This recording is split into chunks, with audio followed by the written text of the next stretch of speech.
Should you have a moment, take some time for a bath.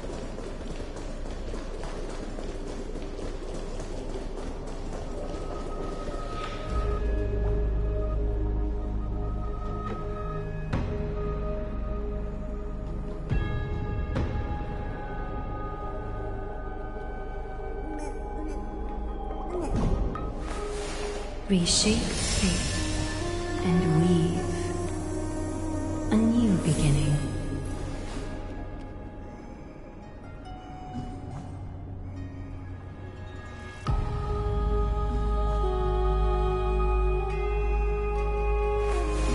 Reshape fate and weave a new beginning.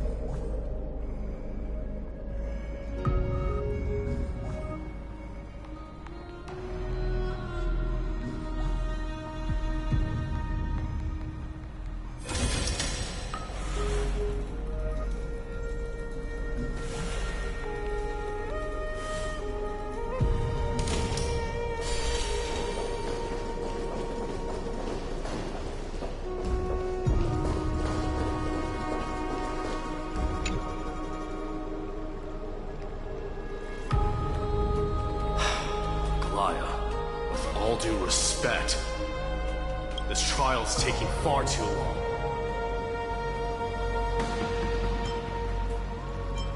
What do you think of this, Trina? It's not possible to tell for sure what goes on within the vortex. All I can hear are fragments of speech and distant battle cries.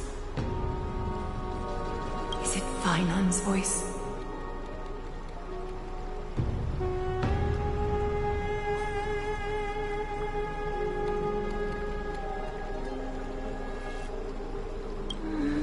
I'm not sure.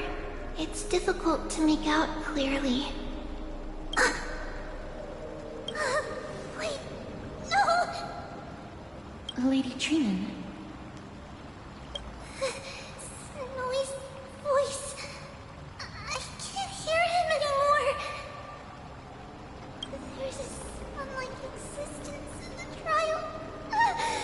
It's burning him up. It has come to this, after all. What now?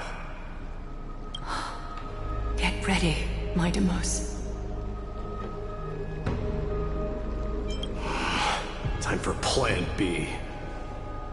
As I promised you, Aglaya, I will intervene in the trial this time to bring your deliverer out to safety.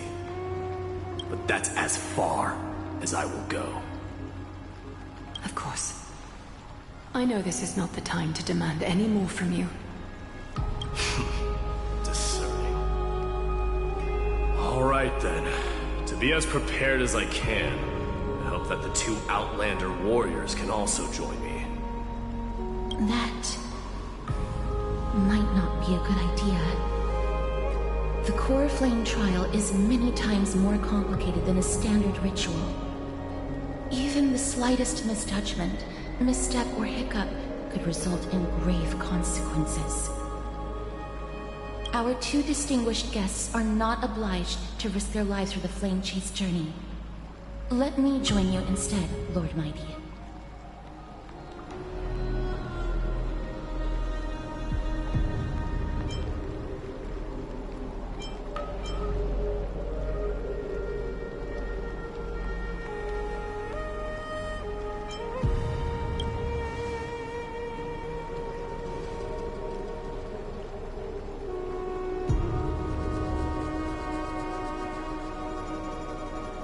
Join me in the trial to look for Finon. And when we do, Glaya's golden thread will guide us back out. Assuming we survive Nikador's wrath. If something bad were to happen, Casterus, your priority is to ensure the safety of these two. I can find a way out on my own.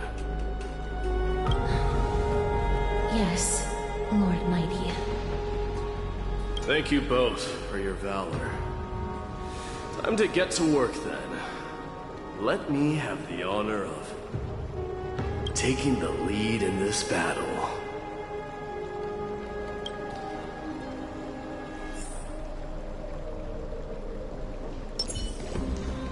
May that warrior be safe from harm. When you are ready, I will preside over the ritual on Trinon's behalf.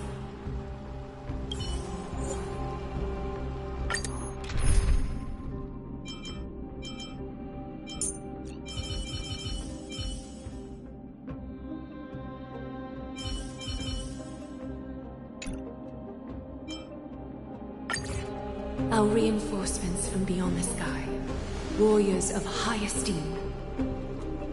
Please close your eyes and hold your breath.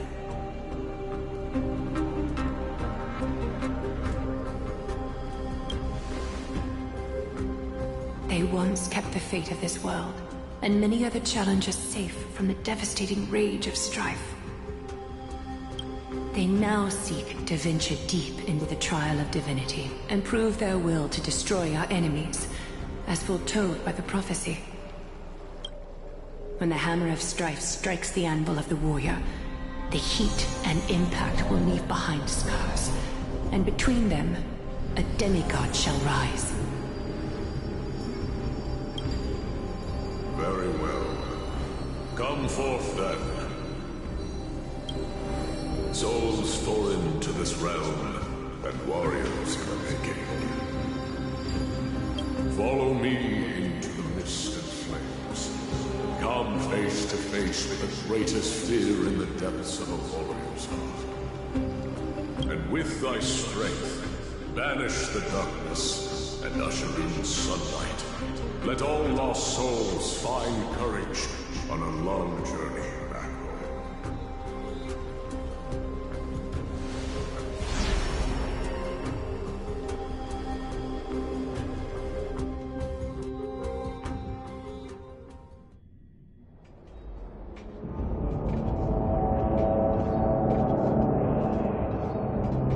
What's the matter?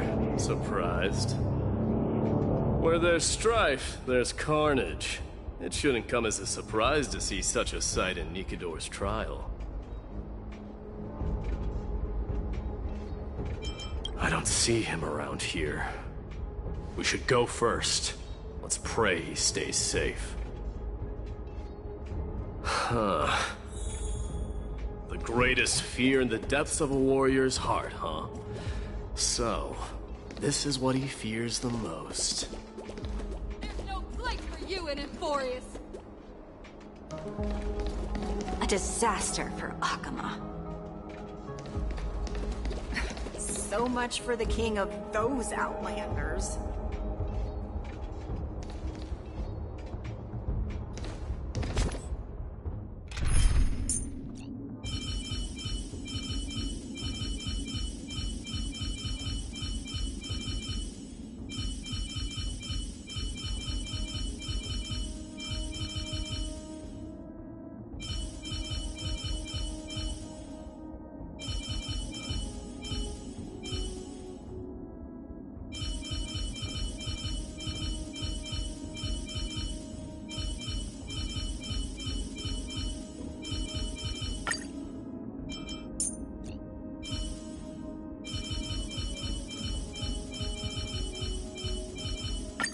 Well, looks like you have a new plan.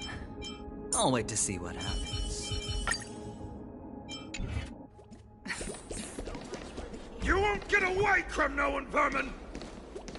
Be on alert. The smell of rust is thick in the air.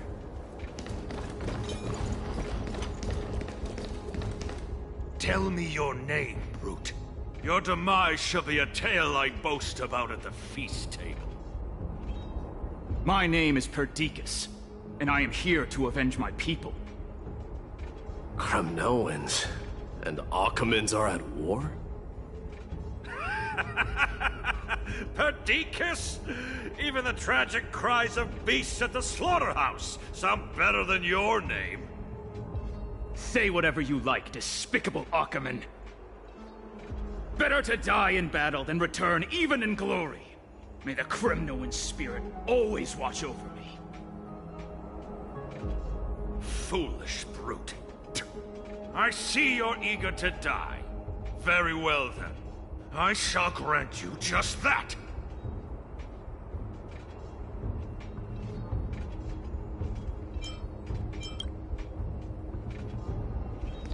You are... Oh. So the Alpha Brute has found his way here. It's a pity, though. You're too late. You will never stop the Holy City's army. Watch as I make this pathetic warrior of yours the first sacrifice. Mightimos, my king,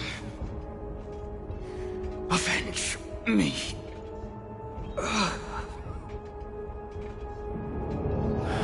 Is this? You're next.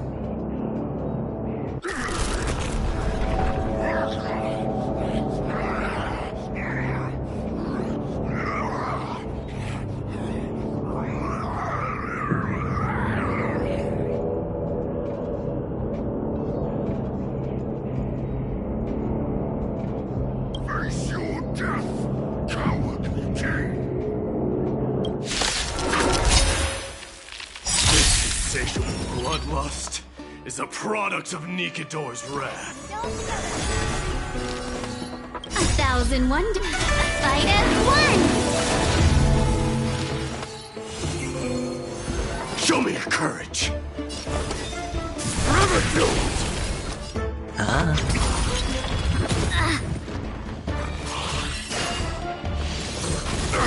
It's okay, it's okay.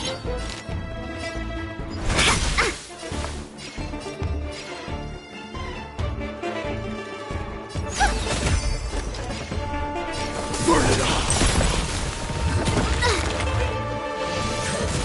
Not my Watch your head. lucky day. Sure, I'll play along.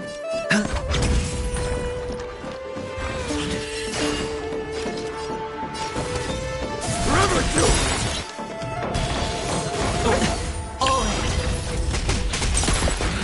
Listen to the final song. Hedge your bet. Burn it off.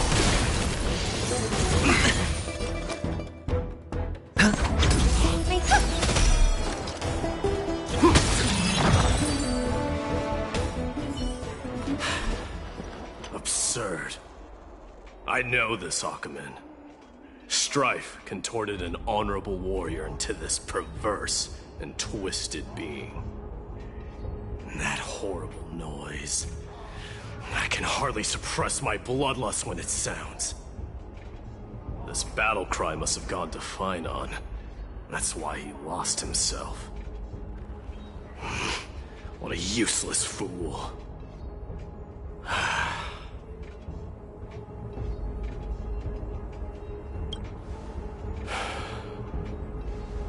It's nothing. Let's go. That voice is Cartonis? Not you too, Cartonis.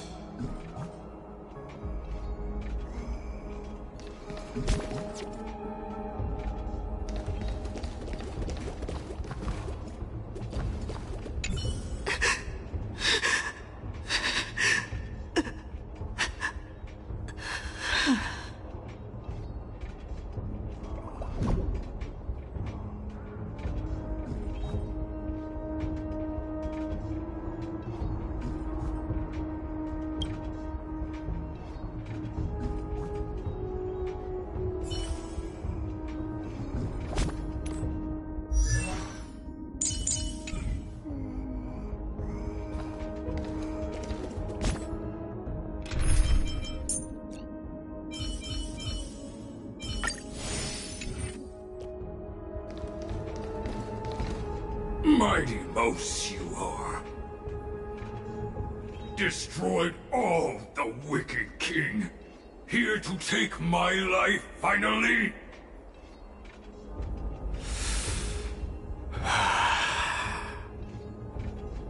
I won't ask how this happened. Nor will I hurt you like you said.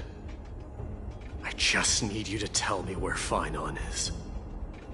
All of this, you know very well. Leave our city, cursed son of Gorgo!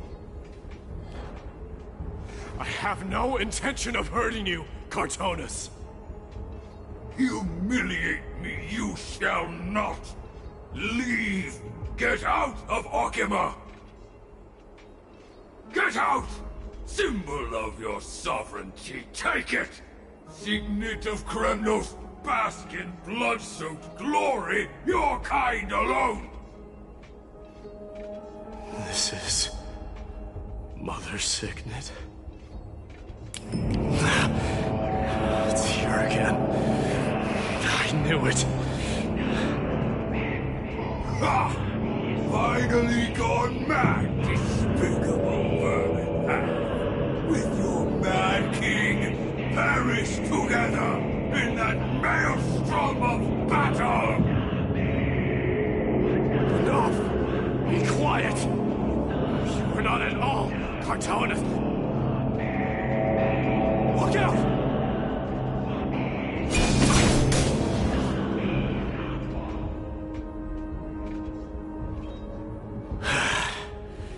Nice move.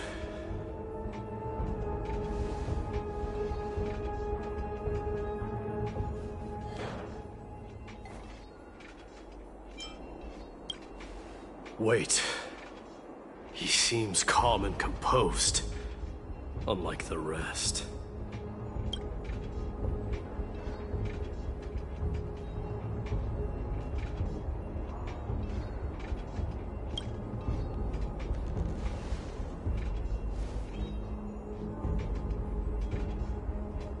Parted the waters.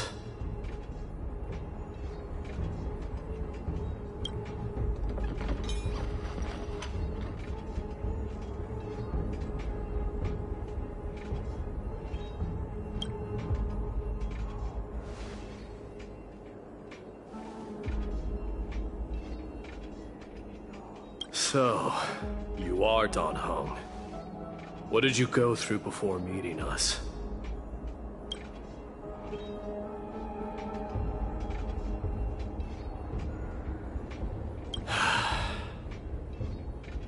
You mean you saw your past too? The trial of strife is a vicious one, all right. This might not be a single person's trial, but an arena for every challenger to engage their own delusions in a bloody battle. I saw someone from my past a while ago. Someone Phainon has never met.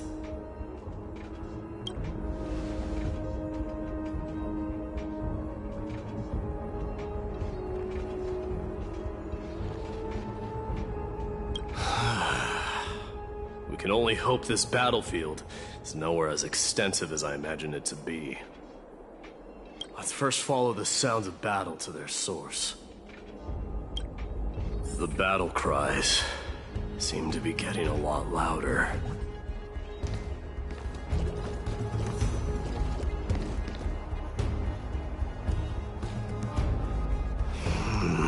I agree. This will be the end of you outlanders!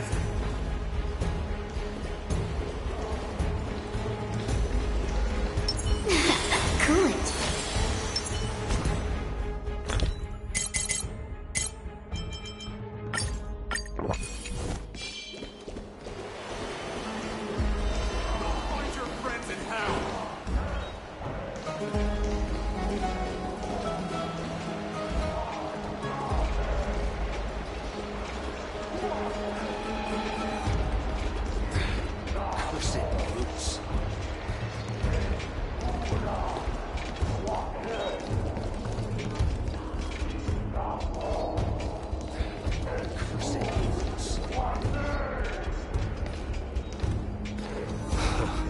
Just as I thought. This is where the battle cries were coming from. The true entrance to Nikador's trial.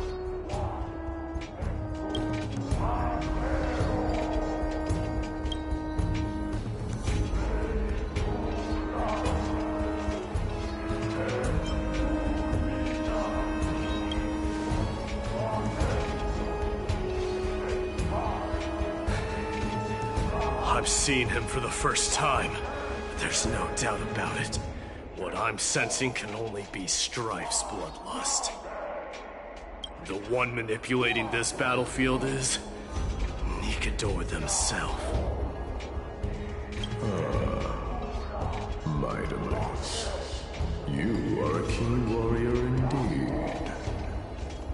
You know me? The blasphemous prince.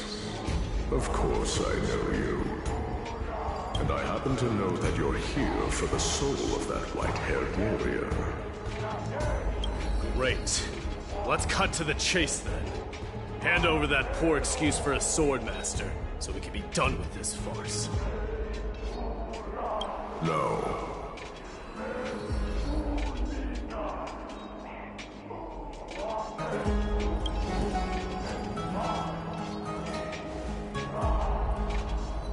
I applaud your courage and strength for coming this far, but you have chosen to besmirch the dignity of one who has fallen, and I cannot turn a blind eye to that.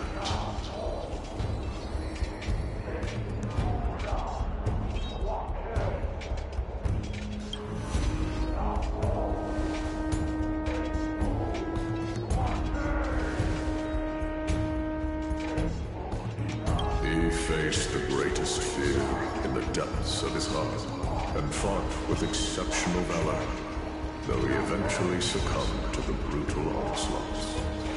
I have since brought him to the rear battleground, and granted him glory worthy of his courage, tenacity, and sacrifice.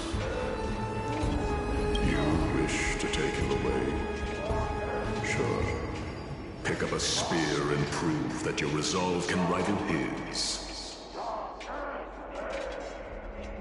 Of course. Cowards who hope to avoid bloodshed are better off disappearing from my sight this instant. Your opinions are of no interest to me, Mad King. If it's a fight you're looking for, then you will get one, Titan. I will put you to rest once more with my curse of immortality. Commendable. Your noble mother displayed the same spirit with a spear in her hands.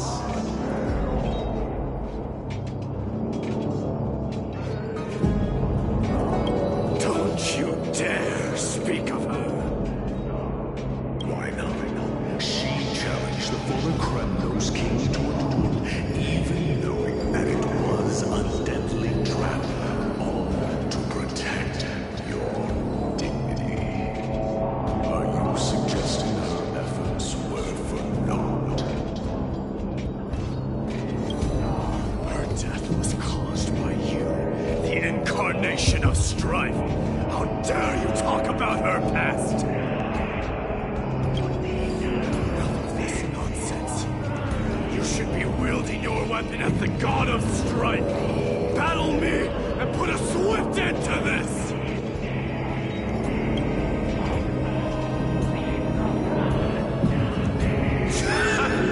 Your hatred is as clear as day, Mightimus. My words must have stood. But thanks to that, I have also come to you.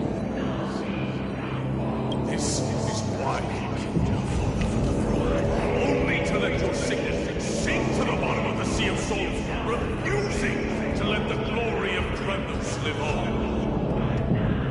This is why you slew the Strife Titan, only to reject the core flame, letting strife continue instead.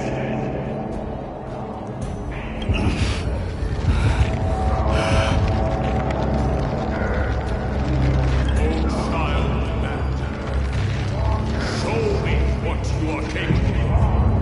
Show me you have the power to put up the flames and fill your destiny.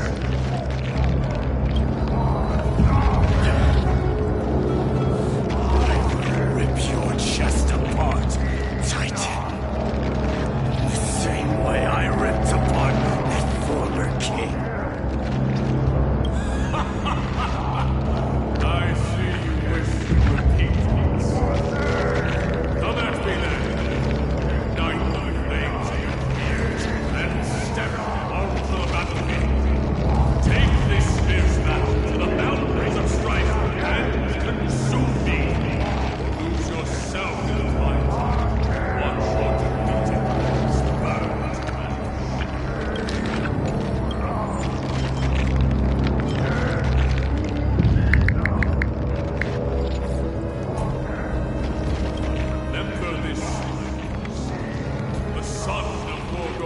drowned in blood. Very night.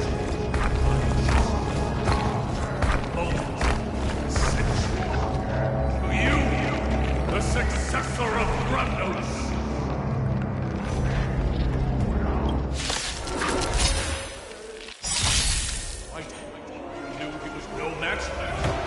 He chose to fight till his very last breath. What about you, Mightimos? Can your murderous intent match up to what fate has in store for you? Prove to me that you're worthy of this power.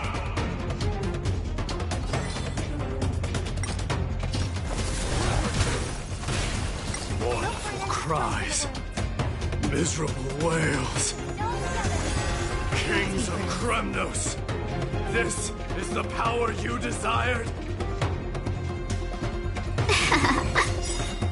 Dying soul, face me!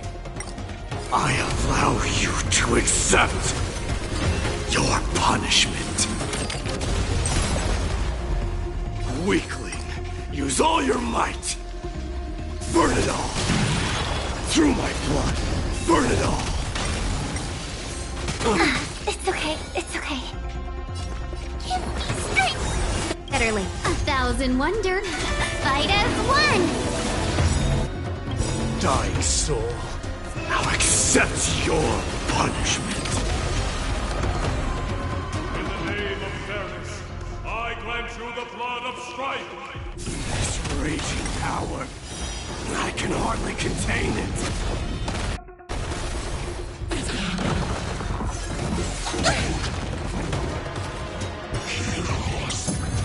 Welcome, customers. Burn it all! Tonight, Doors Echo. Welcome to my... Fiends or devils! I'll crush them all! Let's be friends. Forever do it! Dying soul, now accept your punishment. So feeble. You'll pay for that.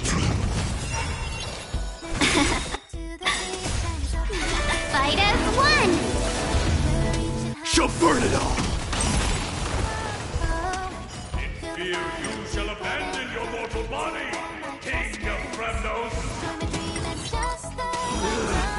How noisy! Forever doomed! Here comes someone your own side! Forever doomed! Welcome, customers. Straight! Better Dark never. soul, now accept your punishment. I hope for an end to... Burn it all! Let's be friends.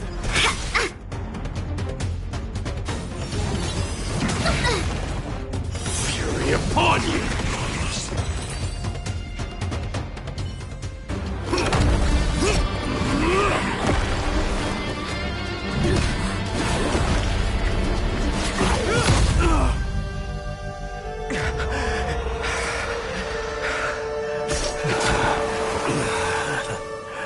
Found you.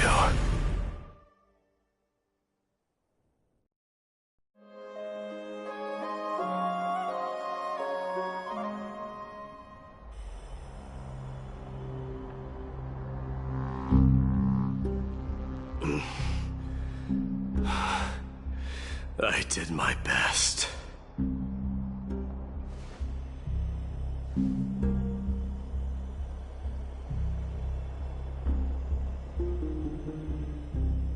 There's no need to worry. His soul is in a stable condition. With ample rest for both body and mind, he'll be up and about in no time. The greatest fear in the depths of his heart. Lord Finon must have been forced to relive his past during the trial, and revisit his homeland that had fallen to the Black Tide.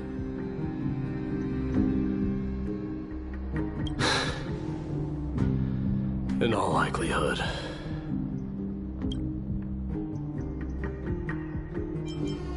That is correct.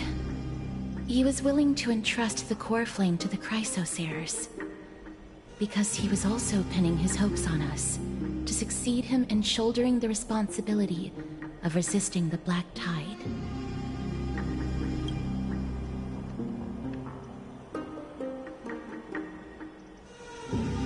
It is one of the culprits that drives the people of Anvorius to madness. It was during the Era Bellica that this unspeakable thing first appeared, like a plague, alongside the 3 Titans of Calamity. Nobody knows where it came from or how it came to be. What we do know, however, is that it is steadily encroaching upon what little remains of this tranquil land, much like a rising sea closing in on an island from all sides. It is for this very reason that it became known as the Black Tide. Those who succumb to it lose their reason and humanity, becoming vicious, mindless monsters. Mortals are not the only ones susceptible to its influence. Even gods and titans cannot escape from it. According to Naius, Nikador, though one of the embodiments of Calamity, also bears the responsibility of fending off the Black Tide.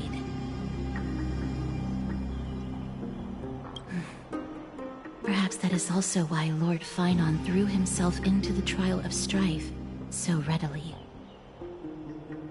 But now, we must look for alternative means of igniting the flames of strife. So, Aglaya, what should we do now? You know very well the decision doesn't lie with me.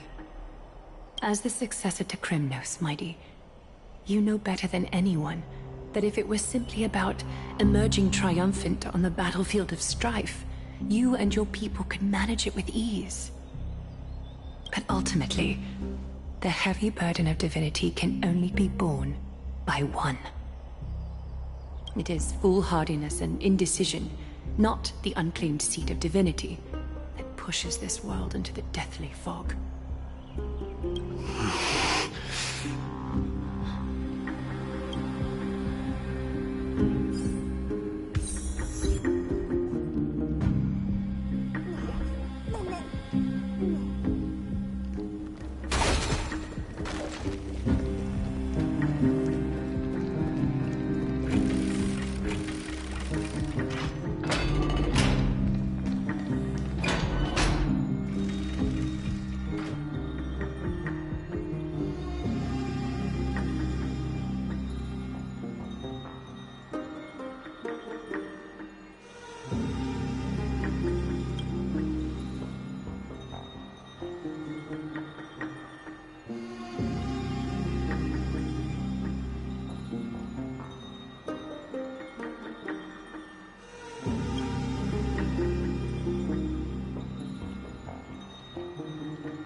This isn't the first time he's been like this.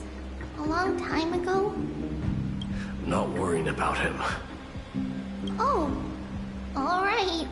You're a little quiet, though. I'm sorry. That was rude of me. What I meant was, I know that man can pull through for sure. It's alright. Being straightforward suits you better. Actually, Dee, there's something we're curious about. What did you see in Mikador's trial? Something that terrifies me. Isn't that ironic? There shouldn't even be a word for fear in the Kremnoan language.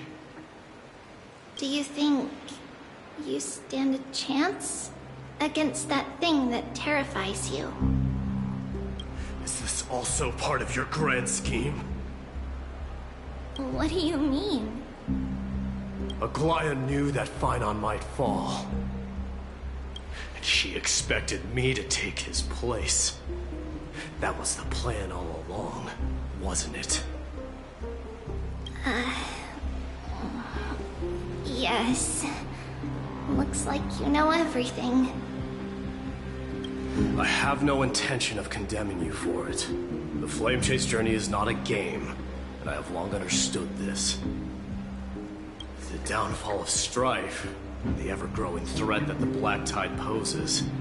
If Circes and Ornyx are also impacted, ramifications will be dire. They are the only two Titans who are still lucid and willing to coexist with humanity. Regrettably, I do not hold the key to completing the trial. If I wish to conquer that fear, I need the assistance of my fellow Kremnoans. Give me some time to speak with my people. It won't take long, I promise. I see. There is strength in numbers, but you must know that the trial to become a demigod is ultimately meant for only one individual. Dee, your people, they have been eagerly awaiting a new king all this time, haven't they? If you take on the divine role, they will have no reservations about following your lead. After all, you're the hero of Castrum Kremnos.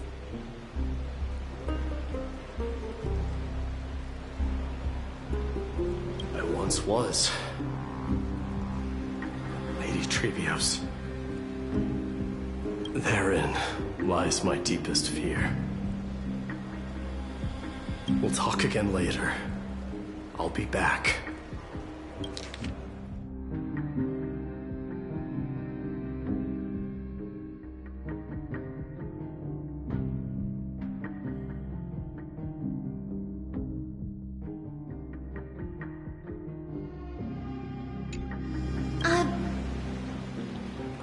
Dee?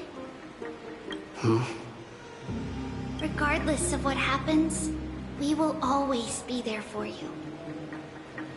Thank you. The person I'm looking for is probably in the hot bath. I should go take a look.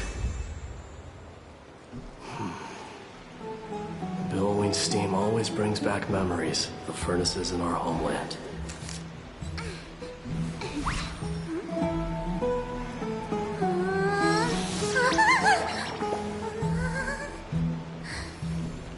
Regardless of what happens, we will always be there for you.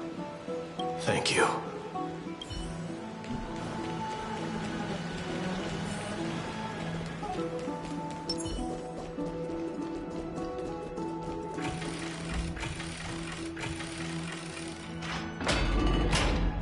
Children left unattended by their parents? That's not safe.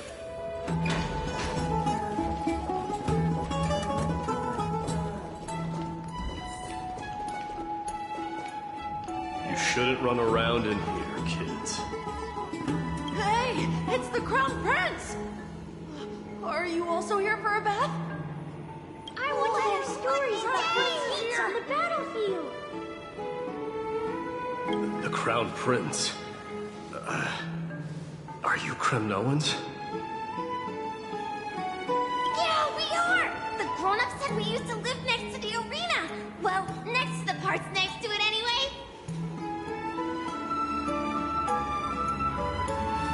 My dad is a centurion with the Hydra Lancers, and my mom is the bravest warrior in the God Shield Brigade.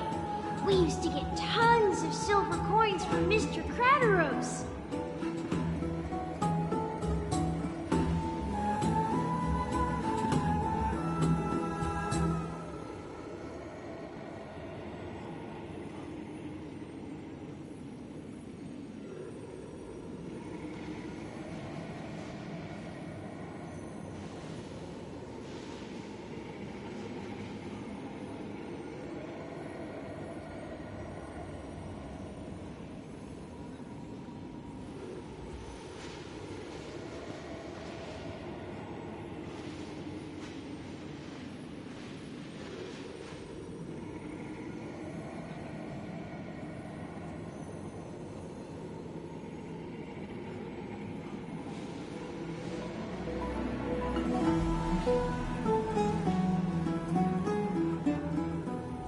My parents are serving in the Holy City garrison now. As warriors of Kremnos, they're braver than any Achaemen. Why are you kids here alone? Where are the grown-ups? Mom and Dad were asleep, so we snuck out to play hide and seek with Mr. Crateros. That old man can be such a child sometimes. You know where Crateros is? I happen to be looking for him. Sorry, I don't. Come to think of it, we haven't seen him in a while. Did he get lost while trying to find us? No way! Mr. Crateros is a member of the Royal Wing Elites. He's the best at hunting down enemies. He was counting near Verax Leo when we went to hide. I thought about taking a peek, but who knows if it might be a trap he set. It was prudent of you to be cautious. So, which Verax Leo was he with? It's, just take a few turns after you go out from here. It's close to the backs. All right, I'll go look for him. You should consider the game over and head home for now. Don't play around the hot baths again. Wait, Your Highness! Is there something else? I heard you retrieved Nicodor's core flame. Does that mean we get to go back home soon? Have you ever been to Castrum Kremnos? You were all born in the Holy City, and are living lives no different from the Achaemens. Everything you know about our people comes only from the tales of others. You have never even witnessed the blade in the sky with your own eyes. How, then, is a city you've never seen your home? Because this place is definitely not home. Mom and Dad told me that the children of Kremnos are born to wield swords and fight on the battlefield. They also said that the Kremnoan detachment led by the Crown Prince is the bravest army across all of Emphorius. No one can defeat them. The kids in the Holy City don't play with us. The moment they find out that our parents are Kremnoans, they shun us. We don't care. We all know that the Crown Prince will take us home one day.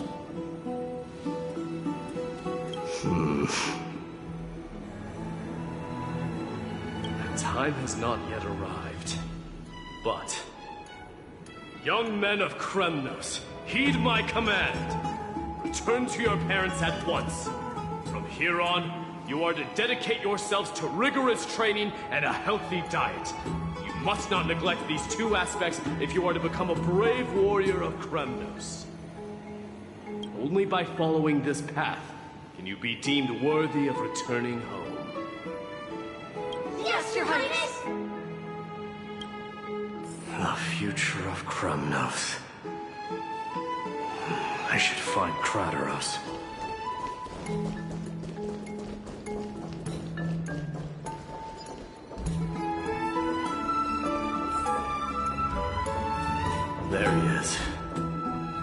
he engaged in a debate with that foolish lion?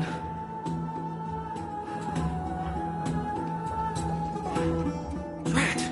Oh, it's the Crown Prince of Castrum Kremnos. Get a grip. We're here by order of the Council of Elders. Even the Chrysos heirs have to think twice before doing anything to us.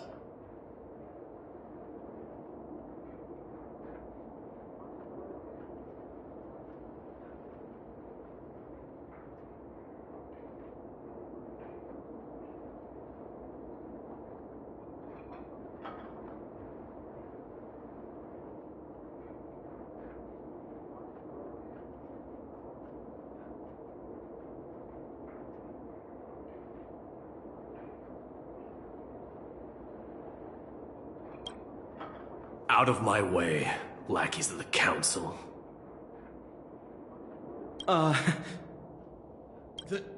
The Civil Guard of Akama is on official duty. Please keep out of this area.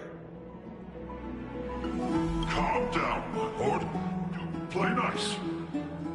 Don't make me repeat myself. I'll allow you to pass this time, but just this once.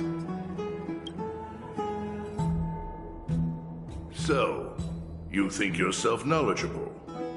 Then here is a question for you. Do you know how Chrysius Leo in Castrum Kremnos came to be mounted on the wall?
I don't know, my lord. How did it come to be? Let me enlighten you. A long time ago, the founder of Castrum Kremnos led a group of warriors to hunt down a lion on the outskirts of the city of Tritos. That vicious beast had been a menace for years, and the bones in its den were stacked even higher than the peaks around Akama. But do you know what happened? Nary a moment had passed after the beast's head peeked out of its den, when the Kremnoan warriors surged forward and brought it down within the blink of an eye, shattering its knees with a single strike. And then, why are you red-faced already? We haven't even gotten to the best part yet. It's your storytelling, my lord. You're weaving such a captivating tale that it got my blood pumping. Please, go on.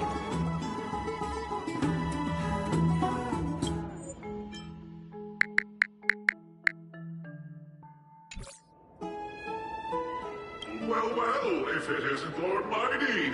It's been a while. Oh, what in Akama is happening? To what do I owe the pleasure, son of Gorgo? Kratos. My esteemed teacher. Let's talk somewhere else, Mighty Mos. I'm tired of speaking with this silly lion. What about the Council's informants? Those two hyenas are nothing but scavengers of rotten meat. They couldn't bite even if they tried. They can follow us if they want to. Let's go.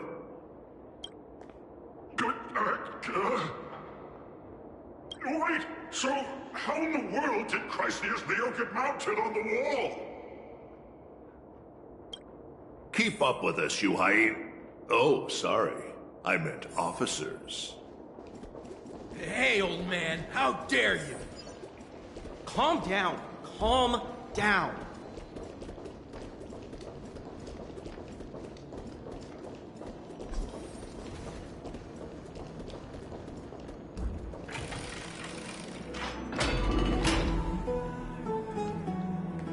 Don't fall behind now. Unless you want to upset our friends here. Don't you dare try any tricks with us.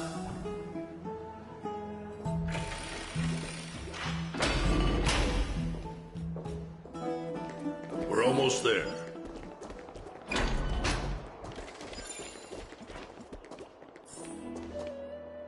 Why have you stopped? This is a nice spot for a private chat. Shall we, sir? Let's do it.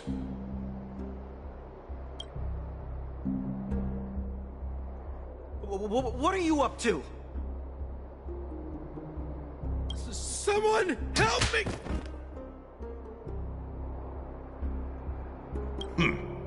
Some privacy at last. So, tell me, why have you come to seek this old man's counsel? I came to discuss the future of the Kremnoans. Interesting. I heard the core flame of the Lance of Fury has been restored, though not by your hand. And you're even considering giving up Nikador's divine power. Is this true?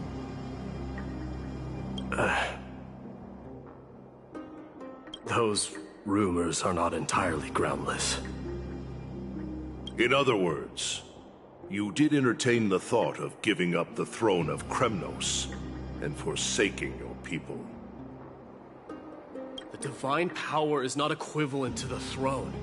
The path of strife is also not our people's only way. Enough with the word games. You, of all people, should understand the plight of the Kremnoans. Think about all the warriors of the Kremnoan detachment who left their homeland with you. Think about their children. Only the yearning for our former glory days has kept us going all this time.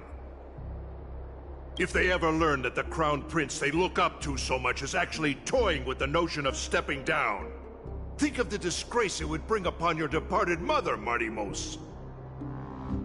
You best remember that she died for you because of Europon's schemes to restore the glory of Kremnos. Since you've brought that up, tell me, who is responsible for my father's death?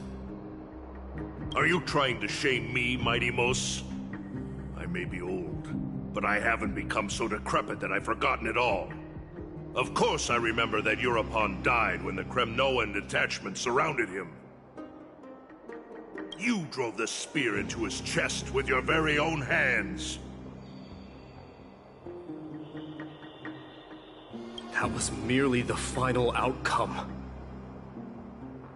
Do you still not see it? What led my parents and our people to their downfall is none other than the strife we speak of. The quest for glory. The tenet of valorous death before glorious return. This is the creed of every Kremnoan, no matter whether these beliefs are justified or not.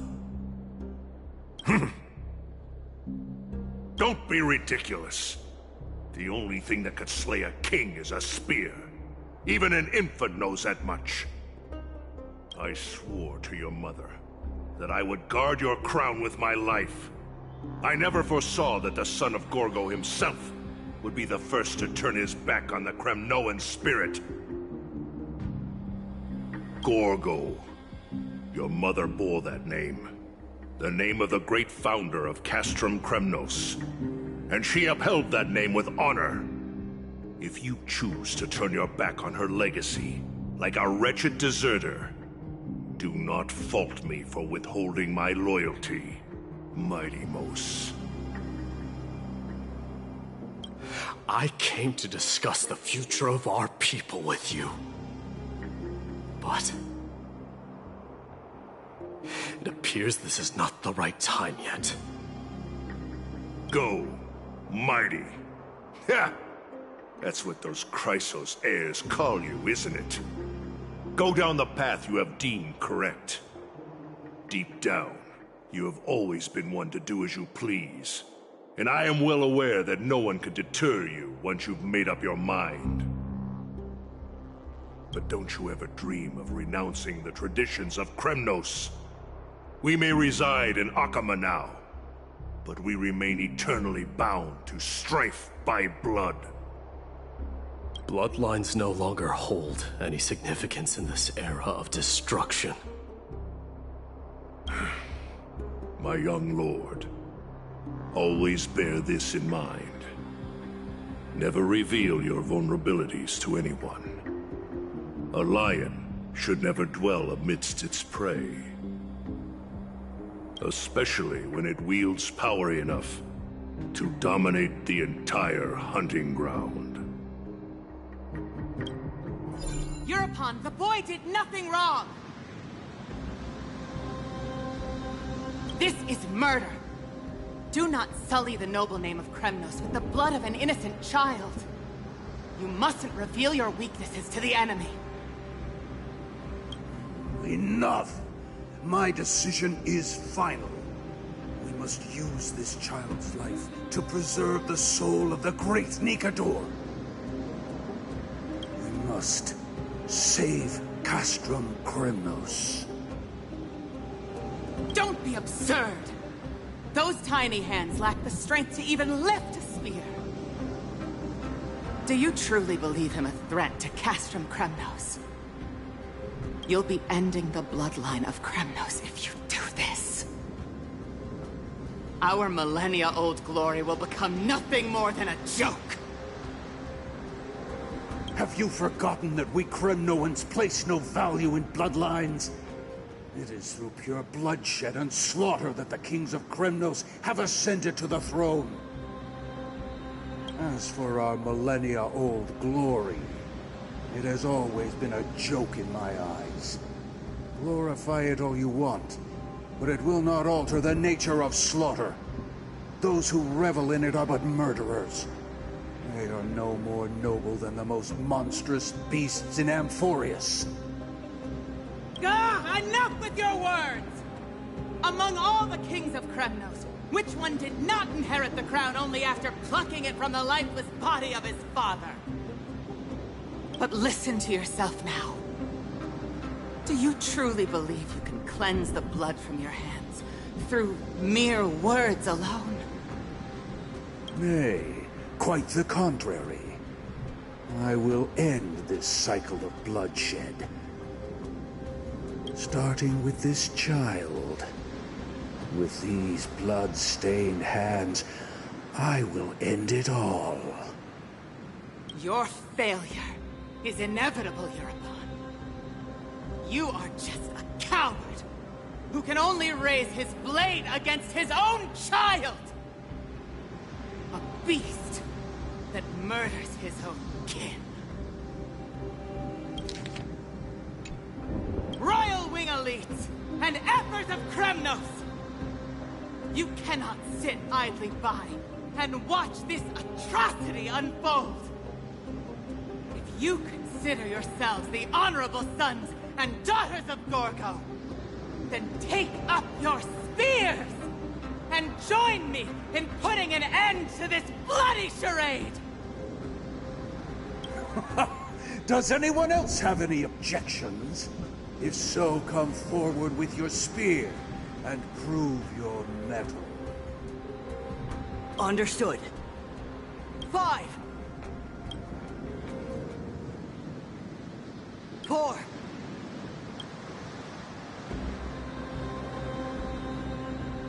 3 No one dare stand by my side. Cowards! Has that crown stripped you of your courage? 2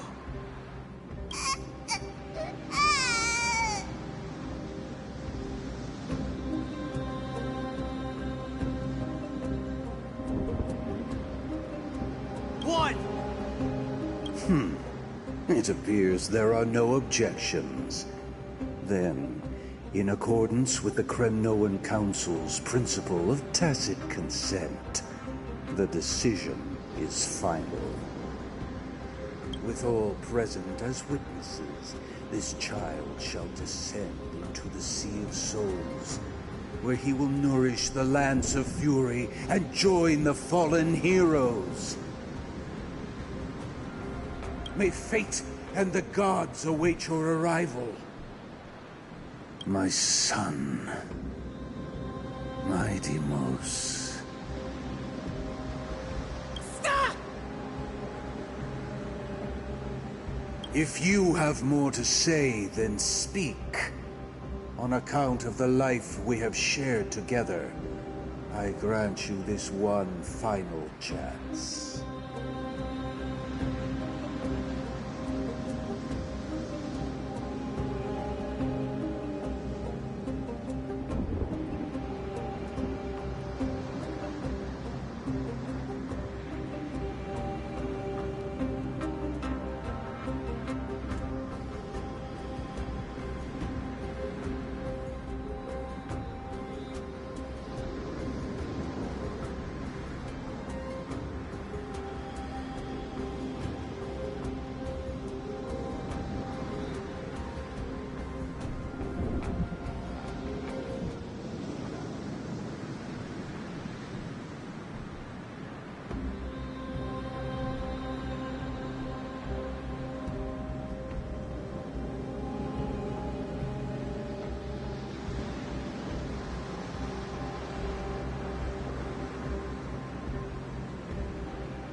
With the blade of fury above us and the council bearing witness, I, Gorgo, hereby move to challenge the crown in accordance with the laws of Kremnos.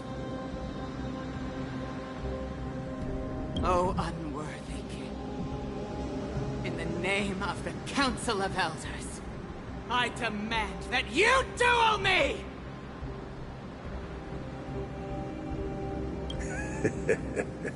Very well. We shall see who the Kremnoan blade strikes down. My Deimos, my son. They all tell me to forget. But how could I ever? The son of Gorgo will be crowned in blood. If there is no Kremnos without the crown, then I shall seize the crown and smash it to pieces to bring the people to their senses.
Miss, you're awake.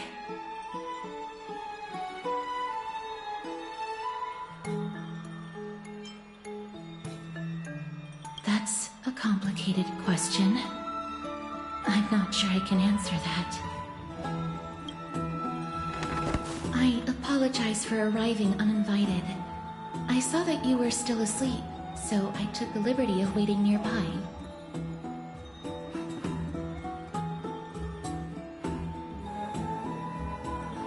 I bring a message from Lady Aglaya. She has prepared a gift for you and Dan Hong, and wishes to present it to you in person.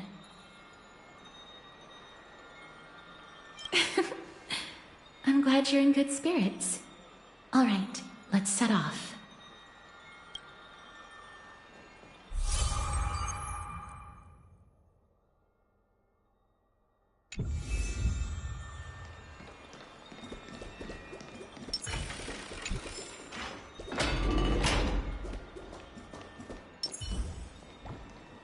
The baths are bustling. Now that Nikador has fallen, the soldiers in the city can finally catch a break. Seems like all the rooms are full.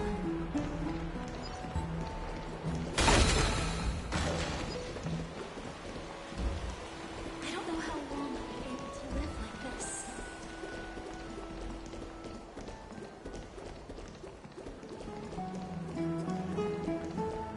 Is that Lady Treby and Lady Trianne?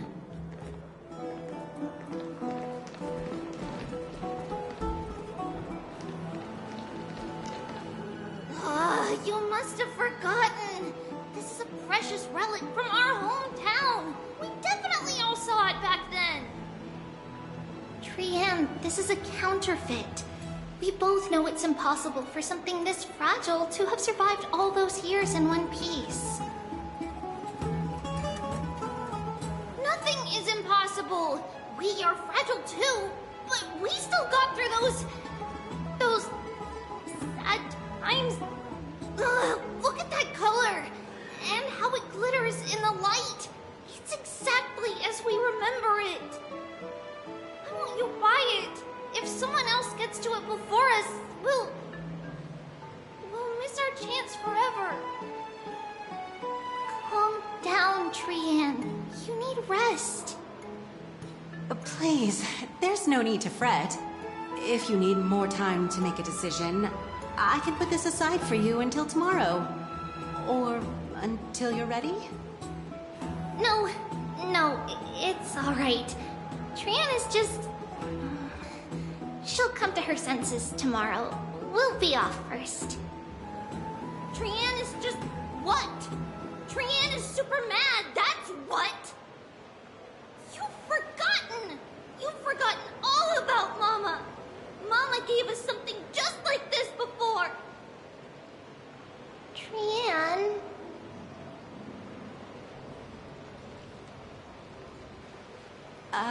See you tomorrow? I hope you two patch things up soon.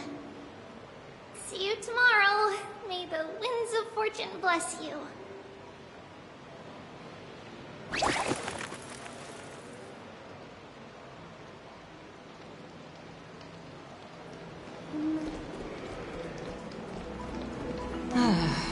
It's so hard to understand what they're thinking sometimes.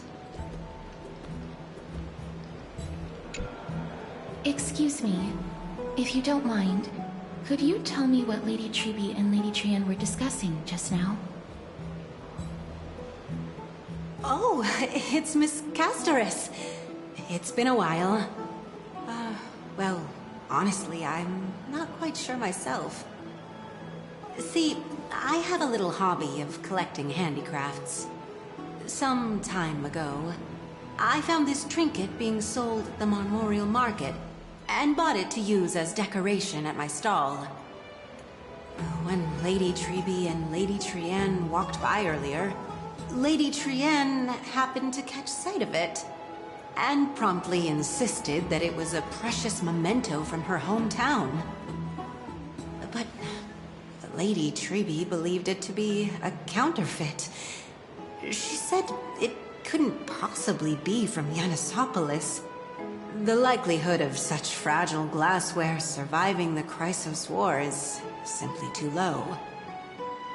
For some reason, Lady Trianne became awfully upset after hearing that. I see. Madam, would you mind selling this trinket to me? Certainly. It's just...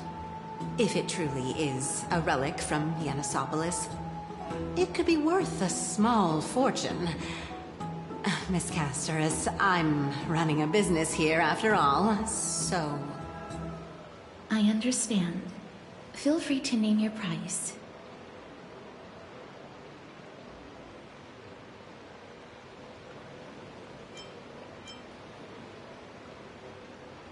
And what might your concerns be, my friend?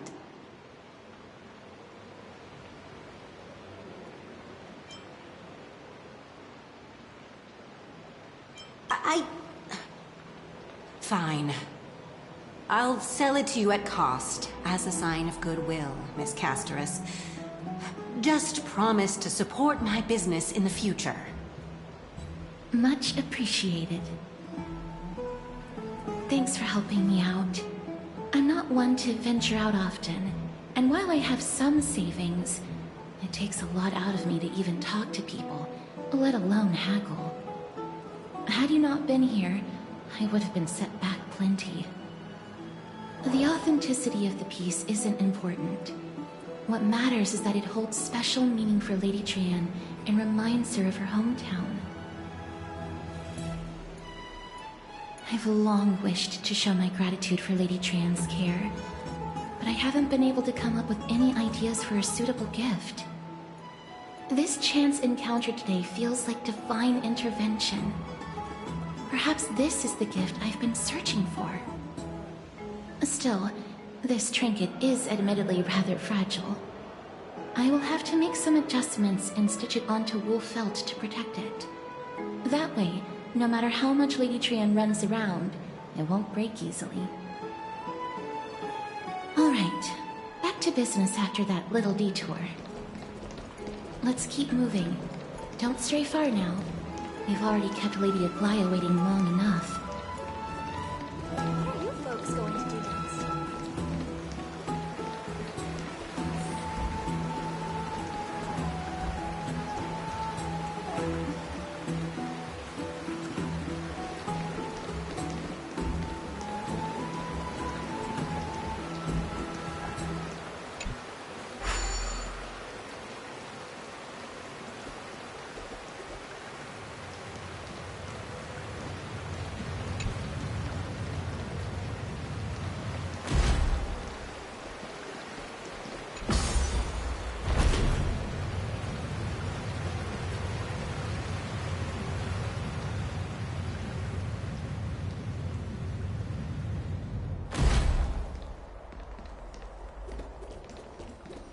It seems your friend arrived before us.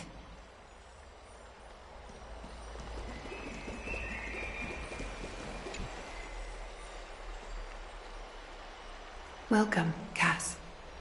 And you as well, trailblazer from beyond the sky.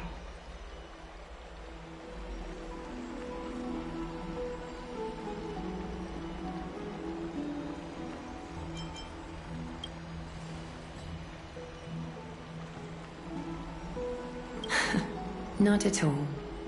It's good to see you bouncing back with such energy after that tough battle. For all that has happened, it was never our intention to drag you two into the battle against Nikador and jeopardize your safety. To express our gratitude for your kind trailblazing endeavors, we would like to present you with the highest honor of Akima. This is the Dew of Divine Blood, brewed from crops nourished by the blood of the Titans. It is said that only 12 bottles existed. The last 3 bottles are now being kept in the treasure vault of Akima. Back in the days of prosperity, cities fortunate enough to acquire it regarded it as one of the greatest treasures ever. Unsealing it during a ceremony held in honor of 2 cities' diplomatic ties was the highest form of respect one could show the other.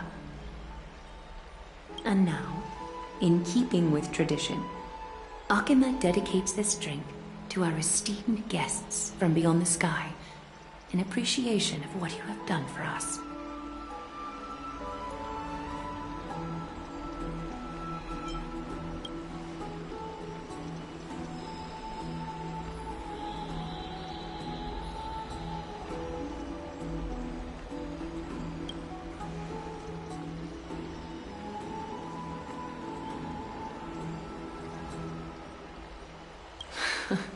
Very perceptive, Mr. Dunhung. Your heroic deeds have proven that you come in good faith. With the dew of divine blood as testament, we wish to forge an alliance with the Trailblazers.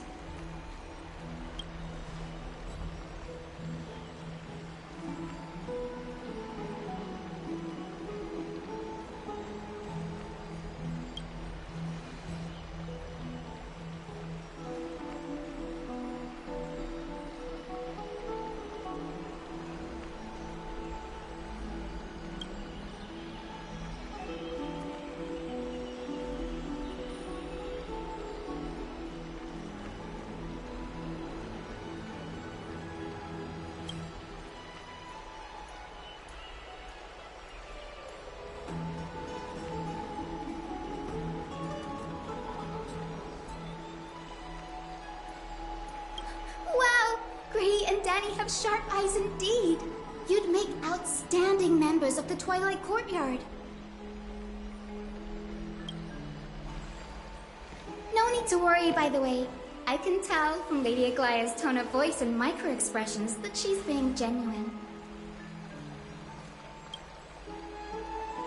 Not only are you guests from beyond the sky, but you've also done so much for Akuma. You're practically heroes to us all. Lady Aglaya would never subject you to Aquila's judgment.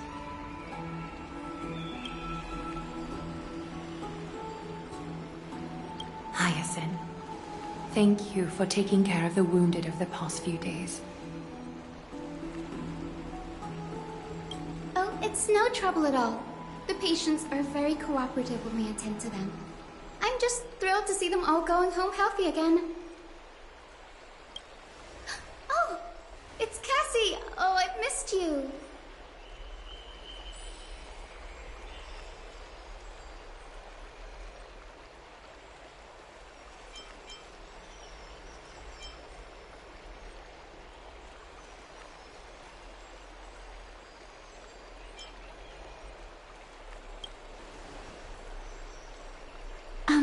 Miss Hyacinth, about that nickname, could you... Oh, don't be shy. It's a cute nickname.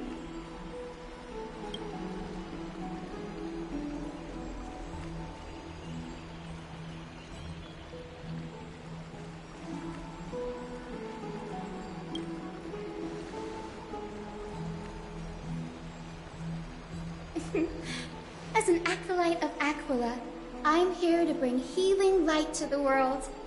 Plus, I've heard you're also children of the distant skies. Fate must have brought us together. Can we be friends? I'd love to hear your tales of the sky. And oh, it's a rare occasion that Akuma presents such an invaluable gift to guests. Lady Aglaya, may I have the honor of tasting it too? Of course you may. Esteemed guests of Akuma, please believe me when I say that this gift carries no hidden agendas.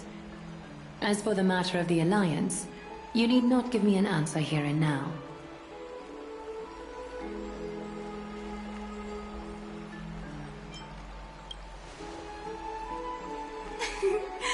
You're mistaken. The capable Lady Aglaya doesn't need my help with things like this.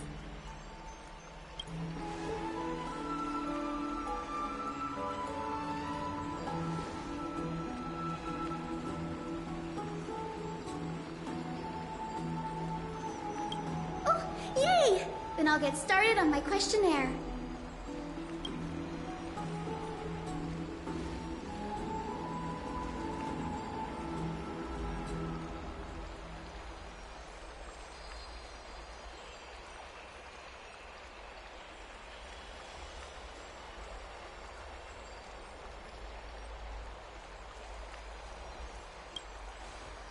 allow me to do the honors. This young lady is Hyacinth, assistant lecturer of the new sporists at the Grove of Epiphany, and head nurse at the medical institution known as the Twilight Courtyard. Many of the Chrysos heirs suffered injuries during Mikador's attack on Akama, so the Grove sent Lady Hyacinth to treat the wounded in Akama. But what I'm really good at is helping people sort out what ails their mind and spirit. If you're ever feeling troubled, come find me. A little sunbathing in the courtyard will chase all your worries away.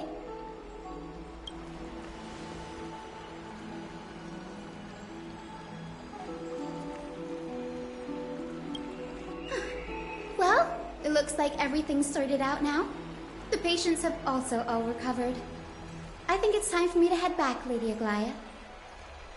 I would love to keep you in Akama for a few more days, but I would hate to provoke the ire of the Grove. As it happens, Akama intends to send a messenger to the Grove for updates about the research on the Black Tide. We also want to communicate our desire to discuss the retrieval of Circe's core flame at the earliest convenience. Oh, that sounds pretty serious. Lady Aglaya, you can't be asking me to... No need to fret. We won't put you on the spot. Trianne will be going there as the diplomatic messenger of Akama, and Castros will be accompanying her. I happen to have a few questions for Professor Anaxa as well, regarding the missing Titan Thanatos.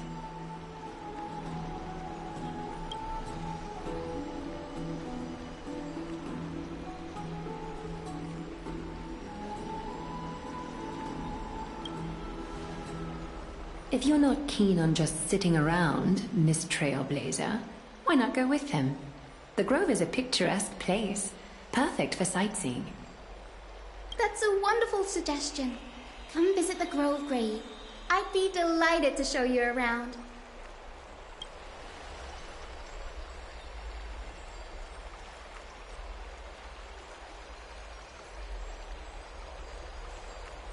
In that case, do bring this spindle along with you.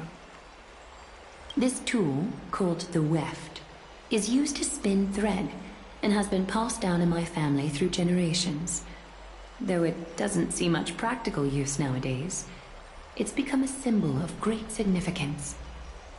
In this respect, it is the perfect token to represent my will. If you encounter trouble at the Grove, just take this out and show it to them. While you're in the Grove, the golden thread of the weft can also render all things around you visible, regardless of whether they're corporeal or not, allowing you to see things as I would. Castros knows this too. Make good use of it. Trianne is already waiting for you at the outskirts of Akama, so I won't keep you any longer. May your journey be smooth.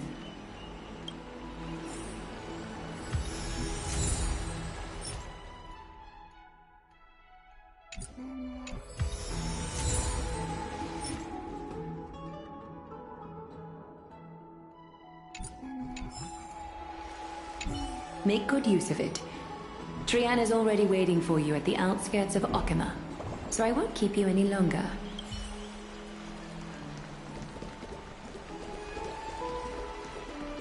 I'm glad to be in your company again, miss.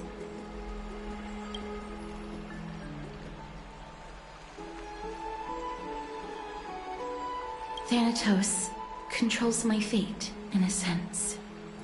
The curse I bear came from them. And they have something of mine. Something of great importance that I must get back from them. When I was studying at the Grove alongside Phynon and the others, Professor Anaxa was responsible for teaching us about the Chrysos heirs and the Titans. That's also when I met Miss Hyacinth. She was Anaxa's teaching assistant then. The Grove of Epiphany is Akama's partner academy. They look after the core flame of Circe's and are the organization at the forefront of researching phenomena such as the Black Tide and the Titans. They also provide academic research support for the Flame Chase journey. Several Chrysos heirs are based in the Grove, including Miss Hyacinth and Professor Anaxa. Oh, I came here with a colleague from the Twilight Courtyard. I've asked her to pack her luggage in advance, so she's already waiting for us by the city gates. Let's go meet up with her.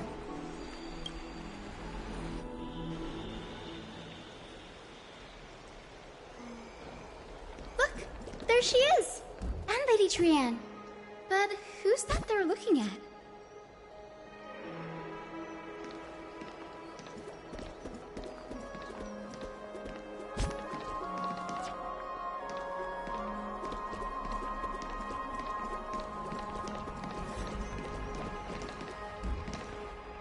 Did something happen, Clementine?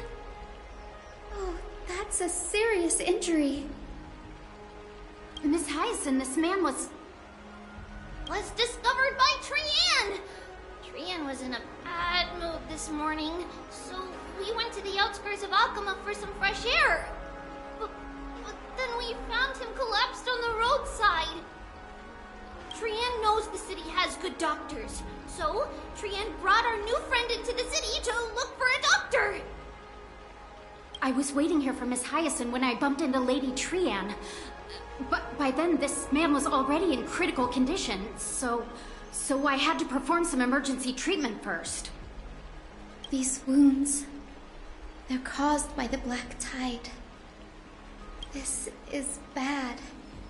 Clementine, prepare a ward for this man at once. I'll treat him myself. It's a miracle he's still alive, considering how badly the Black Tide injured him. Gray, Cassie, and Trianne, would you mind making your way to the Grove first? Once this man is out of danger, Clementine and I will join you. As a healer, I cannot ignore those in need of medical attention. I understand. May fate have mercy on this poor man. Trianne believes he'll get better. Everybody, follow Trianne! Fly, fly, fly away from Alchema!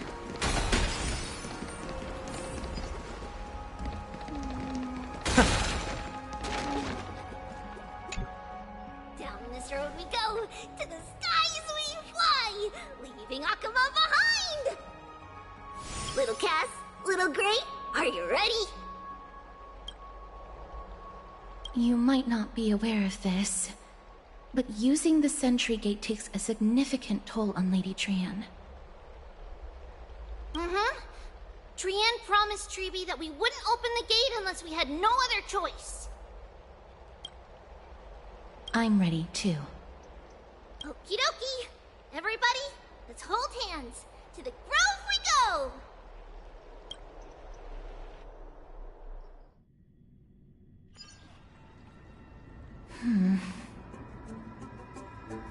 It's harder than I thought to sew gemstones onto Wolfeld. Cass, memmy, memmy, mem. Memmy, mem, mem, mem. Mem wants to try sewing. Here, why don't you give it a go? Memmy, mem, mem, memmy, mem. Memmy, memmy, mem, mem, mem, mem, mem. It's hard not to like Mem when they're so adorable. Oh, this is amazing. It seems as if their voice has become more intelligible after the battle with Nikador. After spending the last few days together, I feel like I'm gradually gaining the ability to understand what they're saying. Even if it's just a little. Mem, mem, mem, mem, memmy, mem, mem. Memmy, mem, mem, memmy, mem, mem, mem. Memmy, mem, mem, mem, mem, mem, mem, mem.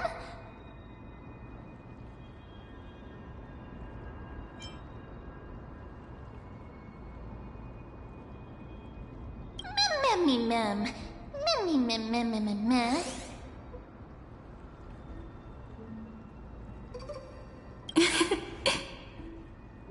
Memmy, mem, mem, mem. Memmy, mem. Memmy, mem, mem, mem, memmy, mem, memmy, mem. Memmy, memmy, mem.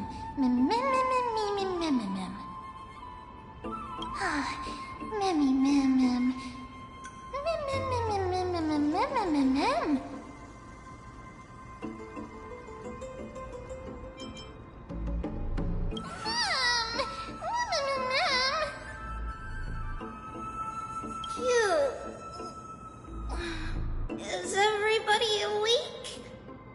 Little Gray, little Cass, and a little pink puppy? Puppy? Mem, mem, mem, mem, mem.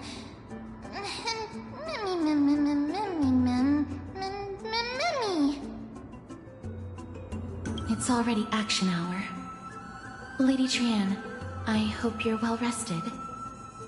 You were talking in your sleep. Did you dream of many things?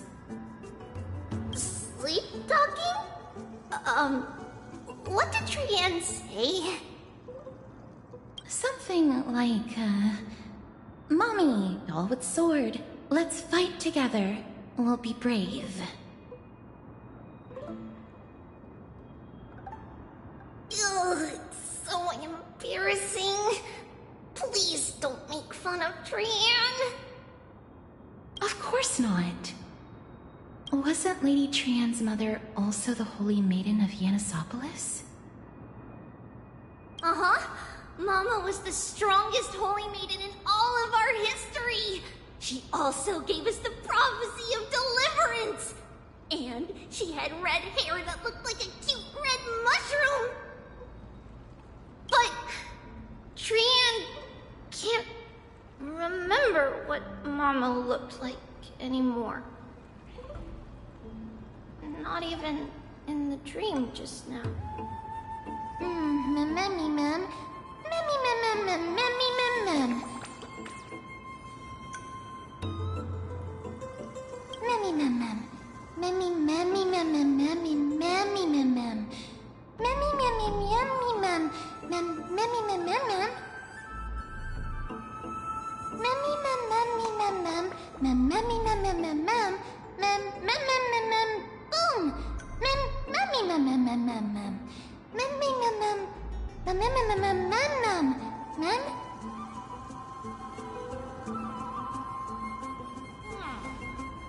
Trian thinks that's a great idea! Can the pink puppy help Trian out? Memmy mem mem mem mem mem mem mem. Yay! And I'll call you Little Memmy from now on! Mem mem mem mem. Mem. Memmy mem mem mem mem mem. Mem mem mem mem mem memmy mem. Mem mem. Mem mem mem mem. Me mem mem mem mem memmy mem. Mem mem mem mem mem mem. Memmy mem mem mem mem. Okie dokie. Trian remembers that we need to help Aggie ask the big tree whether Cersei's would be willing to visit Akama. If we follow this woven trail and keep going upward, we'll reach the grove in no time! Mem. Memmy mem memmy mem? Legend has it that whenever they requested an audience with Cersei's, Nestia would always come to the meeting in a long white dress. As the warps and wefts of the dress came into contact with the ground, they turned into paths and stairs. May this romantic path bring good tidings to Akama.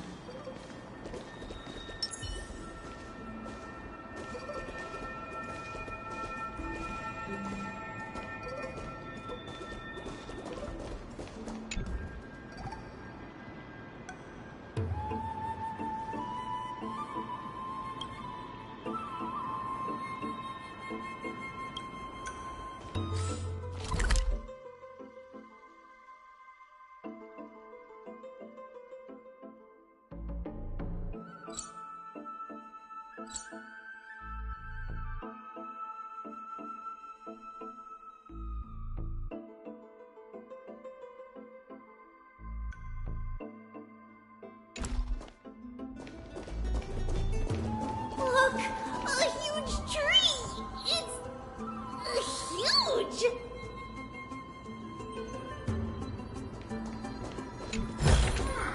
An abundant fragrance, worthy of recognition.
It's the Bough of Rift, the divine body of Circe's. Flora began to grow where they planted their roots, and this flatland basin upon which we stand gradually became a large, verdant forest. A long time ago, Felicis, the first scholar, led the masses to build a garden and courtyard in the forest, naming the site the Grove of Epiphany. There, people sought mental clarity, knowledge, and enlightenment. Trianne knows this. Everybody says that was how this big academy came to be.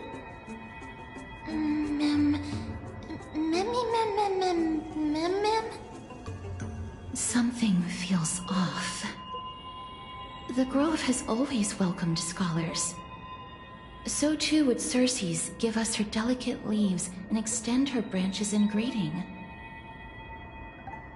Yet, it seems both the Grove's messengers and the Titan are indifferent to our arrival.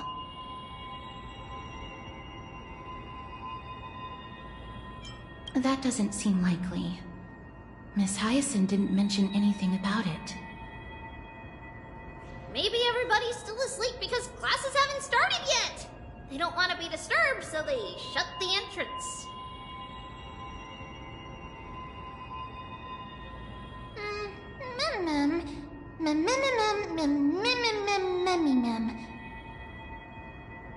This place is too quiet. What in the world is going on? Oh! Trianne found it! Everybody, fly across to the other side!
Entrance on the other side. Where could it be?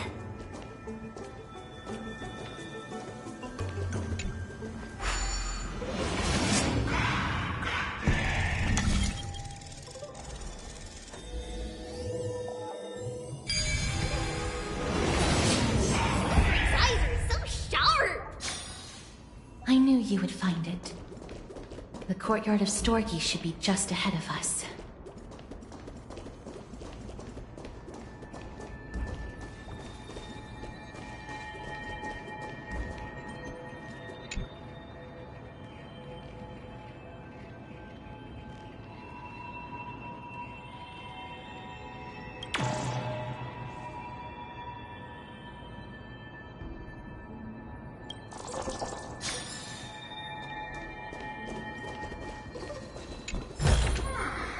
gentle texture and a fine craftsmanship.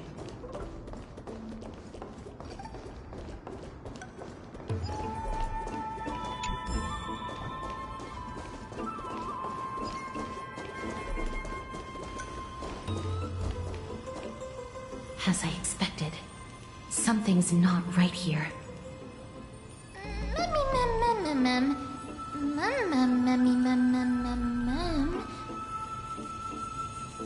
Not to mention that this whole place is also eerily quiet.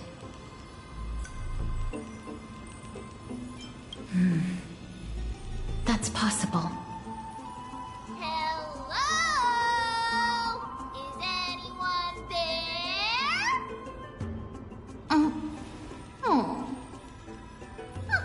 No one's here. I have an idea. Lady Trian, could you lend me that golden spindle? Do you remember? Lady Aglaia said this. While you're in the grove, the golden thread of the weft can also render all things around you visible, regardless of whether they're corporeal or not. This is achievable because the grove is not only where the roots of Circes are, but also where the chrysalis of gold manifests. Oh, Nestia, with the weft as my vow, I beseech you, entwine my body with your golden thread and affection.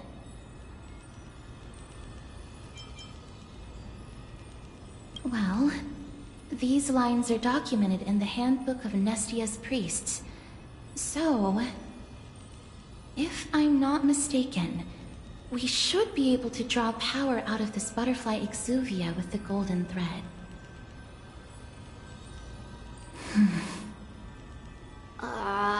There isn't a reaction. Did it not work? But that shouldn't be. Mem.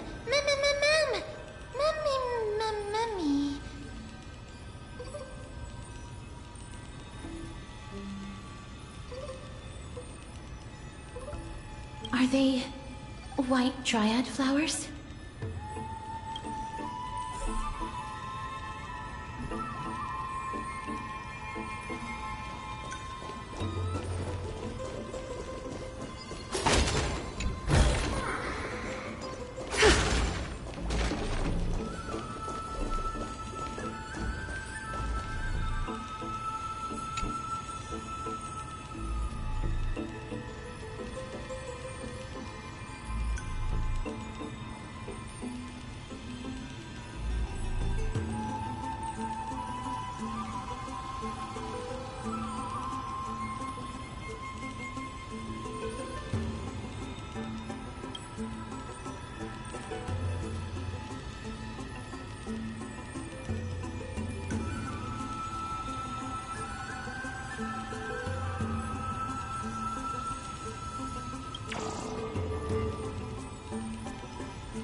No, these aren't white dryads. These are shadows of dead white dryads. Dead, Mim? Shadow? Strictly speaking, these white dryads are still plants. They only gained sentience as a result of Circe's blessing of equality. But their sentience is minimal when compared to that of humans. These flowers have already died. What you see here are just faint afterimages of their souls. However, this also means that the golden thread has definitely connected with the Titan's presence. Without the golden thread's outlines, we would not have been able to see them at all. But what happened to them? Why are there only tiny shadows of them left? Mem, can you read their memories?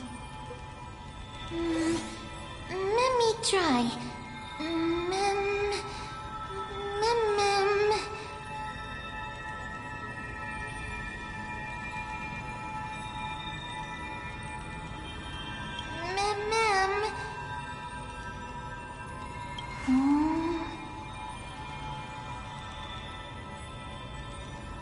Black cloak,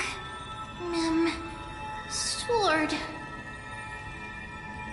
Toward the great tree.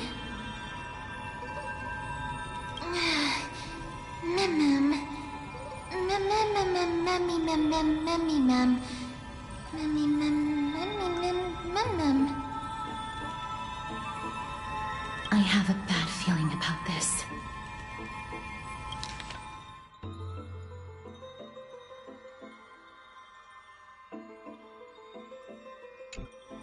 The deathly fog of Thanatos is fast approaching. Oh! Trianne will be on high alert!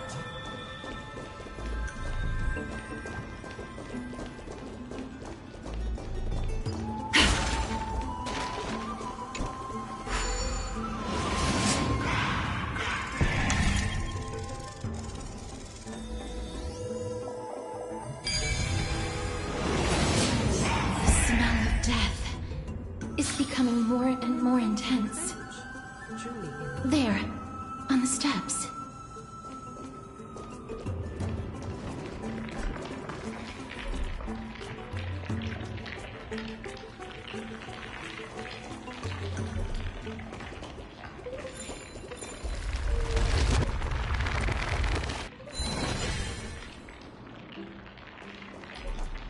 This looks really scary.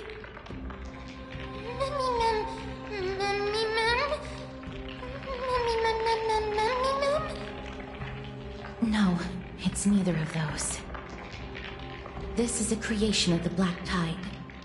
Such creatures are formed when living beings are corrupted and turned into deformed hollow husks of their former selves. Everybody, stay alert. Regardless of what has happened to the Grove, the fact that we're seeing the remains of a Black Tide creation here definitely doesn't bode well.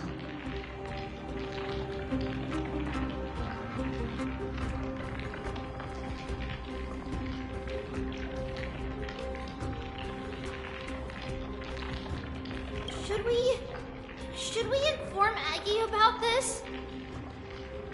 Ma'am!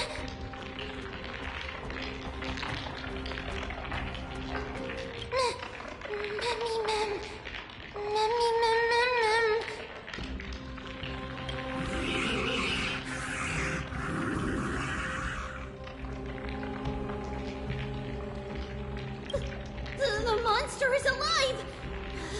Trianne will protect everybody! Trianne, please hide behind us. Miss, let's do this.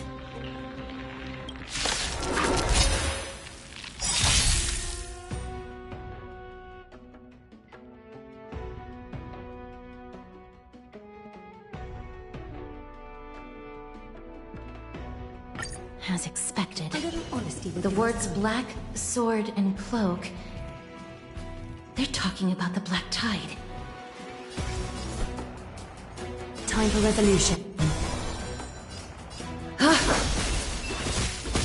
My song bringeth harmony and unison. Countless threads, all within my grasp. Thus our fates become one. So fragile, like a wisp of silk. Seek and you shall receive on it, and doubt farewell. This will watch over you and guide you on your path. All lives shall be revealed.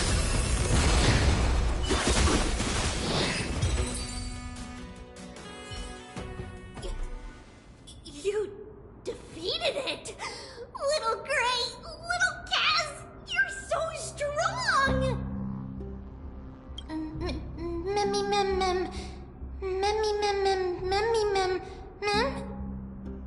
To think the Black Tide has spread this quickly to the Grove despite its remote location. I'm afraid a world where strife has fallen is far more dangerous than we ever imagined. Oh no! Does this mean that Akuma is also in danger? Looking at this mess, it seems the scholars at least succeeded in fending off the first wave of attacks. But at what price?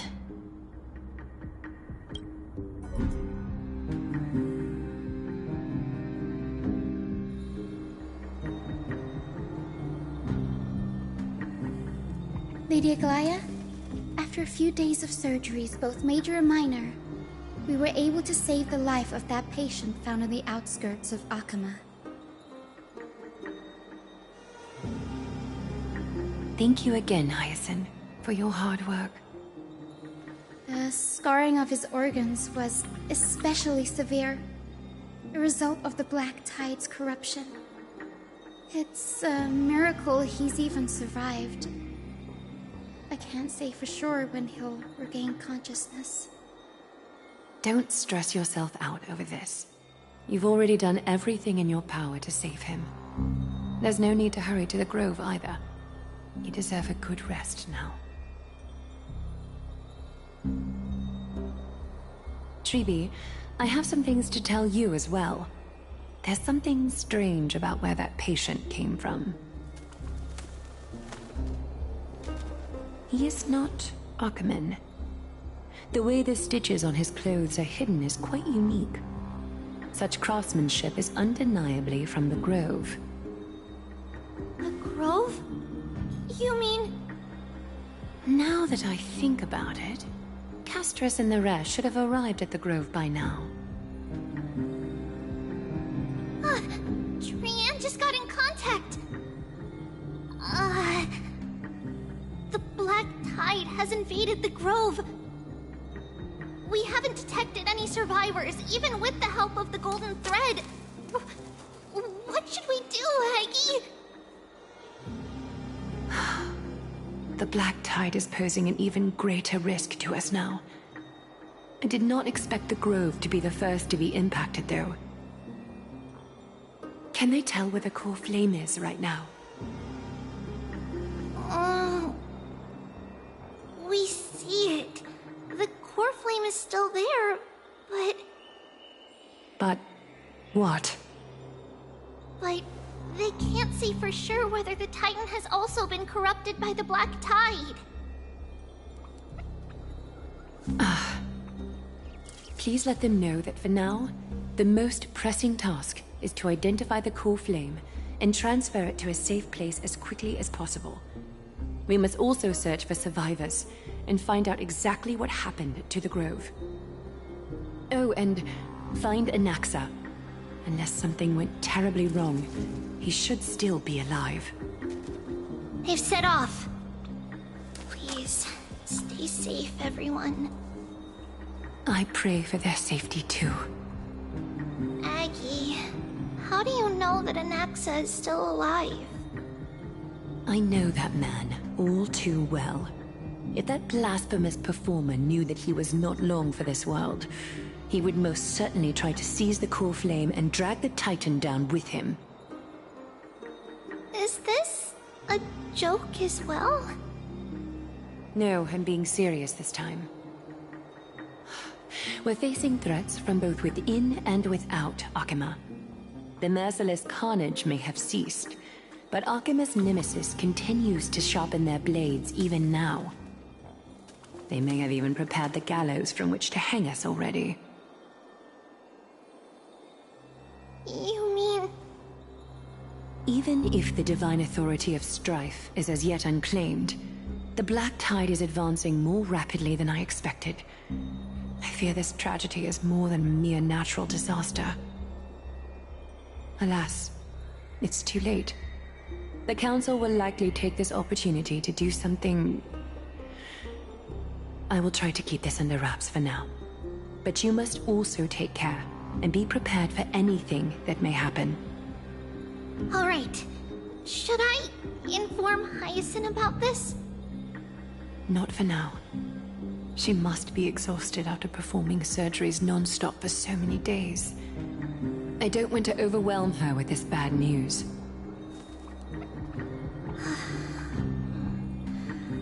We can only hope that the Grove weathers this crisis with as many survivors as possible. That being said, based on the condition of this patient, Treeby, we should prepare for the worst. It's likely he is the only one who managed to escape from the Grove against all odds.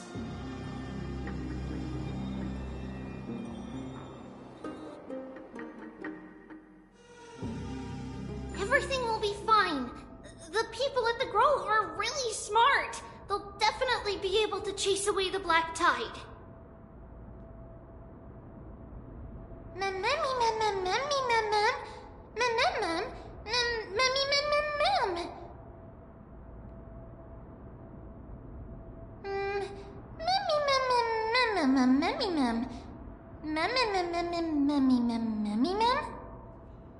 How should I put it? Lady Aglaya doesn't trust Anaxa at all, I'm afraid. Despite being a Chrysosaur, Anaxa resolutely believes that Titans and prophecies are a load of nonsense. During our regular citizens' assemblies, he always votes to oppose the Flame Chase journey.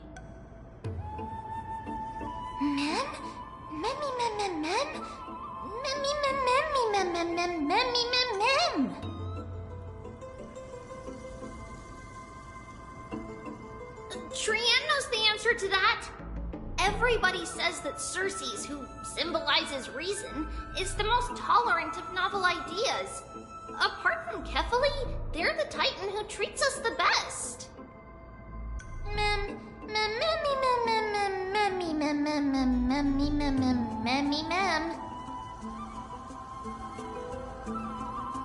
Yes, that is how we formed an agreement with these Titans who bear no harm toward humanity.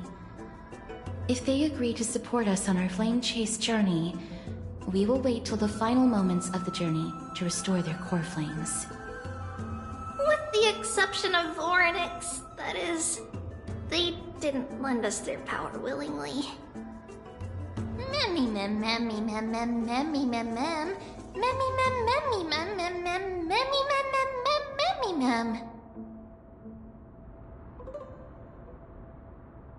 That is true. It's also fortunate that these gods weren't corrupted by the Black Tide and did not descend into madness. Trian believes Circes will be alright. After all, everybody says that the people of the Grove are really smart. So, Little Gray and Little Cass, just leave the task of finding Anaxa and everyone else to Trian. It's easy for Trian to look for people because we can fly. Good idea. In that case, please bring the weft along with you, Lady Trian. The golden thread will be much more effective from up above. Please promise us that you'll take care of yourself. Okie doke. If Trian gets in trouble, we'll look for all of you. In return, if you get in trouble, remember to call for Trian, okay? We'll come right over and open the gate for you. That's the other thing I wish to mention. Do not open the gate unless you have no other choice, Lady Trian. Your body is not in good shape at the moment. Okay, we will keep that in mind. Trian was just trying to help.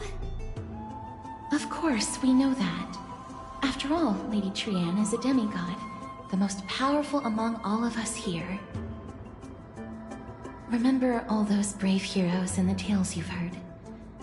They would always save their strength until the very last moment. That way, they could ensure that nothing went wrong with their plans. Isn't that right? Mm-hmm. In that case, brave Trian shall clear the way for all of you. Memmy mem memmy mem mem. Memmy mem mem mem. Memmy mem mem mem mem mem mem. Mem mem mem.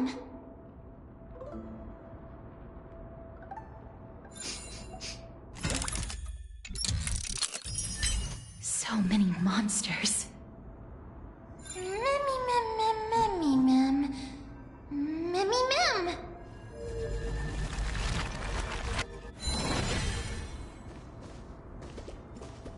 A day of peaceful...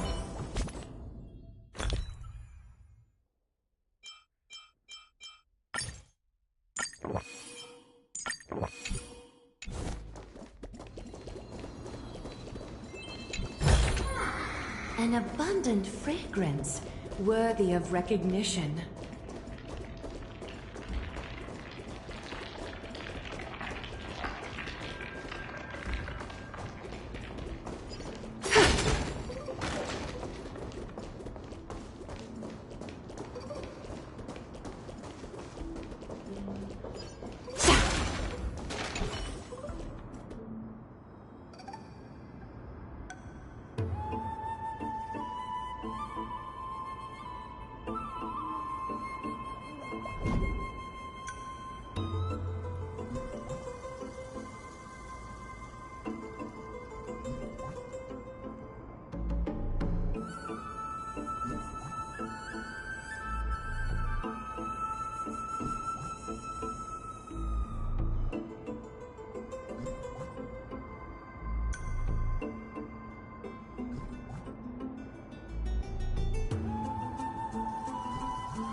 could be because when a life is devoured by the black tide, it loses its soul.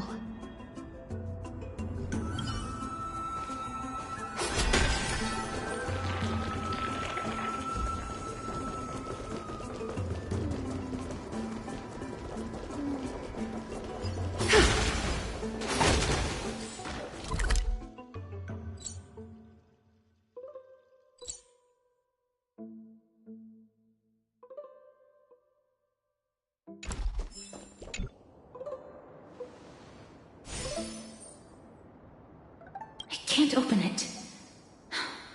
It was probably sealed in order to ward off the black tide.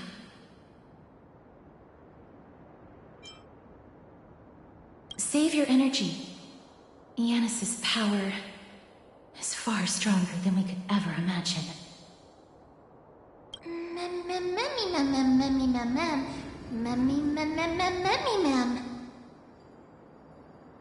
Are you serious? Just a mere door, and your first instinct is to call on the gods?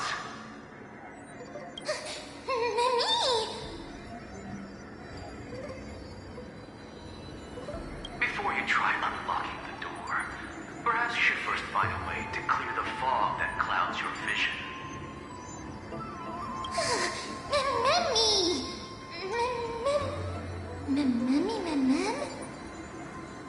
My name is Anaxagoras, one of the 7 sages of the Grove of Epiphany, and the founder of the New Sporists. Before we go any further, rule number 1. Do not call me Alexa.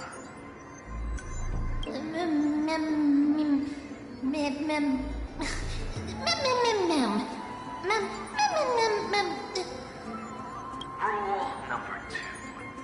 Never interrupt me. Silence is golden.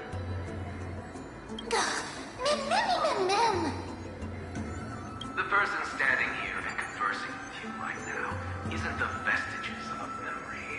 Rather, it is the culmination of the greatness of science and the pure, irrefutable, and undeniable exalted truth.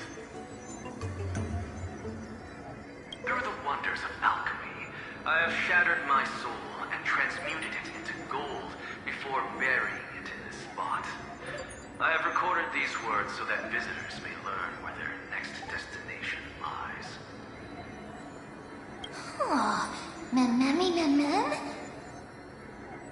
Nothing is impossible. Having said that, alchemy is not omnipotent. Each time you hear from me, an equivalent part of my soul is being consumed as the price. In other words, this voice isn't created out of thin air.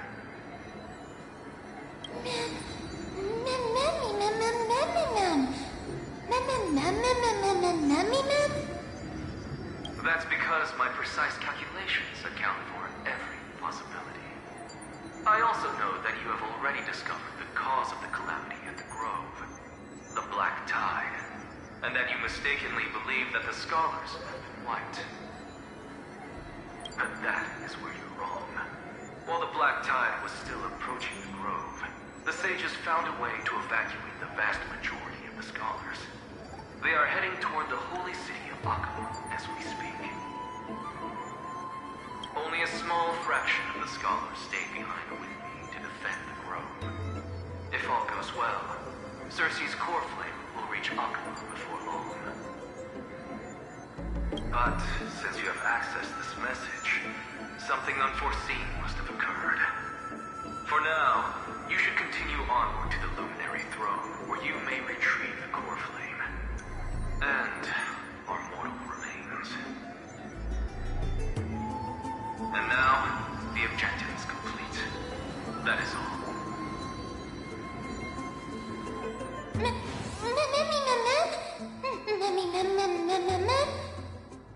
Miss, judging from your reaction, you must have found a useful memory. Professor Anaxa? That's a lot to digest at once. I'm sorry. Please give me some time.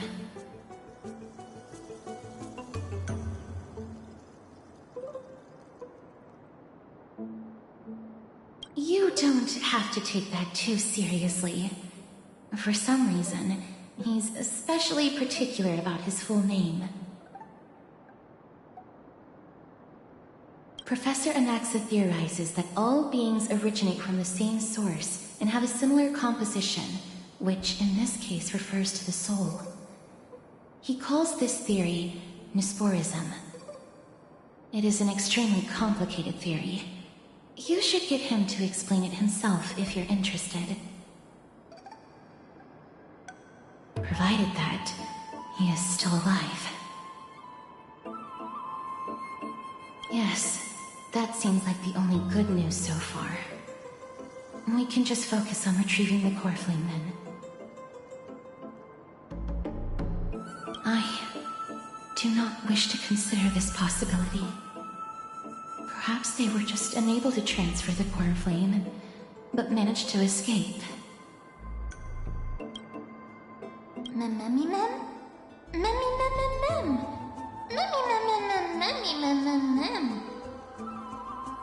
It is located at the top of the giant tree, and is where Circe's core flame is kept. According to Anaxa, the core flame should still be there. But making our way there won't be as simple as the professor made it sound.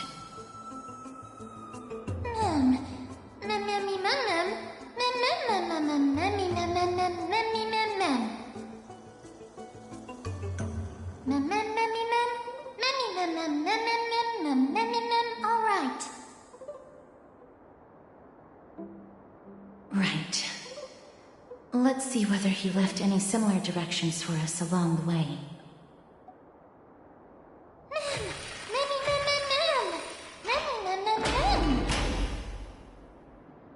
Alchemy is truly incredible.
No, you didn't imagine it. I heard it as well. I'm afraid that someone's probably nearby. As we are unable to ascertain whether they are friend or foe, we better remain cautious.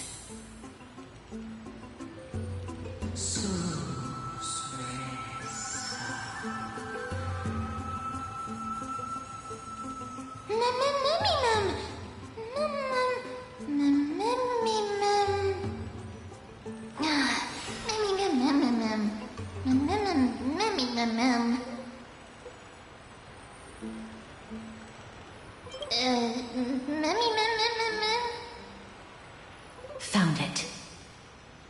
The voice is coming from over there.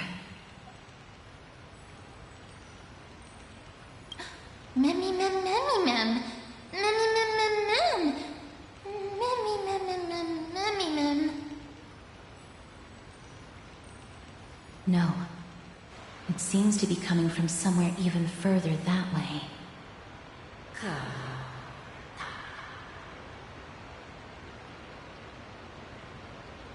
Let's go check it out.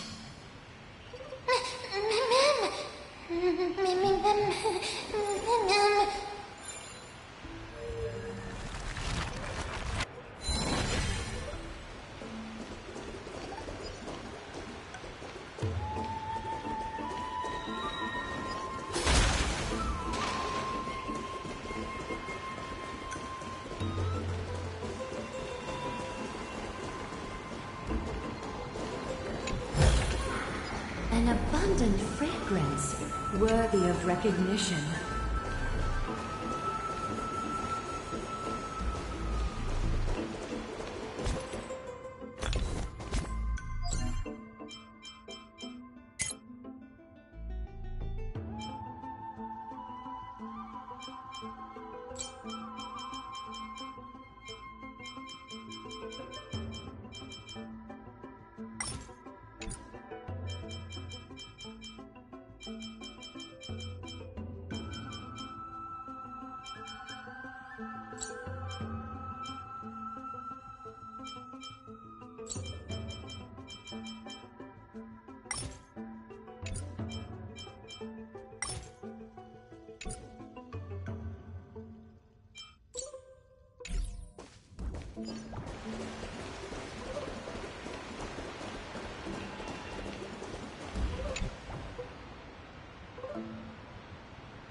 Regardless of what you do, a stone won't be able to speak.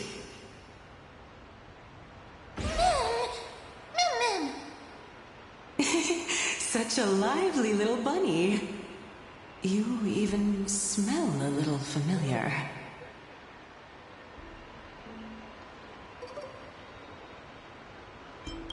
What an impatient child. Don't you know that haste makes waste? Who are you? Keep your distance and identify yourself. Otherwise, you'll face the consequences. The scent of Thanatos. I recognize you. Idonia's renowned goddess of death. Since you are aware, stop provoking the authority of death. Answer my question. Baring your fangs at me. How cute. Just call me Calypso. I greet you on behalf of the 7 sages and the litophagists.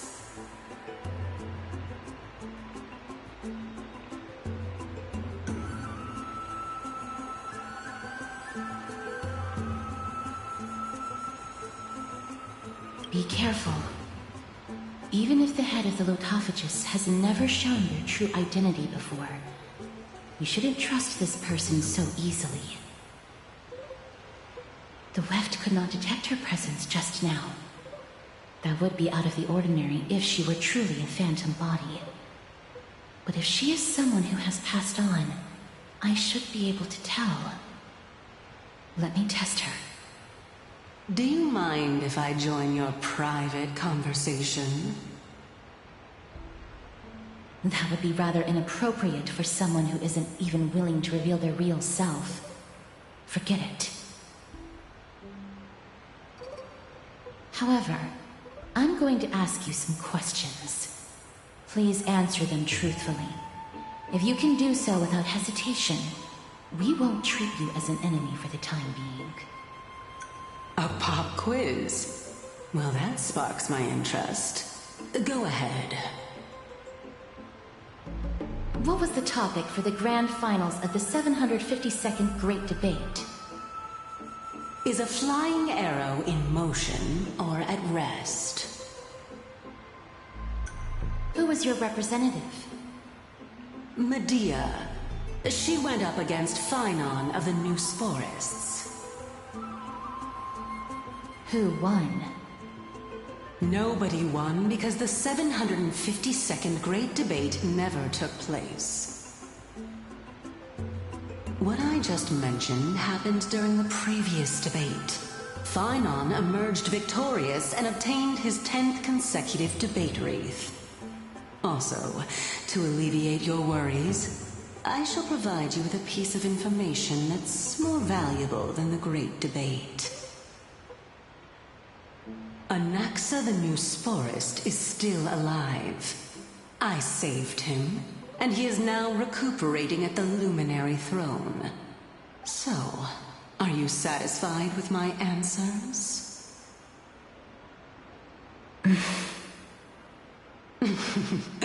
This dumbfounded expression of yours is much more adorable and likable than the previous one. As the saying goes, seeing is believing. Why don't you follow me to the throne and take a look for yourself? I'll keep my eyes on you at all times. Oh, that's truly an honor.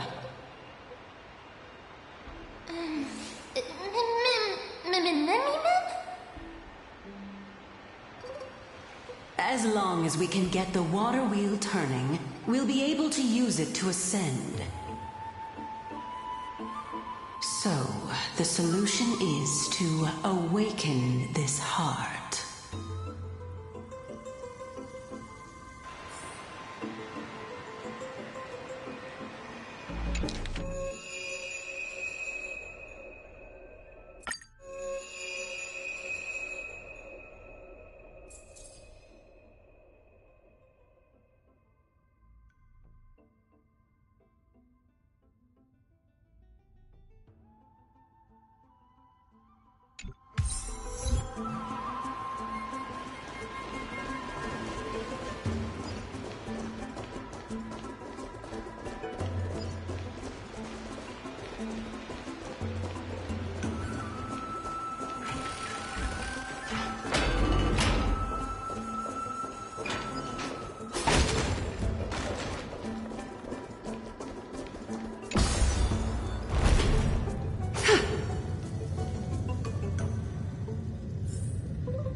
Is that the Chamber of Purifying Tears? You have a good memory.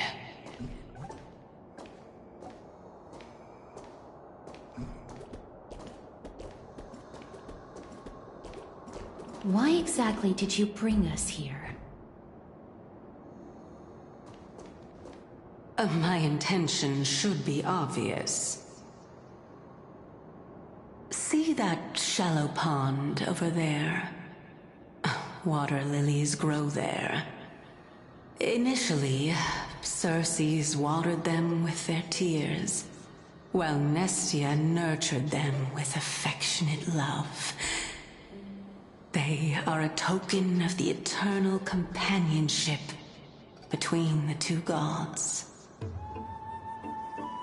All the two of you have to do is to cross the deep well and retrieve the golden bough of vows for me.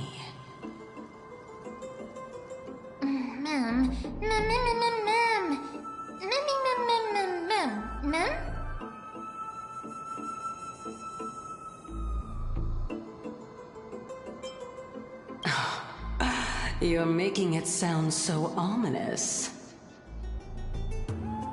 We can retrieve it, but I advise you not to waste your time on any schemes. Oh my. I'm helping you to eliminate your worries and obstacles, and yet I receive nothing in return. Besides, the bow is essential for awakening the heart and drawing water out of the source. If you can't find it this time, we can just remain trapped here for the rest of eternity.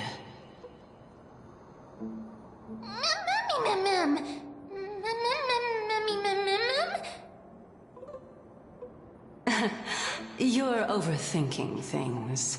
We're all in the same boat.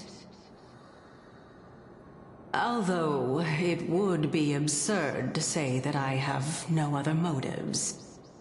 Since you've brought it up, I might as well take this chance to explain. I'm simply making use of this opportunity to see what you two are made of. So, is that truthful enough for you?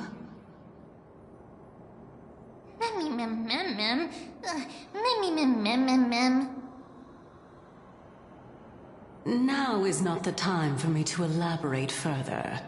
So, please proceed. As a student of Anaxa, equivalent exchange should be something that you are familiar with. I cannot deny that. Miss, since our interests are aligned right now, it's better for us to do as she says. Besides, she knows about my past. Even though I'm not able to elaborate much, I can tell you that she has reasons to fear me. If you unfortunately turn out to be her ultimate target, please don't worry. I will promptly intervene.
There are Ichor vessels stored here.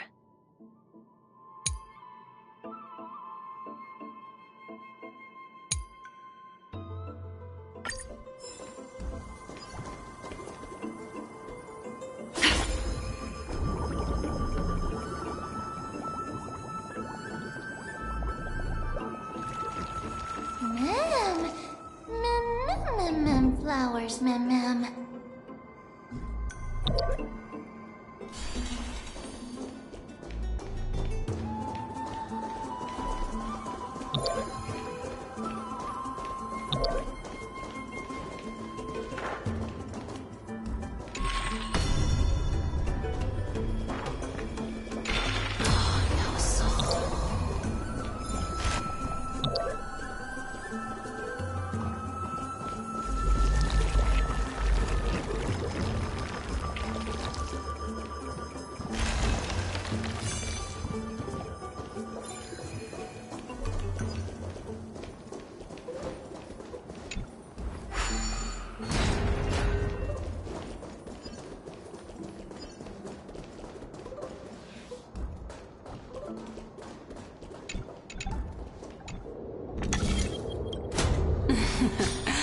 How smart.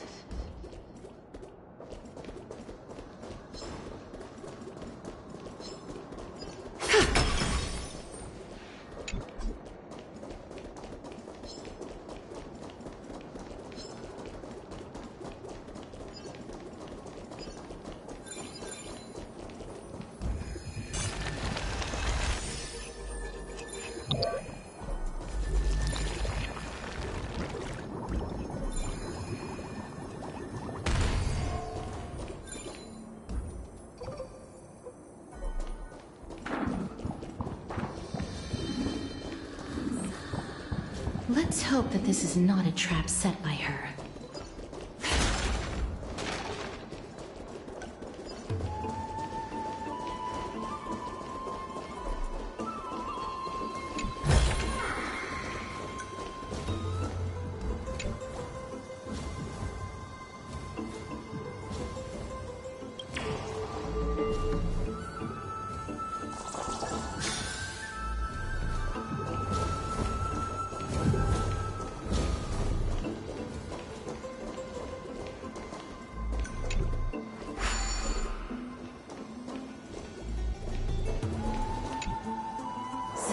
This is the Golden Bough of Vows.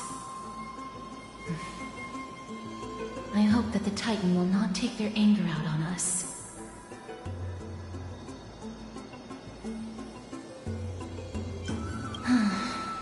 If only they could interfere in the affairs of the Titans. So lustrous and beautiful. It's even more magnificent than before. Cal.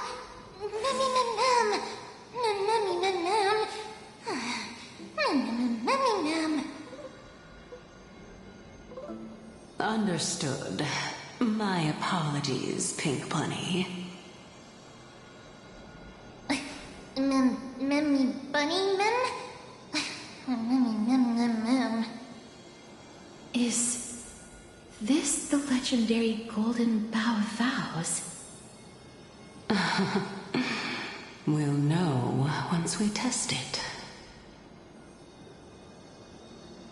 There's a secret passageway behind the pond. It's faster if we take that path. How do you know this place so well? Well, I'm one of the 7 sages after all.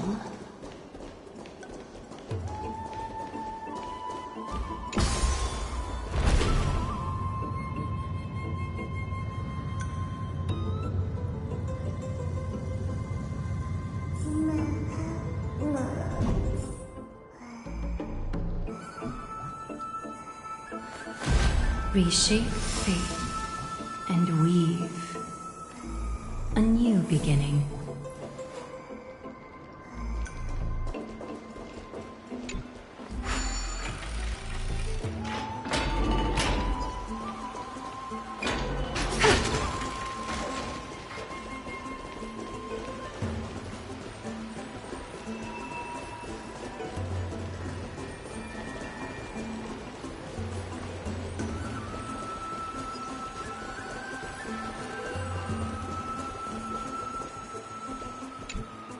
We're here. Could you kindly pluck a petal for me and place it into the pool?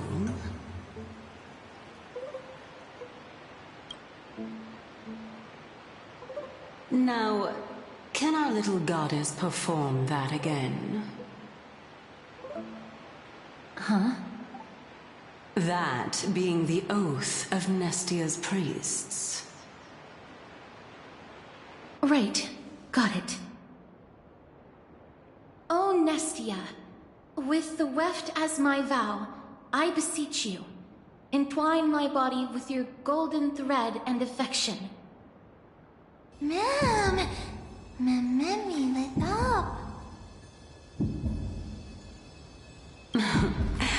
It's just an ancient promise between the Titan and humans. So, what do you think? It really is the Golden Bough of Vows. And I did not set any traps for you, right?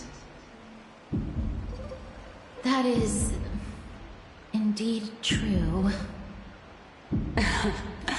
You look like a sad, lost puppy. Even if this is indeed a scheme to get you to lower your guard, you don't have any other choice but to play along, do you? Therefore, why don't we just put everything aside and work together? We can always determine who's right and who's wrong once we overcome this. Yes, I agree. Great. Then, let's ride the water wheel. However, giving us half-truths is not the right attitude for cooperation. Furthermore, according to the principle of equivalent exchange, since we have passed your so-called trial, isn't it time for you to make your intentions clear to us? Ah. I really can't bear to look at your sad expressions. Although you only cleared a simple trial, I'm willing to make an exception and treat you with sincerity. I'll allow each of you to ask a question. Up, but not the little bunny. So, ask away.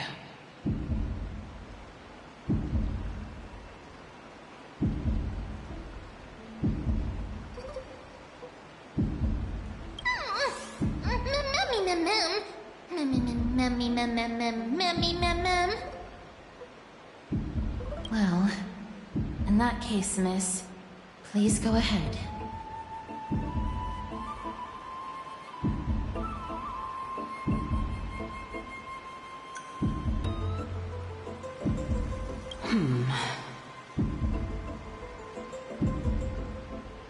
As I've previously mentioned, I'm one of the 7 sages of the Grove of Epiphany. If you think that this answer is insufficient, then I'll add to it. I'm the leader of the 7 sages. Well, it's your turn now, little goddess of death.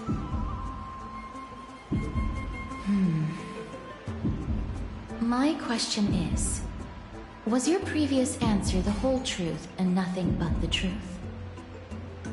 There's no point in making this unnecessarily complicated. That applies to you as well. However, we do not harbor any hostility. We merely want to avoid any potential harm to us. Lady Calypso, if you want us to work together more effectively, I advise you to answer my question honestly.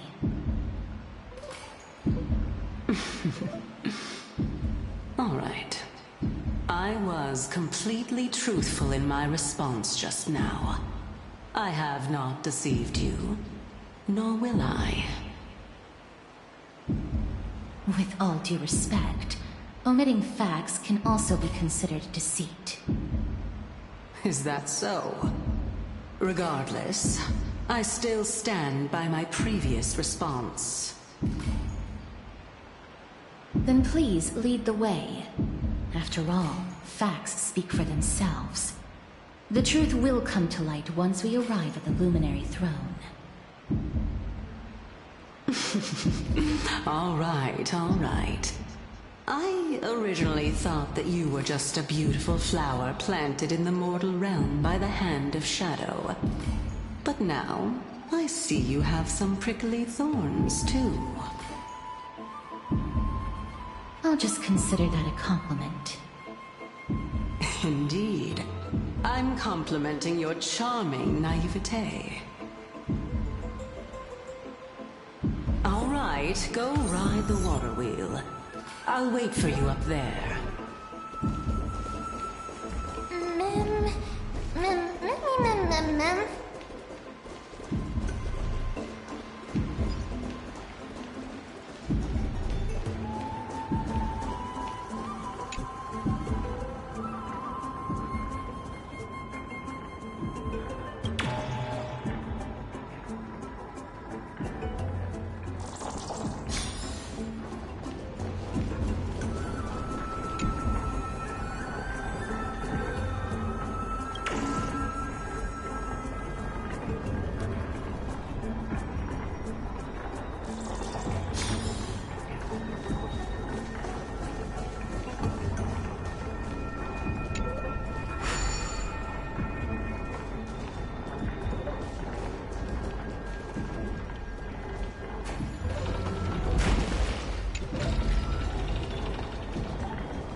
Speaking of which, don't you also have a red-haired companion?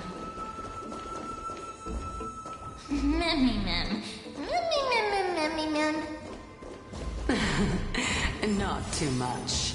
It's just that I seem to hear the sound of a bee buzzing around.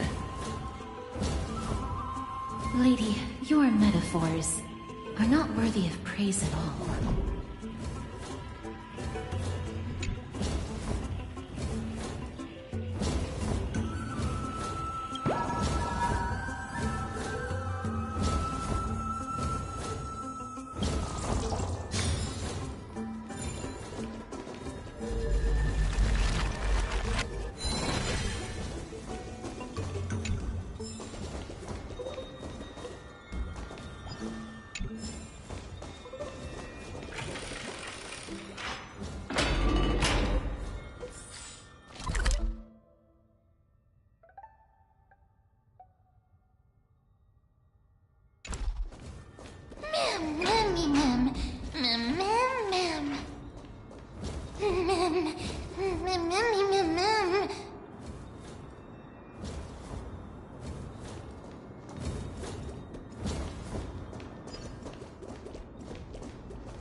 Stream forth, the gleam bolt.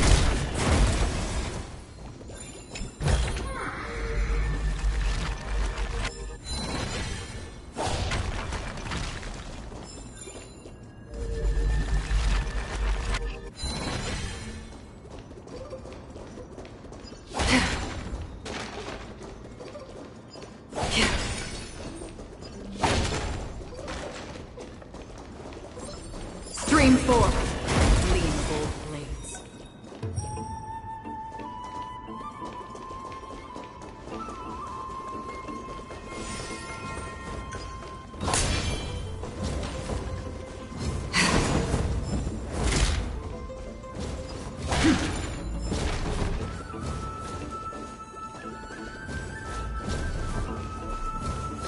Stream forth, the gleam-bold blades.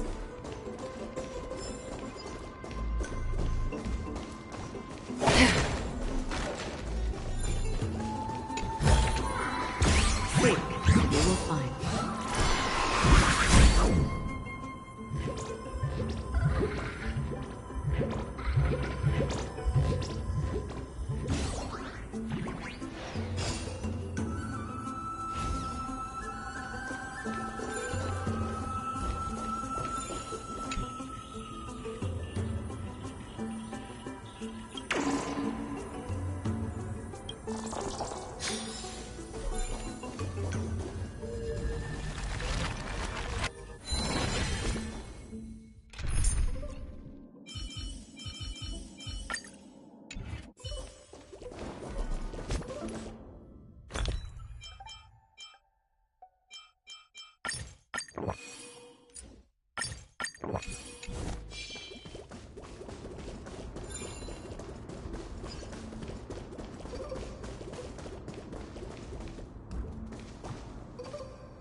Intricate weaving. Nothing left to chance.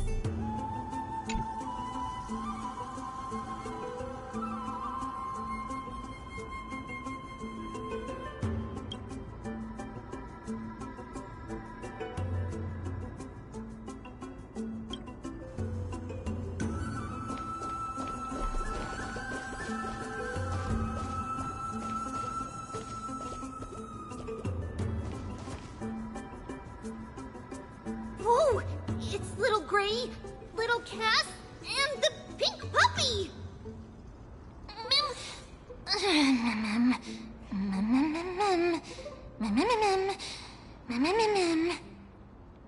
Lady Trianne, are you all right? Were you hurt?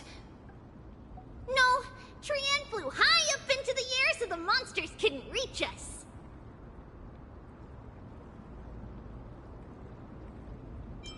Yup!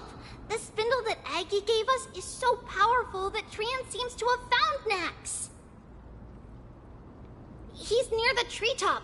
Even though our perception of him is very weak, it's not like the White Dryads from before. But since Trianne was alone and afraid that it might be dangerous, we did not fly there to take a look. It seems like Lady Trianne did not forget our promise. Anaxa is indeed still alive, and he's at the Luminary Throne right now. It seems like Lady Calypso did not lie regarding this. Huh? Calypso? Who's that?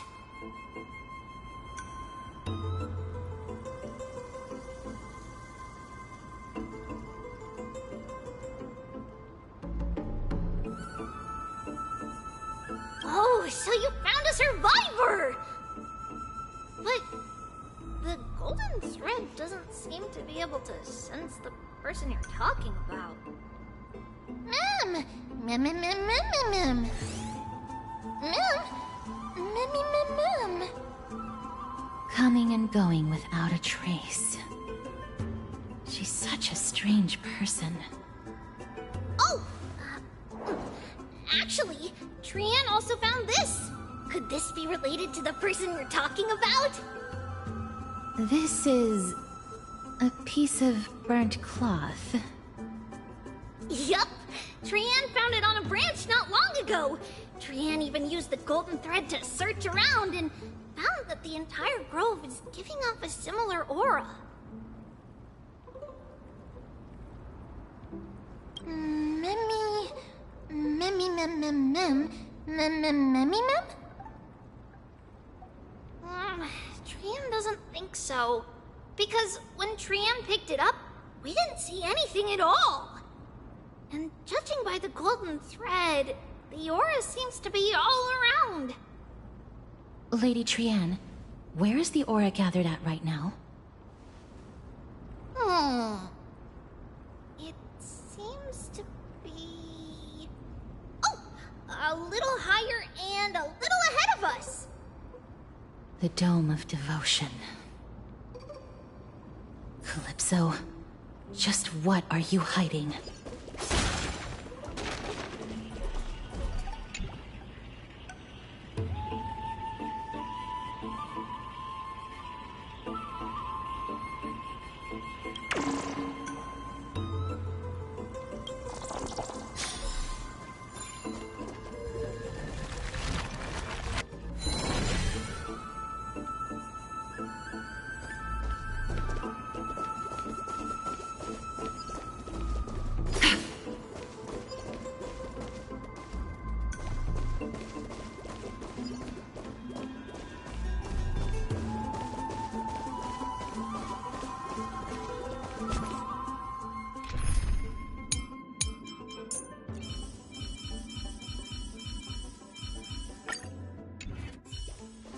Stream 4.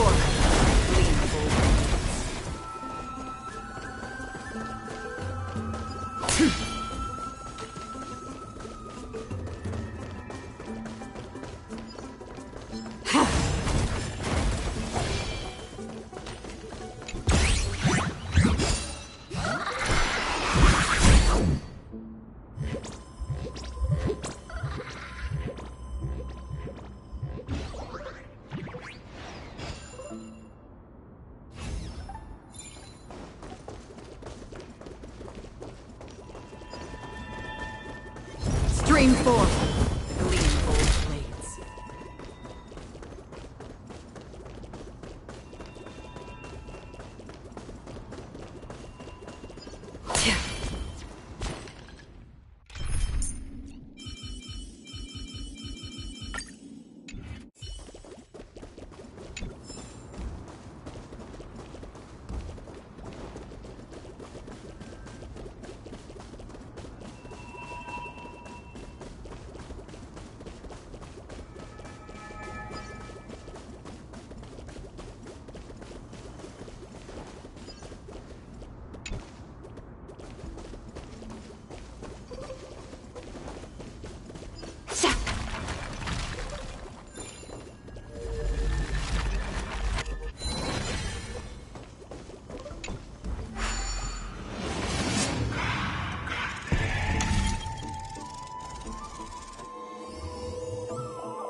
vibrating more and more violently. Everyone, let's be even more cautious.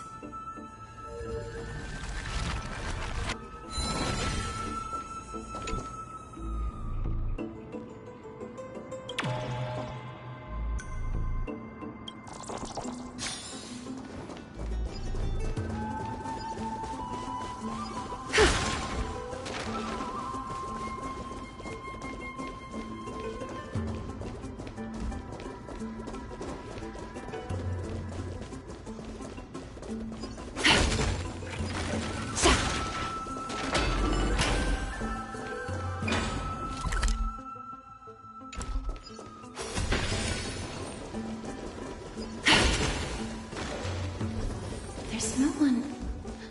Hold on. The butterfly of divine mind is gone?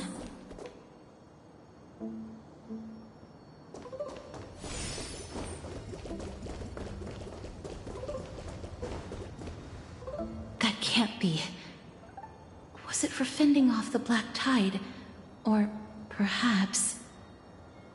What exactly is this butterfly of divine mind?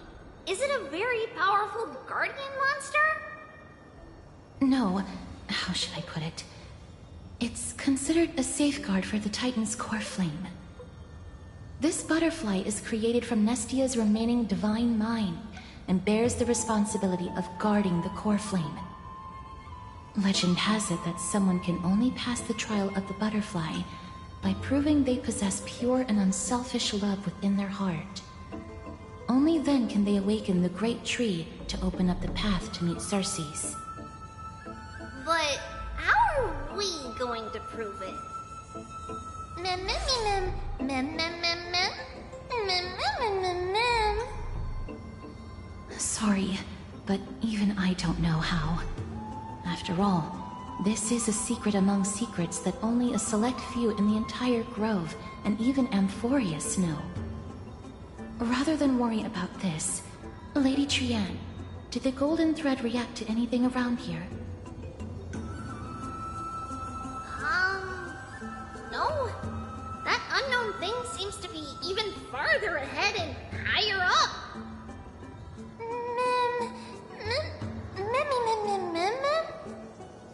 Perhaps we can try again. Let's see if the butterfly will still react to the golden bough of vows despite having dissipated. If it's indeed the token mentioned in the legends, there should be a reaction.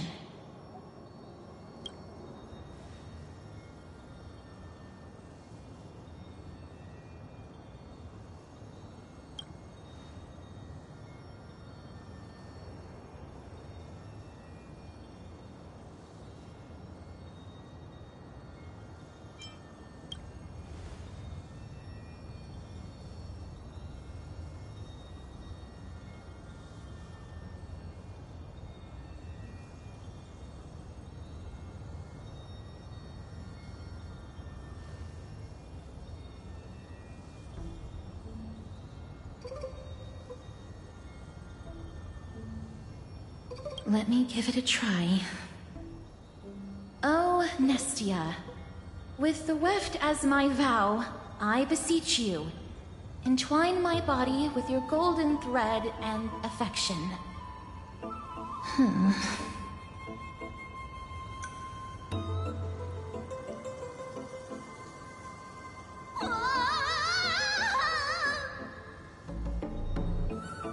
Lady Trianne, and even Mem?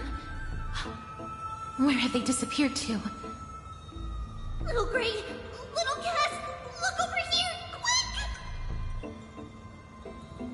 Mummy, he's about to burst into flames!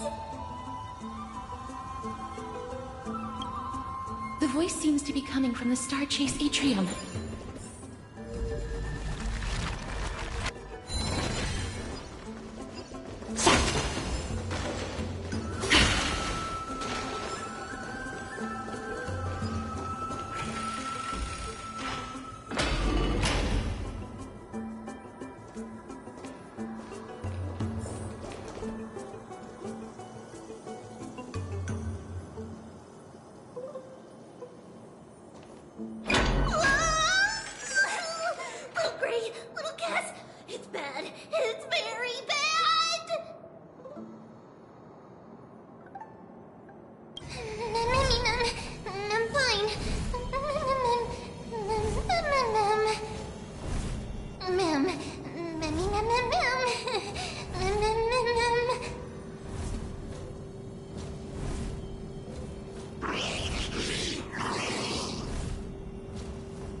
exactly happened just now?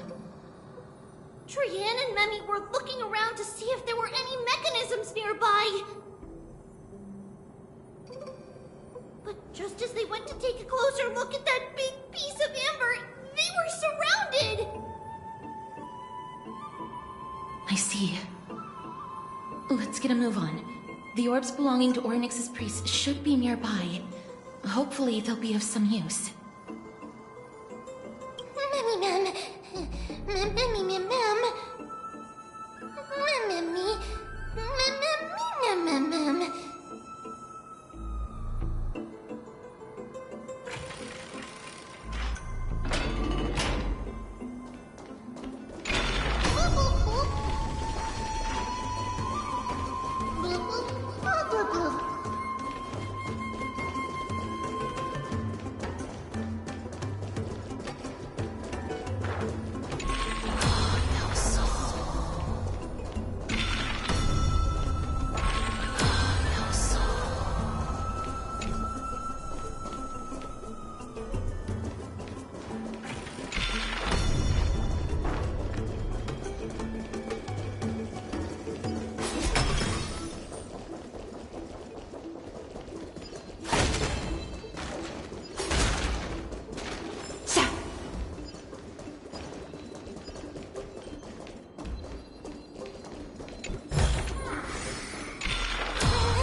An abundant fragrance, worthy of recognition.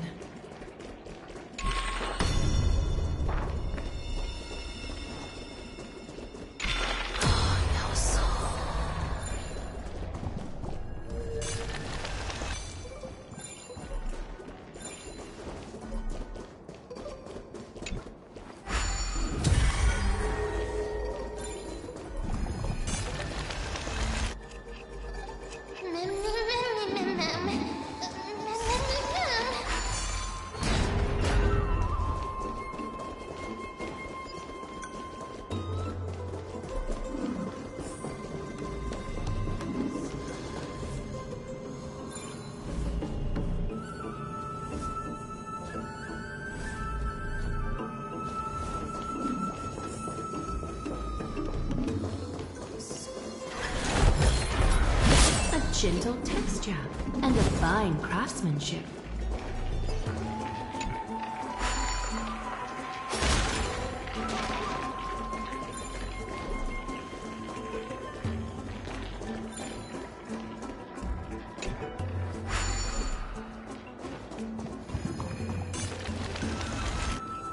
Oh no, I'm starting to smell something delicious.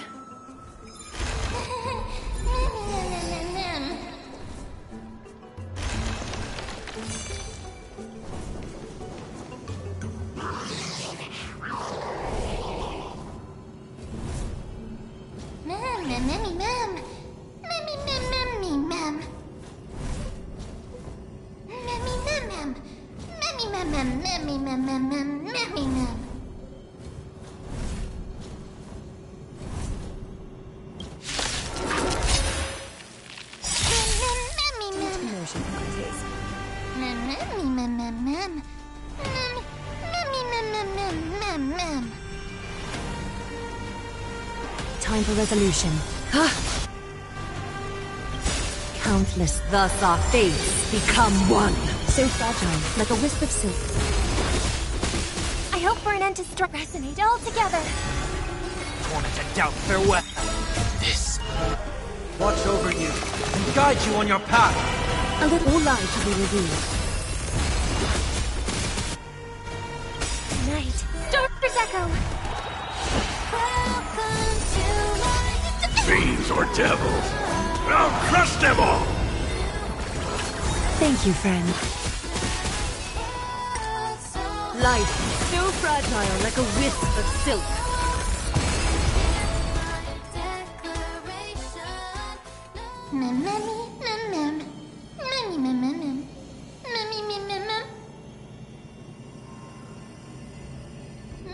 Easy, mem.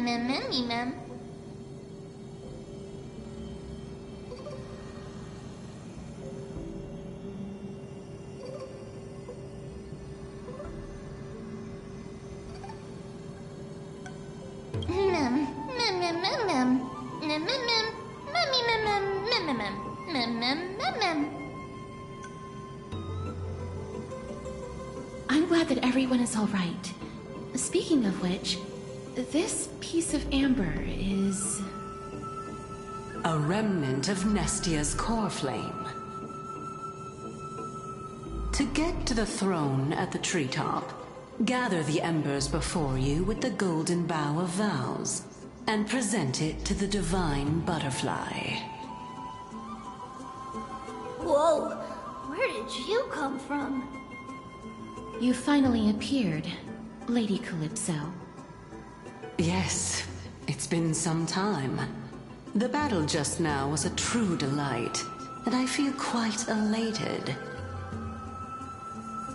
It seems like I'll really be able to rely on all of you to reclaim my true form. Lady Trienne, how does the golden thread react to her? Huh. There's no reaction at all.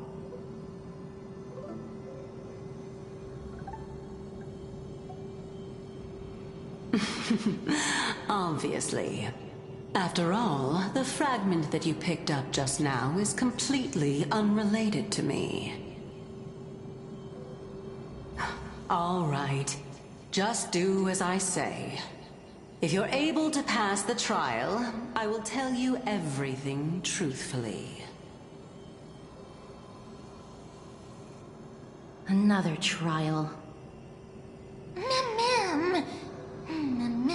Mem. But we have to go to the treetop to find Nax anyway, right? I've got a hunch. Come, let's collect the embers and go confront her.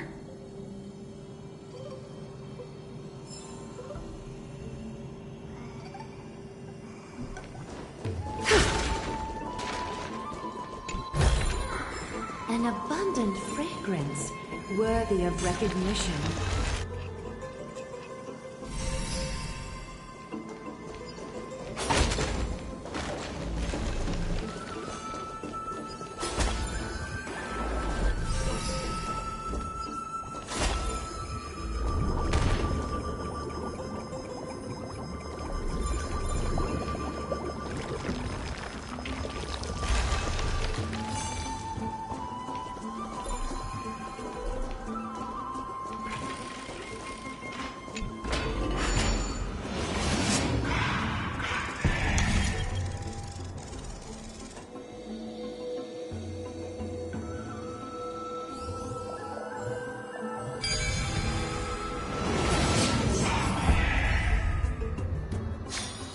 Intricate weaving. Nothing left to chance.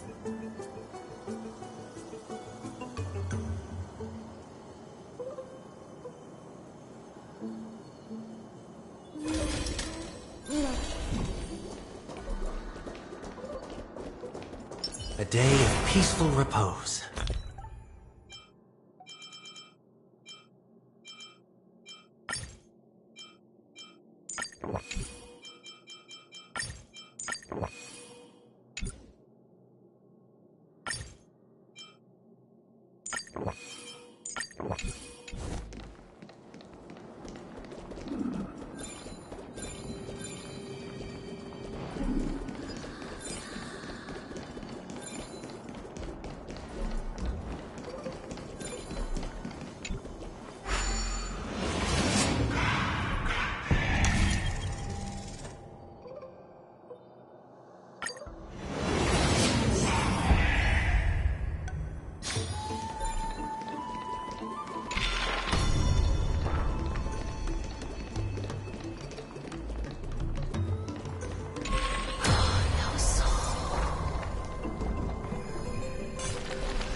According to Calypso, we just have to gather the embers before us with the golden bough of vows.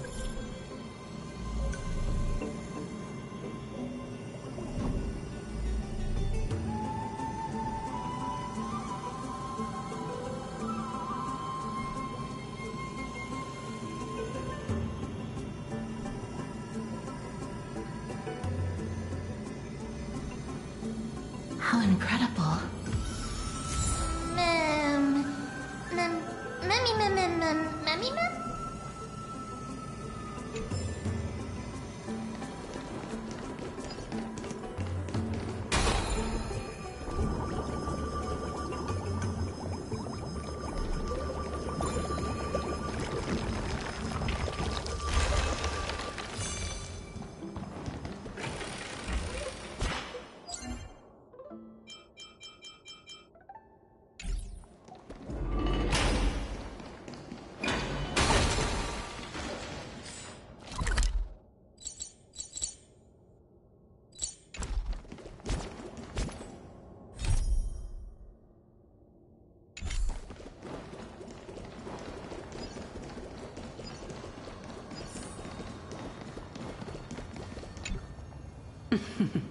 It seems like you managed to gather the embers. In that case, just offer it to the Divine Butterfly. It'll be fine. Let's just do as she says.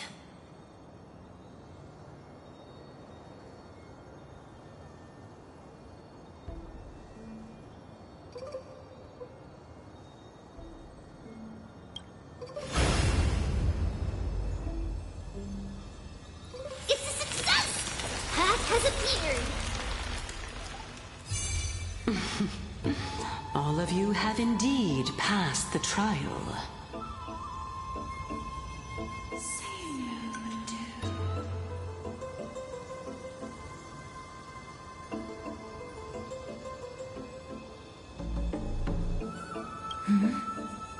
The sound of a butterfly's wings.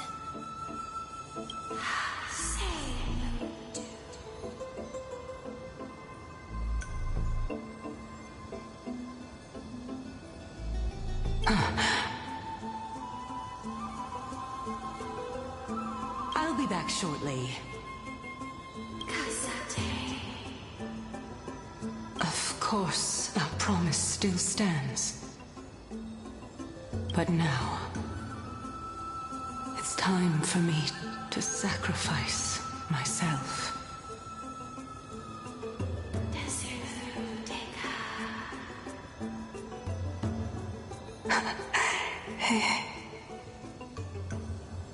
If the West Wind ever ends, let that be the place where we reunite. Farewell, my love.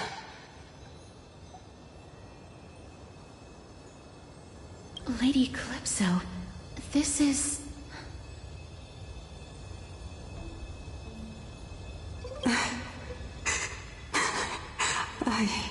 It's nothing much.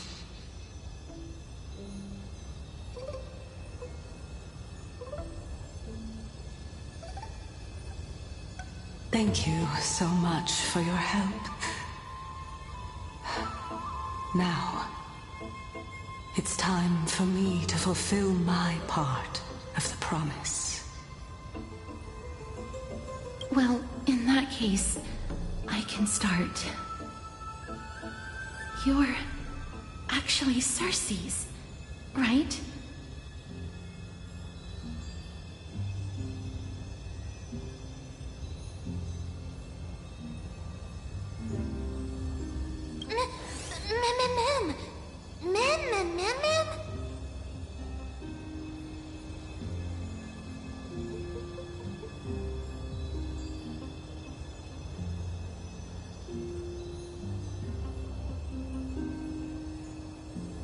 Oh my. The children of humanity have passed the final trial at last. I was wondering when you were planning to expose me. How did you know? The riddle-like trials, your distrustful yet sincere character, referring to Nestia as your love, and... The head of the Litophagus is actually called Medea, and not Calypso. Since you knew from the start that I was not who I said I was, why did you wait until now to expose me? Because I did not believe that Circes would walk this world in a human form. I was also afraid that the Titans were under the control of the Black Tide, and would do us harm. Also, to make a claim, one must have evidence. This is the precious knowledge that I acquired during my time at the Grove. Excellent. To think we were able to gain a new chance at life in the midst of death. Fate truly is a mysterious thing.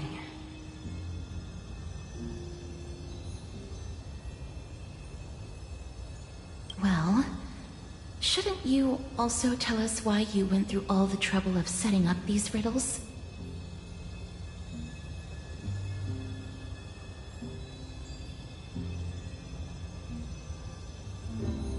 Oh, the reason's quite simple.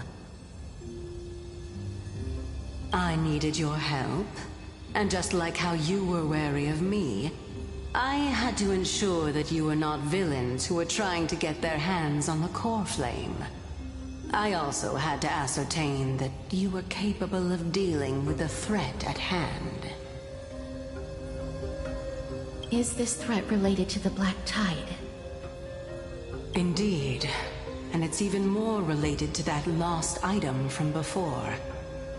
Its owner is a quiet and paranoid hunter who seems to have been reborn from the Black Tide and is attacking along with it. As I could not do anything about him, I split my body up and escaped to avoid harm. I bided my time for a chance to seek assistance. Unfortunately, this was not a sustainable long-term plan.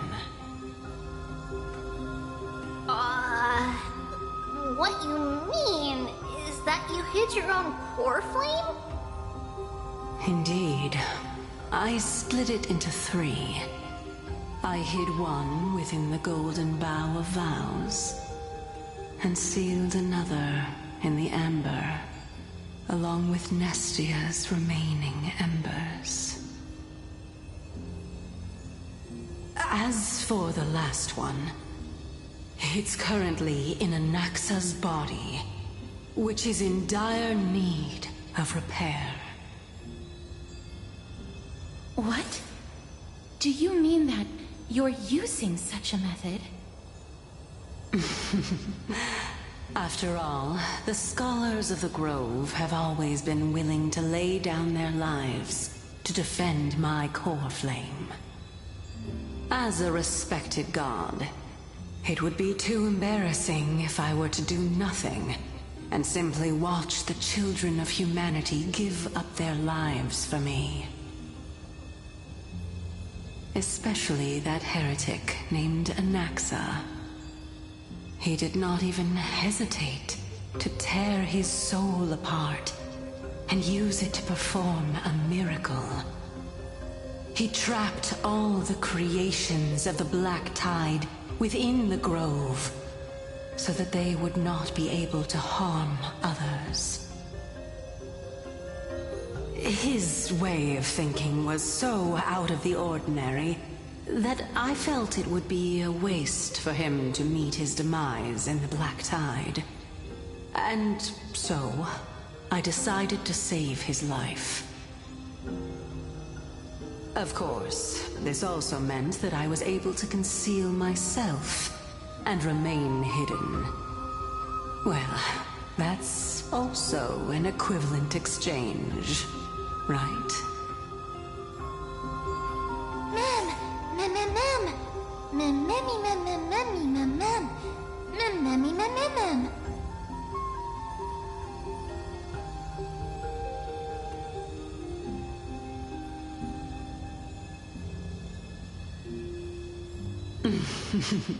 What a smart little bunny. This way, I'll be able to regain my true form. And you will be able to bring the core flame and your teacher back to Akama. We'll also take down the black-robed swordmaster at the throne. Together, in one go. But, Cersei's, aren't you the reason, Titan? Even if I do not have the authority of strife, I'm still a god. I just need you to buy me some time against the warrior's blade. Once the core flame is reformed, I'll be able to show my hand.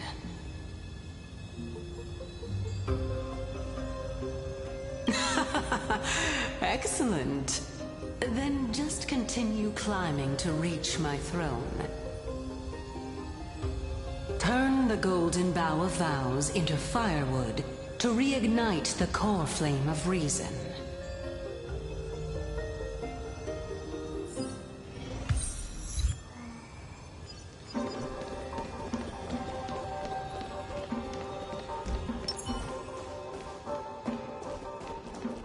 I'll leave it to you, children of humanity. May you be blessed with good fortune.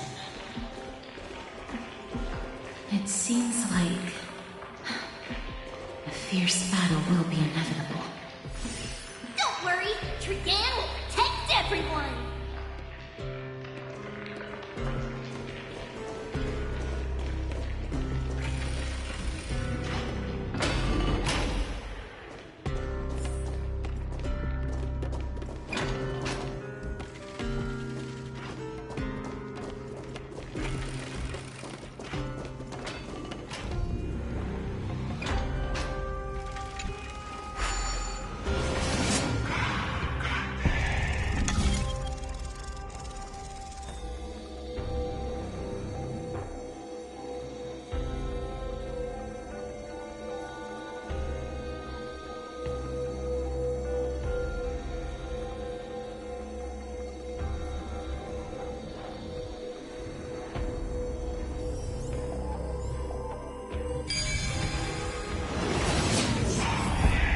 Ahead lies the Luminary Throne.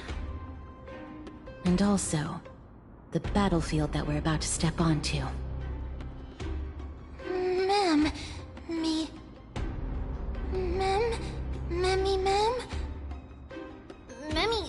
what's wrong?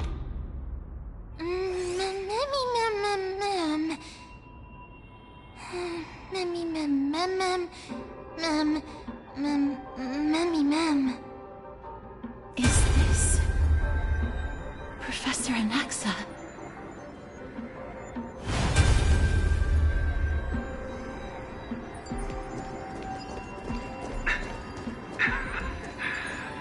My eyes can no longer see.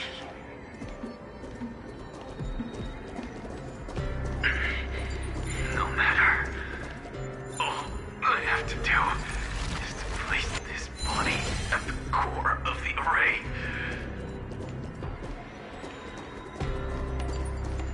For the sake of Emphorius. Die with me, Titan.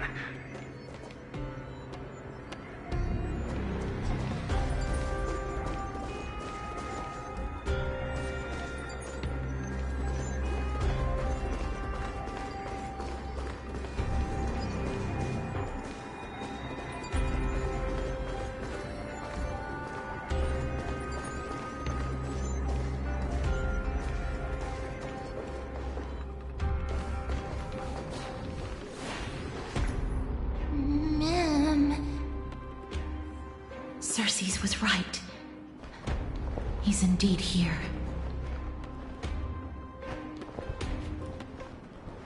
Who is this black-robed guy?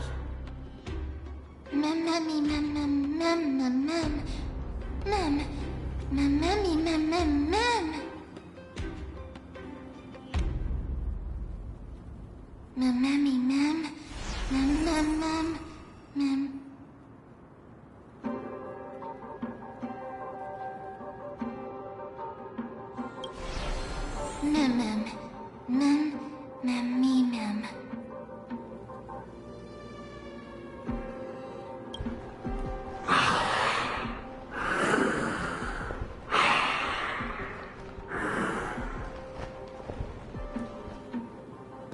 Everyone, brace yourself. This must be the hunter reborn from the black tide that Circes was talking about. The black sword and cloak. The owner of the piece of cloth. The north wind that sent over the deathly fog of Thanatos. You're not demigods. Stand down or die. Mem! Run! Mem.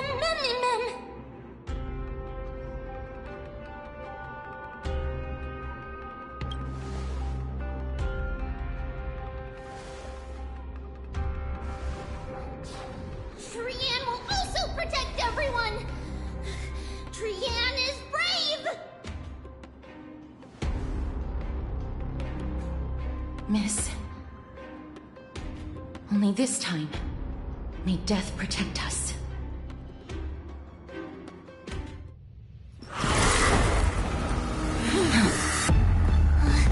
Be careful. One slash. Two slashes.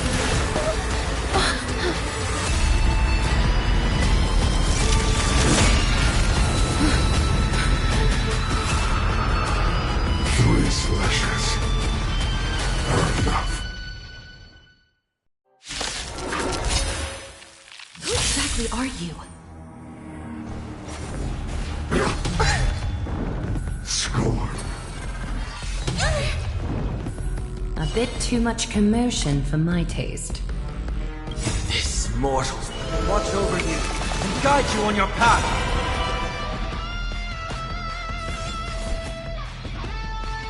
Time for resolution. Countless threads, all within my grasp.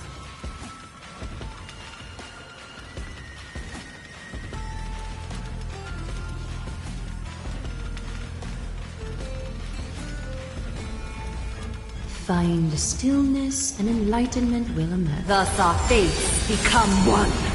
All lives shall be revealed. Harmony and unison. I've heard the call. Serenity is before me. Is that fear I sense? So fragile, like a wisp of silk. I'm scared. Stay put! Give me strength. Thank you. My throat is feeling much better. Torment.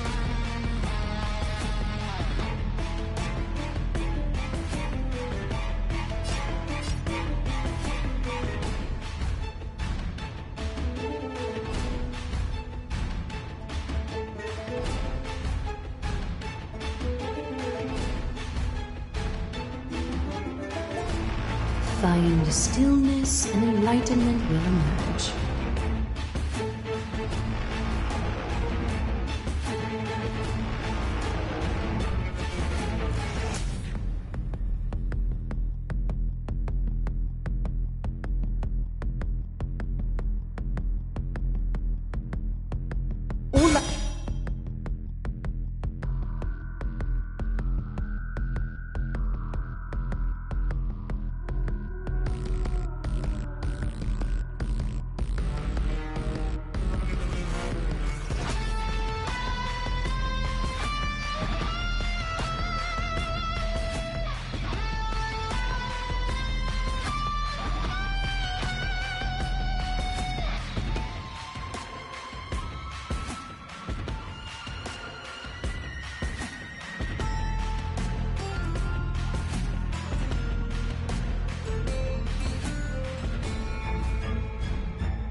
be revealed.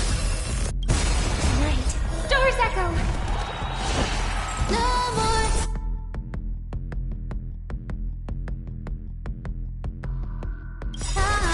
Don't come any closer! Fiends or devils, I'll crush them all!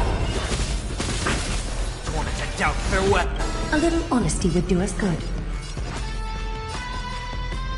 So fragile, like a wisp of silk. I'm gonna hold everyone back again! Protect me! This. Watch over you and guide you on your path. So powerful. Cersei's was right.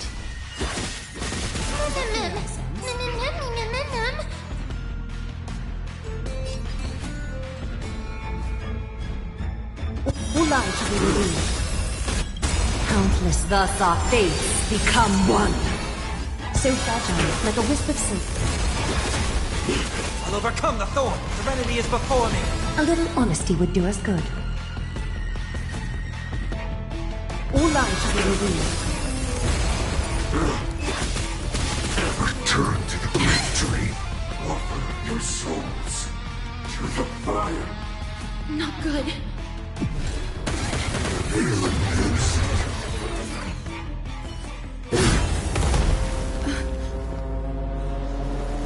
In that case...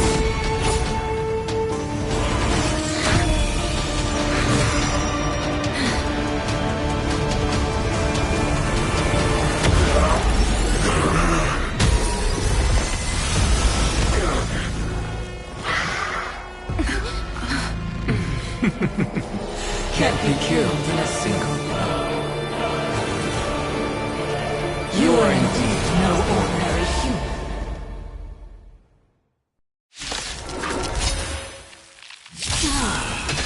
How annoying. Children of humanity, Don't waver now.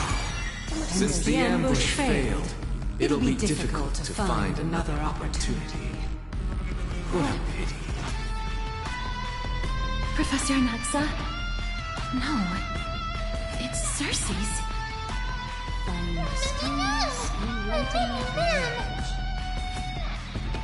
This. Watch over you and guide you on your path. Catadons? I hope for an end to stress altogether. Torn it to doubt, farewell. A little honesty. Countless thus our fates become one. So fragile, like a wisp of silk.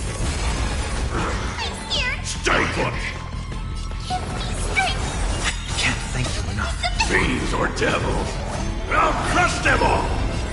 All light to be revealed. Score. I'm about to be overwhelmed. Fighting is so much more tiring than thinking. This. Watch over you and guide you on your path. So fragile, like a wisp of silk. That was tough.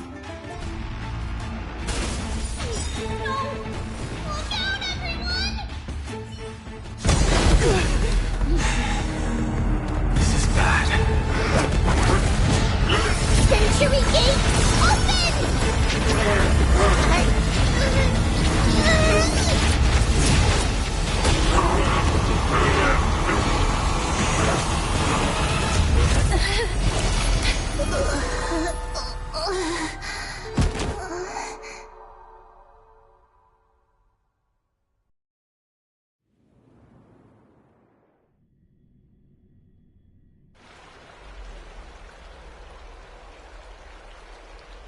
Phew. That was a close call. Thank goodness that we returned to Akama unharmed.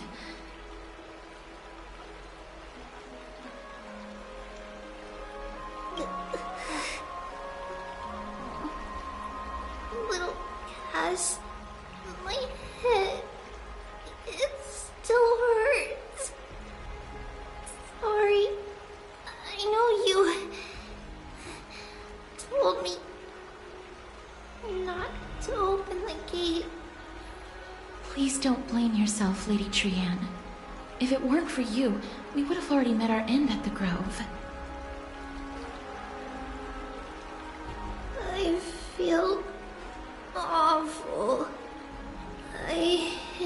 to go back to get some rest. Lady Trianne, you haven't been well since you woke up. Are you sure you can make it back on your own? All this noise and commotion. Akuma hasn't changed a bit, has it? Are you Professor Anaxa? There's no need for doubt. The Titan no longer speaks. It is I, Anaxagoras of the New Sporists. Indeed. You are the only one who would refer to yourself like that. Professor, let me be frank. The mission Lady Aglaya entrusted us is to search for survivors, uncover the truth about the disaster at the Grove, and retrieve the core flame of Circes. That does not surprise me. And now, I'm a survivor who witnessed the entirety of the disaster, as well as the defenseless bearer of a core flame. Are you going to bring me to Aglaya to fulfill your duty? That is indeed my duty, but I prefer not to present you to her as a captive or spoil of battle. Fine. There's no need to make your life difficult. I'm not against meeting that woman. But I have some things to take care of first. The families of some of my fellow Grove Scholars live in the Holy City. Before we meet Aglaya, I want to visit them. Because Lady Aglaya will probably be against it. Let me guess. That woman will not only prevent me from visiting the families of the deceased, but will also suppress any information about the Grove. She's always been that cold-hearted. My fellows at the Grove gave their lives defending the core flame and fighting the Black Tide alongside me. Their families deserve to know the truth. You intend to do it without her knowledge? Do you really think that woman would treat me well, even if I behaved and proved my loyalty? I wouldn't mind seeing a bit more anger on her face. Are you going to stop me, Castorus? I will accompany you, but please understand that Lady Aglaya has her own considerations. You truly have the makings of a fine scholar, putting yourself in other people's shoes like that. Let's go. I won't go overboard. So, after all these years, you and Lady Aglaya are still... Neither of us is narrow-minded. You should know the root cause of our conflict.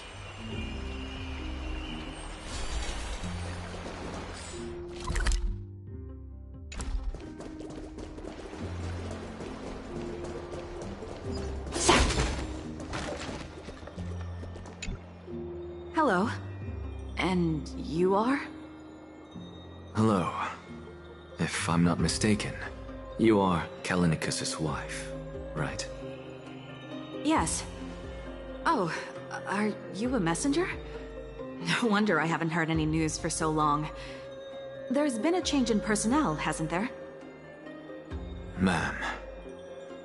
Kallinicus passed away a few days ago, defending the Grove against the Black Tide.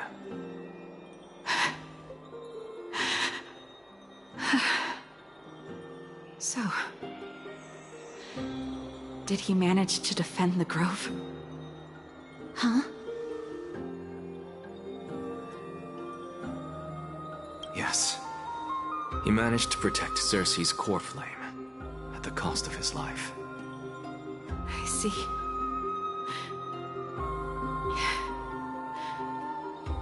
I'll select some of his possessions and pick a nice resting place for him. Please let us know if you need any help, ma'am. I come from Kremnos. Death and sacrifice are things I've learned to face with composure. You know, Kallinicus, even though he was a scholar, He'd always ask me to teach him how to fight whenever he came back. Isn't it funny that a Chrysos heir like him wants to learn from an ordinary person like me? I've been prepared for this for a long time. In times like these, any ordinary goodbye might just turn out to be a final farewell. I'm really sorry. There's nothing to be sorry for. I was once a warrior, and I'll find my way back to the battlefield someday.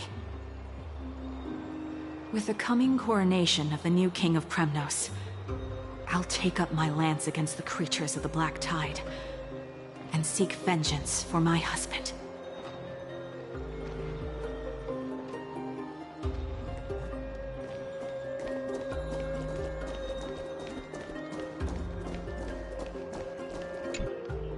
Oh, hello, young ones. Is there anything I can help you with? Are you the father of Keinani and Artakama? Ah, yes. Did my daughters cause trouble at school again? Alas, forgive this old brain of mine. Both of my daughters graduated long ago, and they are now scholars at the Grove. As I get older, memories from years past tend to blend together. What's the matter, young one? Why so quiet? Did my daughters really get into some trouble? If they refuse to apologize, just let me know. Their old dad can still talk some sense into them. What should we do? I really can't tell him. Mr. Fabio. The Black Tide took Keinani and Artakama. What?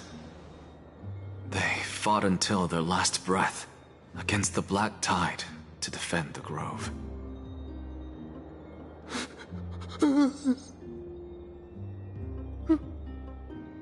As the Chrysos heir stationed at the Grove, I failed to protect them. Mr. Fabio, if you're upset... Don't put it that way. Even if my Artakama wasn't one of the Chrysos heirs mentioned in the prophecy, she was still a heroine, wasn't she?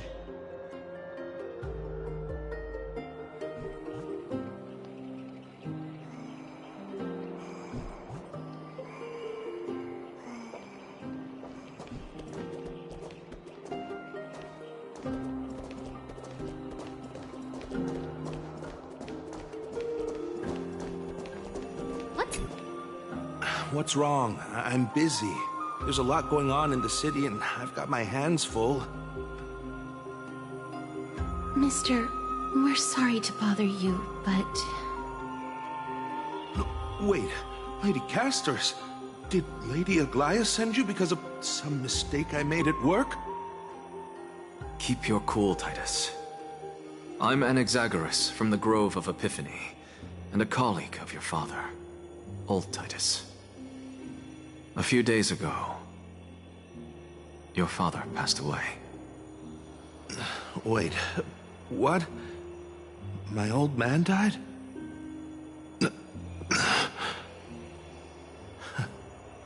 That's no shocker. At his age, he was due for the River of Souls any time. Just up and left me behind. That old man. I've been telling him for ages to stay in the Holy City and enjoy his retirement. But no, he just had to go off to that grove and mess around with those scholars. Still wouldn't budge after all those arguments. That stubborn old thing. I already got him a retirement home and was waiting for him to come around. All My effort is wasted now, and he didn't even give me a chance to say goodbye. That bull-headed old man, stubborn as a mule.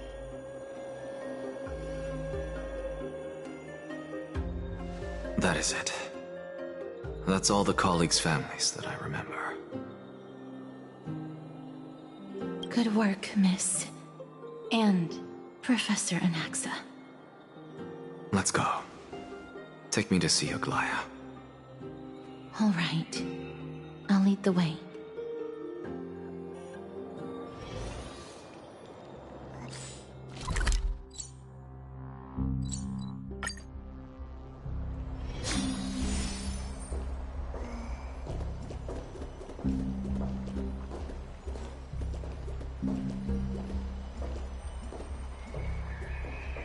Miss Castorus, my lady, you're back. Hello. We have an important matter to discuss with Lady Aglaya. May we trouble you to inform her of our presence? My apologies, Miss Castorus. Lady Aglaya has just informed me that she has no time to receive anyone at the moment. That's just great. She refuses to even see me. Answer me this, friend. Did Aglaya order you to take me directly to prison?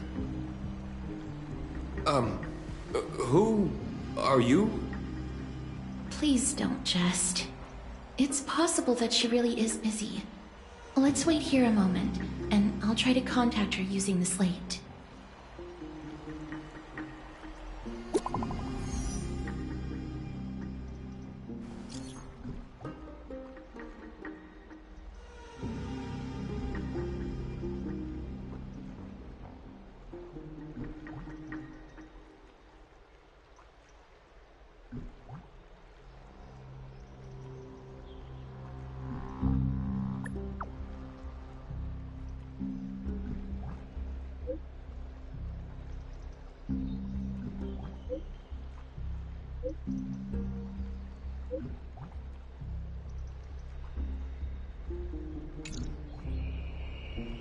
It's fortunate we don't have to confront that woman while I'm hauling around this sick body. Castorus, and this friend I haven't gotten the chance to know, I'll take my leave for today. That Titan made a myriad of adjustments on their own. My head still aches from that. I don't want to stay a second longer in this noisy city if I can. Please be careful. Akama isn't the Grove. This place is covered by her golden threads. I know. That woman is extremely confident I won't escape her grasp. Don't worry.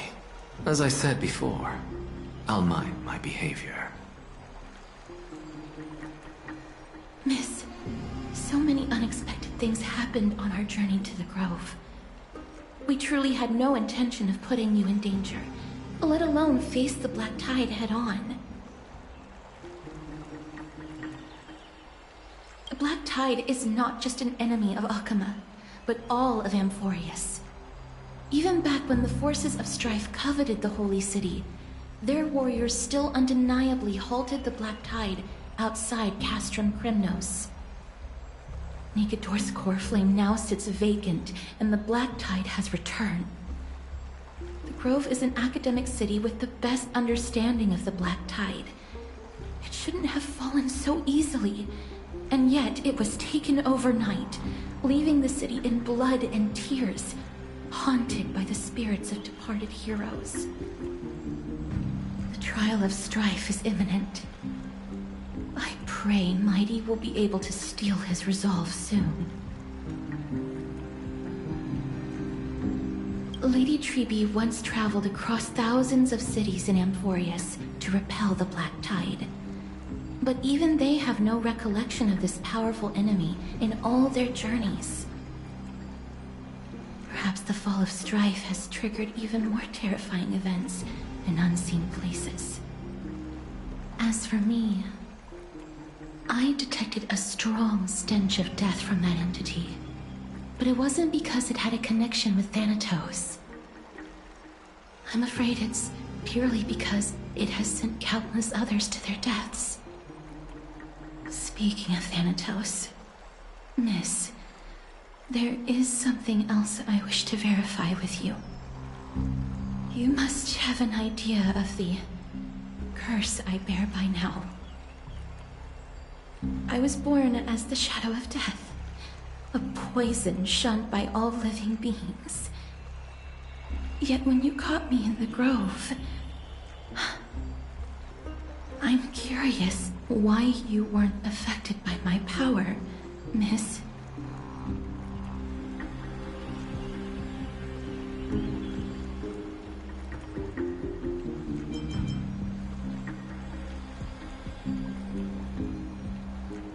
My apologies for the abrupt question. For all my life, I've always wondered, what is my connection to death? And why am I inextricably linked to Thanatos? Miss, you must be tired after being on the move these past few days. Please set aside the tragedy at the Grove for now, and rest for the day.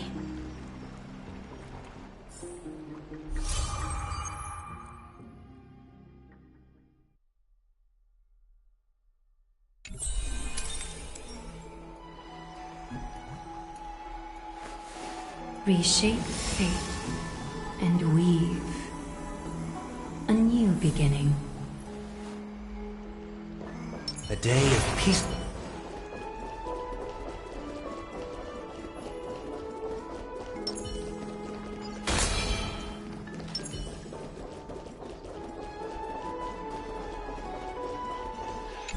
Miss, you must be tired after being on the move these past few days. My apologies, Miss Castoris. Lady Aglaya has just informed me that she has no time to receive anyone at the moment.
Trianne? What's wrong? Is there trouble at the Grove? Yes, I sensed something. It was fleeting, but very strong. It feels like they're in some big trouble. Trianne used the Century Gate again. Can you see what's actually happening? No, it's fuzzy like always. But the enemy's aura has disappeared. Maybe they've moved to a safe place? Let's hope that it's just a false alarm. We should place our trust in her and Castorus, teacher. They will keep Trianne safe. Aggie, you're talking like we're little kids. One day, Trianne will reach her limit, and Trebi will take on the role of gatekeeper from her. We are all aware of that. I am just a little concerned about her state of mind. Trianne was already unable to speak, even in short sentences when they left. We want to say a proper goodbye at the very least. I will pray with you. Thanks. And Aggie, it looks like we will need you to come with us to the baths this time to unwind. It feels like neither of us have laughed for a long while.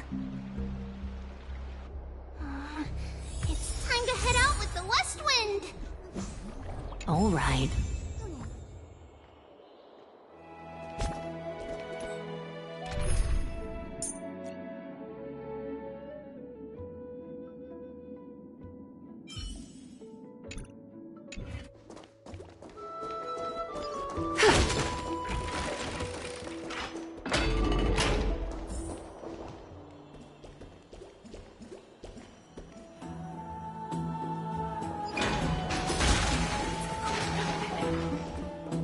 Here's really hot and heavy.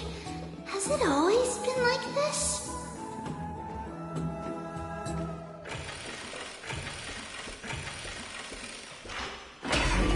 No one. Is someone injured over there?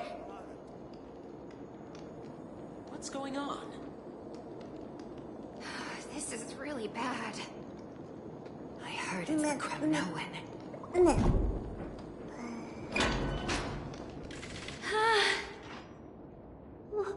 What happened here? Watch out! Watch out for the Kremnoan! Kremnoan? This is their doing? Aggie, now's not the time to dwell on that. Let's help the injured people first.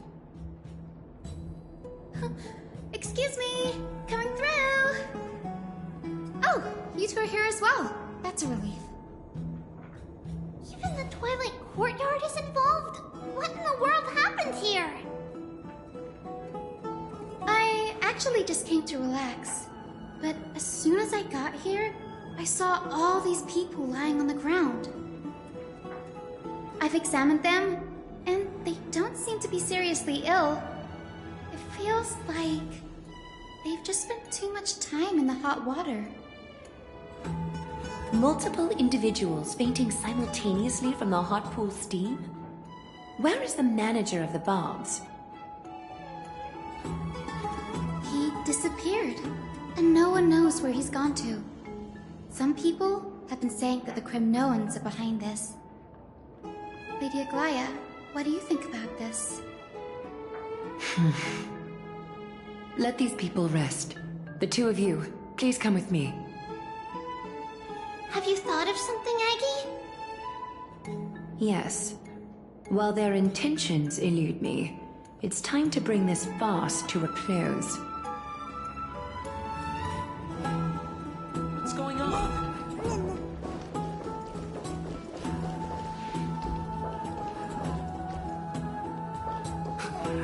This is all you can do, huh?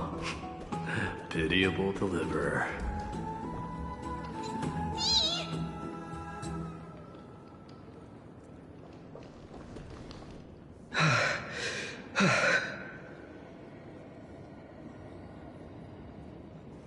Snowy! Even Snowy! The culprit is Mightimos.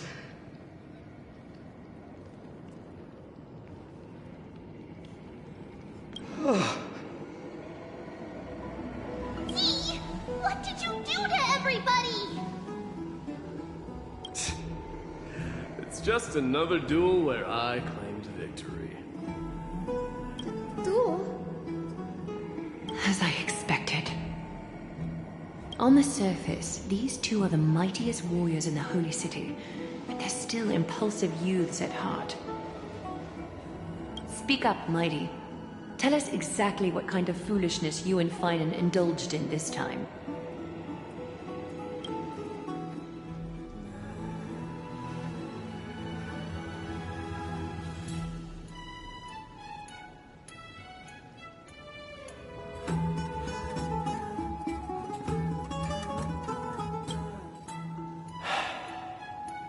No, none of those sound right.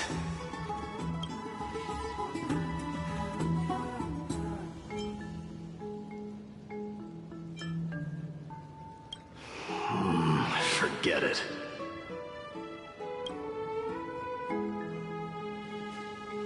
Am I seeing things?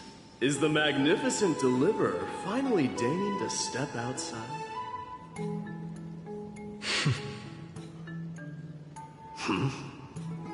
What kind of response is that? Nothing. I was just imitating your usual response. I don't feel anything special from you. Have you passed the demigod trial? The ritual hasn't reopened yet. In case you forgot, it hasn't been that long since I pulled you out of the trial. I didn't forget. Then, you're welcome.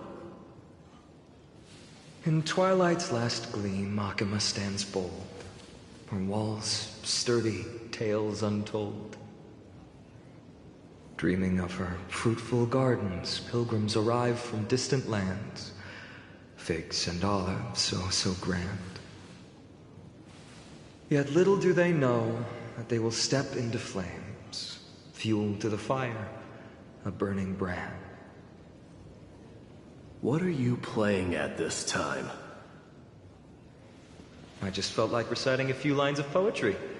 Surely the Crown Prince of Kremnos knows how to appreciate poetry, right? Kremnoans steer clear of such weak literature. But my library doesn't lack collections of this kind. These lines express the poet's yearning for their home, just as Akama is distant from many people's homes. I know how to interpret poetry, Haikis. There's no point in pretending to be profound, my friend. Thank you for helping me out when I was in a tight spot, but it seems to me that you aren't prepared for the trial either. Don't compare your situation with mine. My people are still relying on me. I can't ascend to godhood on my own without first resolving their issues. So, are you suggesting that you, the mighty Mightimos, and the heir to the throne of Kremnos, wish to defy tradition that has endured among your people for millennia? I'm still thinking about what I should do. Never mind. It's probably not my place to offer you counsel. An idea does strike me, though. Go ahead. Let's see what terrible ideas you've come up with this time. Maybe we both need to relieve some stress. Come, Mightimos, let's recommence our previous competition. This time, we'll see who can stay in the super hot bath for longer.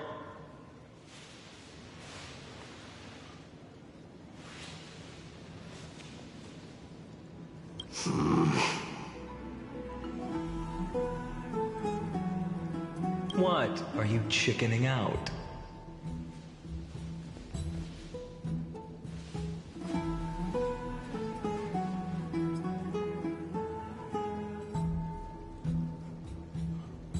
The phrase chickening out does not exist in the Kremnoan language. I just find this situation absurd, that's all. All-knowing historian, are you not aware that we Kremnoans use boiling water from sword forging for our baths? Looks like I'll have to teach you some royal etiquette today. And thus, an unprecedented sauna battle commences! With unparalleled resolve, the two warriors' determination even alters the very hue of the steam. Flames intertwine with scalding vapor, reaching toward the heavens, shrouding the sky and the sun. The spectacle is so magnificent that none dare gaze upon it directly. Since we can't see what's happening in the competition, why don't I regale you with a tale of kings to pass the time?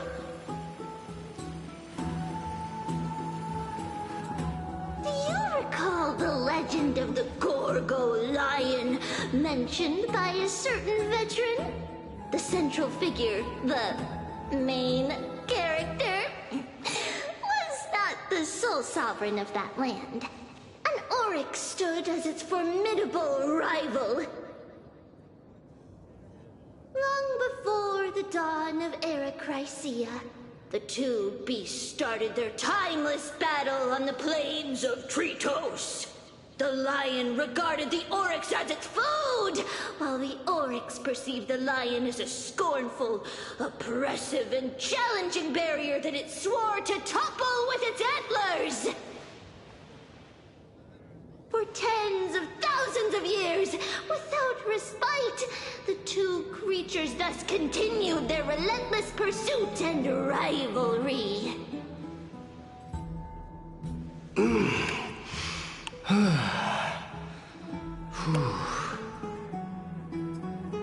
It fixated on its rival's fleeing form in the chase.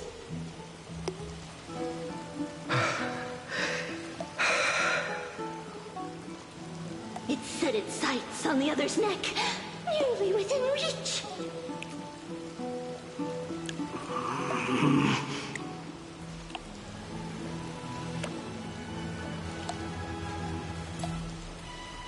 It was stuck in a corner.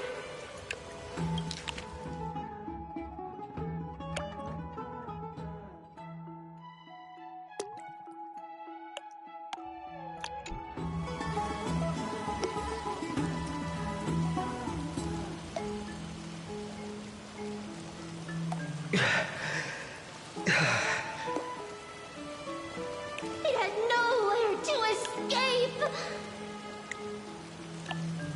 On the land of Amphorius, some lives meet their end at dusk, some at dawn, and yet others are fated to perish under the blistering sun at noon. And at last, the most scorching moment of the day descended upon them. The formidable hand of fate heeded their call and arrived! My lords, would you like me to reduce the temperature a little?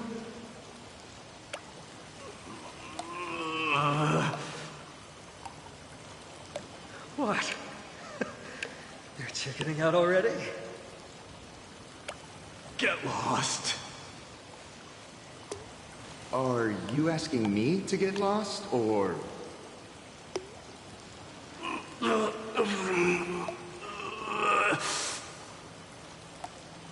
Do whatever you want.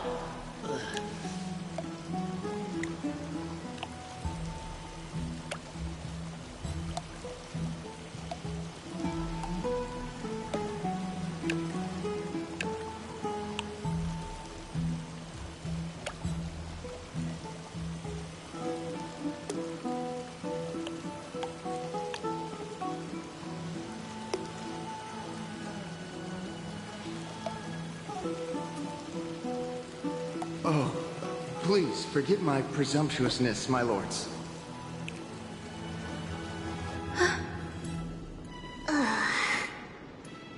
What a spectacle of folly. This is what you get for daring to challenge a Cremnoan without understanding your own place. What I'm saying is, your little game dragged down quite a few innocent souls alongside you. You will personally escort back home the customers left awestruck by our formidable presence.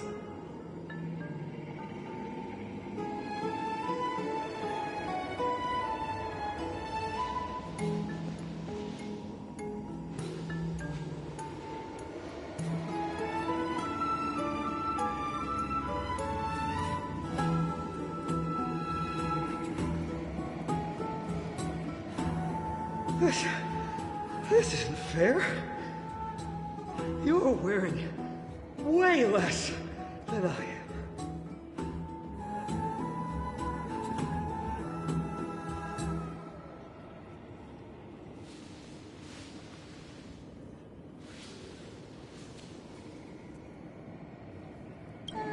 Is this the latest trend now? Getting into the baths while dressed in full armor? Don't look at me like that. It was he who challenged me. There is no word for flee in the Cremnoan language. Very well. Let us bring this farce to a close, shall we? Warriors, it is time to get moving.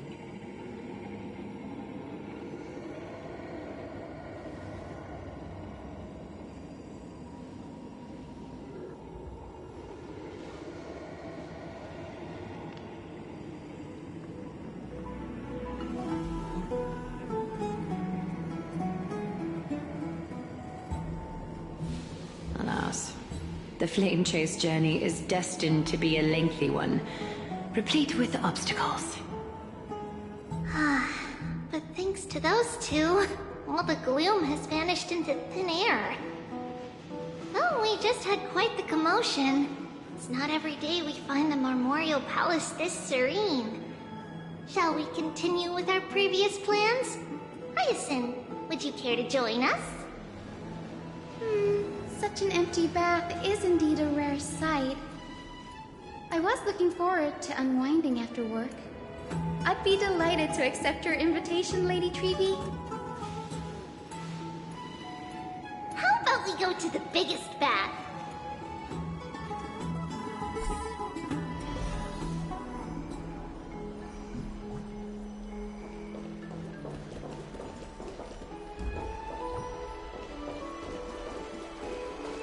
Let me check.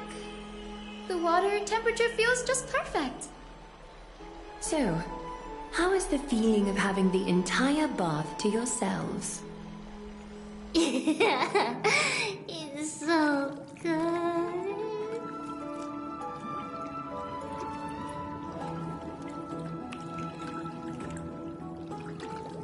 Lady Treeby, aren't you going to soak in the bath with us?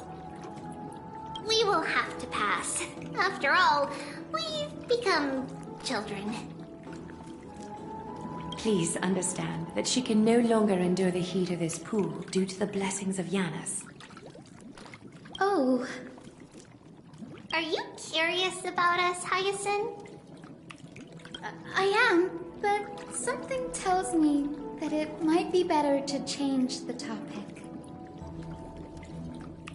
Don't get all nervous. It's not something we can't discuss. The truth is, a long, long time ago, we were a mature adult just like Aggie. Then, because of reasons, we inherited Janus's divinity and gained the power of passage. And in return, the price we had to pay was the splitting of our soul.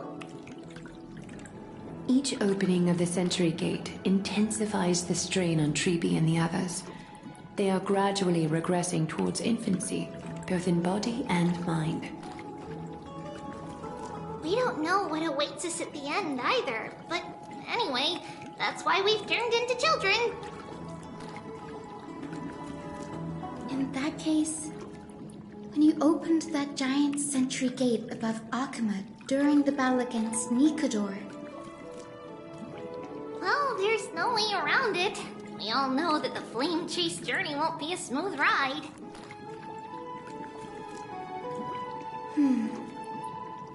Maybe we can find a way to fix it. The primary research focus of Noosporists is the soul. We explore its depletion and methods to restore dispersed souls. As long as research continues, there might be a breakthrough that can help. We will do everything we can. So your first reaction is in fact denial. You're indeed an Access student. I look forward to your good news, Hyacinth. Now there's another reason to look forward to tomorrow.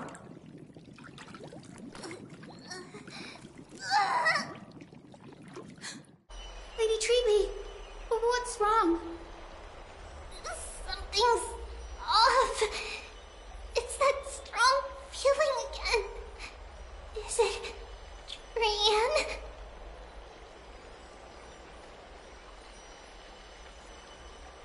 Wait, no. It's not Trian this time. It's Trinan. Trinan is in danger.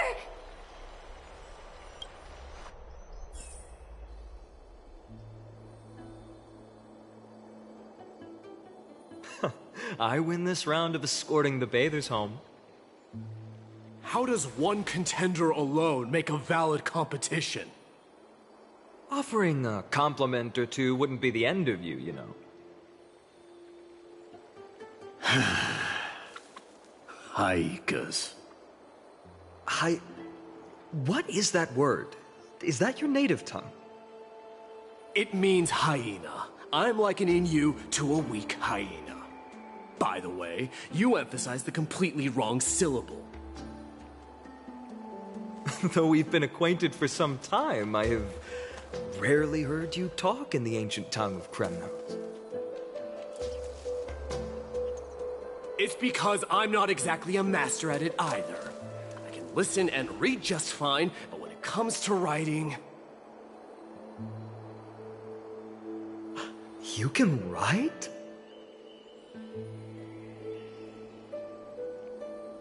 You speak as if you don't have a brain.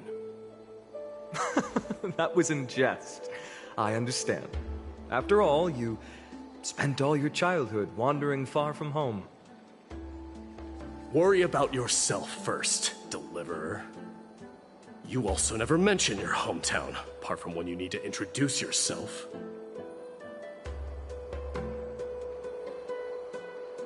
Well, it's because there isn't much to say. Ides Elysiae is simply a tiny village that disappeared many years ago in the flames of war. The only times I get to see it are in my dreams, and in the trial from the Lance of Fury. I knew it. Yes, I saw it all. Ides Elysiae ablaze with everyone. My family, friends, and my kin, lying in a sea of flames.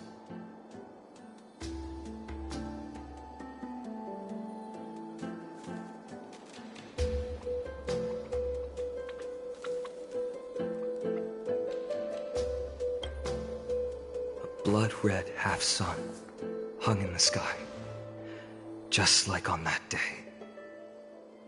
And before my eyes, that murderer killed Cyrene.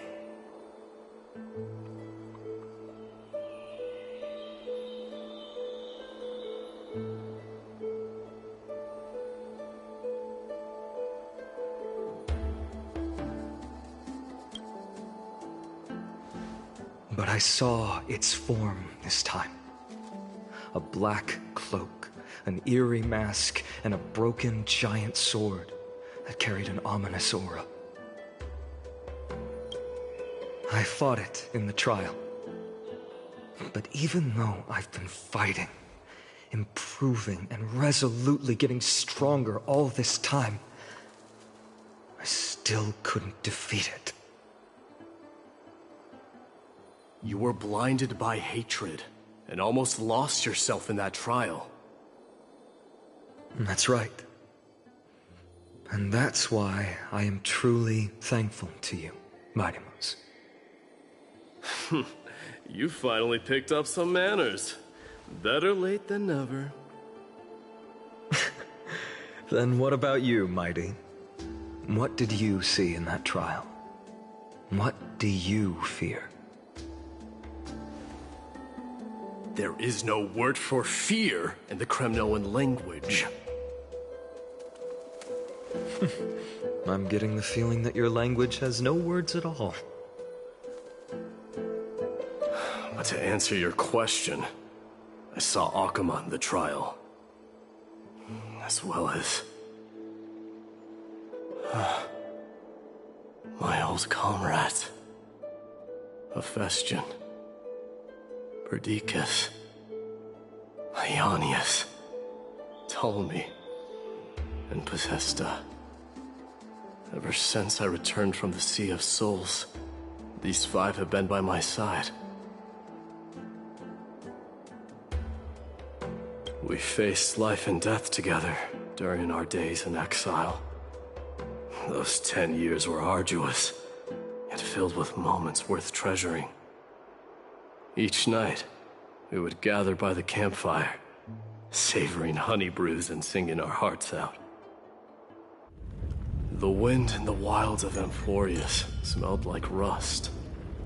Hephaestion would always tease me about adding goat milk to the honey brew, claiming I ruined the blood-red color of the drink. He had a scrawny figure, but was a relentless force on the battlefield, dispatching foes without so much as a blink. Perdiccas was an expert in concocting medicines, delving into all those strange folk remedies. Ionius was a swift runner, and our most reliable messenger. Ptolemy was a real bookworm, always spouting off in chapters and verses. When we left Kremnos, he made off with a stack of ancient tomes from the Grand Library. Not like it mattered, as my family owns the library. And then there was Possesta. He was the silent type, but a truly masterful musician.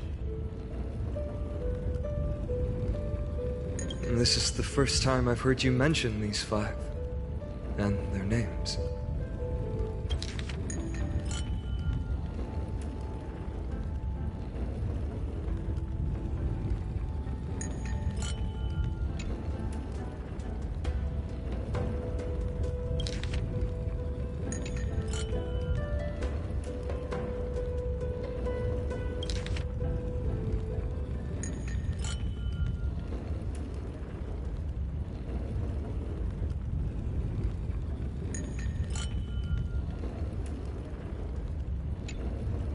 They died on the battlefield before the Kremnoan detachment managed to join Akuma.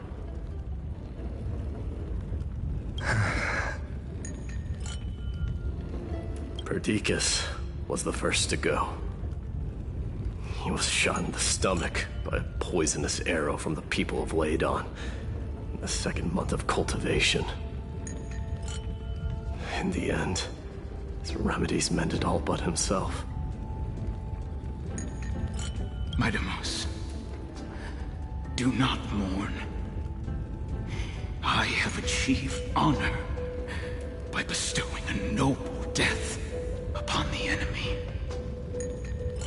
Leonius died in the 5th winter. Idonia's snowstorm lasted 3 full months. On the night of the fiercest storm, our foes launched their assault. Idonia. Is that the city Castorus used to live in? Yes. Ocelots were as fearless as Kremnoans in the face of death, but they lacked respect for honor. They cornered us in the bottomless swamp. Leonius covered for our retreat, They cut his legs off. He vanished into the mire of a foreign land, his body never to be recovered. This is perfect.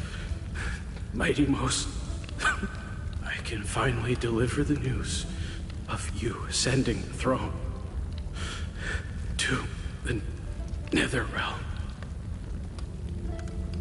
20 dusks later, we finally breached the walls of Idonia and entertained the usurper's plea for peace.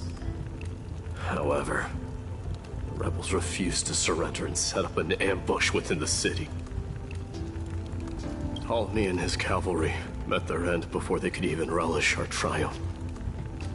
Those obelisks that collapsed after being set on fire became their final resting place.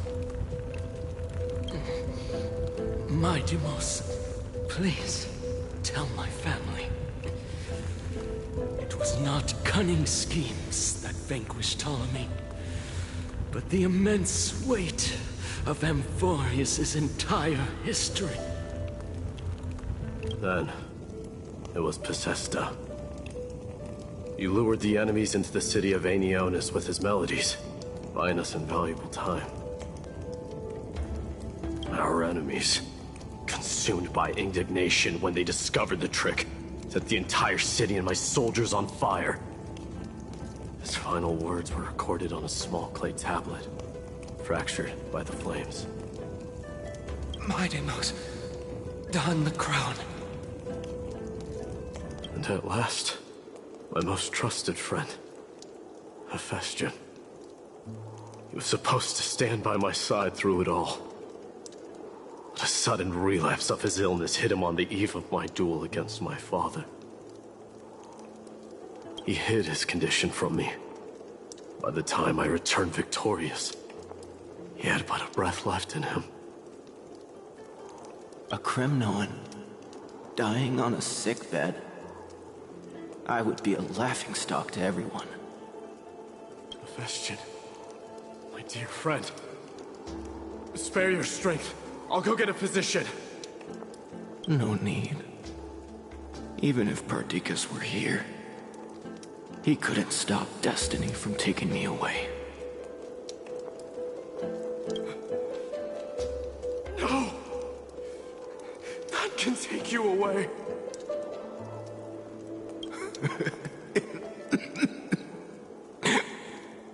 My Demos, our king, do not shed tears for me. It's not befitting of your status.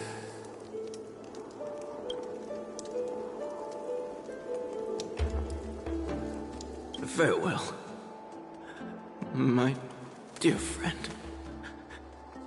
You must lead us back home. What a grave trial indeed. Now I understand why you see immortality as a defect, or even a curse. My father threw me into the sea of souls to break the wheel of karma. But little did he realize it would grant me an immortal body and summon a fated revenge on his head. Following his demise, I considered leading my people back to our homeland. Kremnos had already turned it into a wasteland. Only darkness and insanity thrived there. Against the dissent of many, Krateros included, I made the Kremnoan detachment stay in Akama. But I know that their glory will never be doused out. The instant of strife shall inevitably arrive. If you take over Nikador, then you must begin the journey back to your homeland. So, you hesitate because you think leaving your people in the Holy City is a better choice?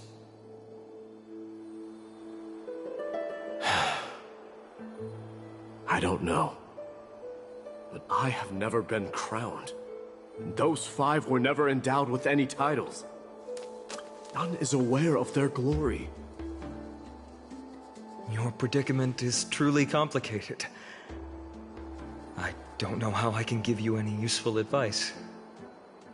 Maybe you could seek counsel from more people, such as the Grand Craftsman. Cartonis' people seem to have been through comparable dilemmas. And that teacher of yours, Krateros? Dee, we've got a big problem! Big problem! Lady Tribby, what's making you so flustered? Hurry up and go save Trinan! She got abducted by Krateros!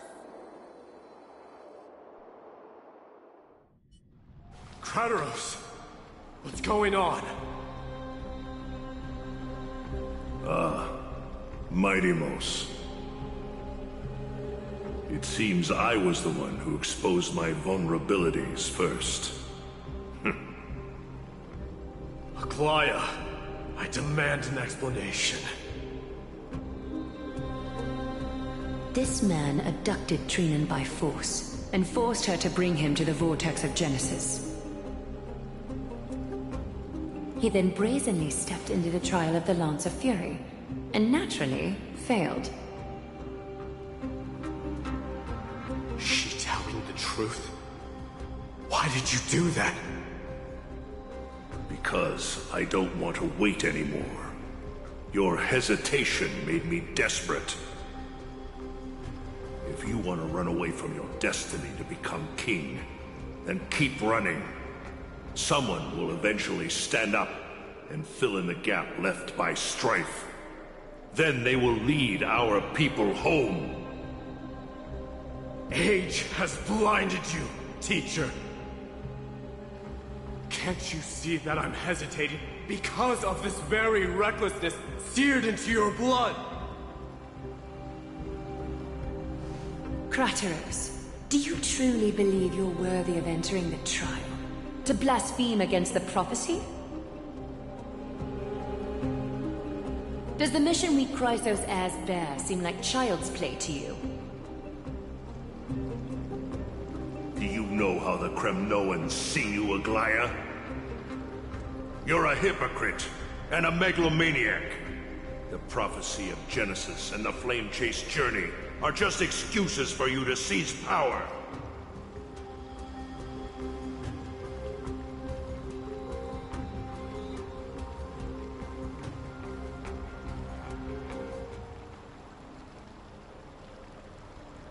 Silence!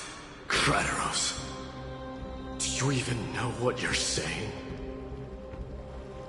Are you defending this woman, Mighty-Mos? How many wars did people start because of her and her so-called prophecy? How many cities fell in the past millennium? Their people massacring each other. Even if this so-called Genesis really exists, will there be a place for the Kremnoans in that new world?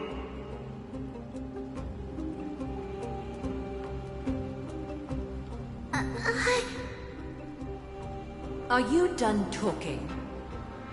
By agreement between the Chrysos heirs and the Council of Elders, those who trespass upon the Vortex of Genesis need not be tried by the Council. I am allowed to pass judgment alone. Krateros, your actions are unforgivable. I hereby sentence you. Aggie, wait! We have a proposal! Someone has to resolve this conflict between the cities. Lord Krateros did not use violence to harm us. We can sense that his anxiety stems from his concern for his people's future. Please, Aglaya, hear us out first. I'm listening. I'm sorry, Lord Krateros. We were so preoccupied with deciphering the fragments of prophecy that we neglected those of you not favored by its message. Your accusations were harsh, but justified. We wish to earn your trust, and those of the Kremnoans. I think the best way to do that is to take you to witness the source of the prophecy for yourself.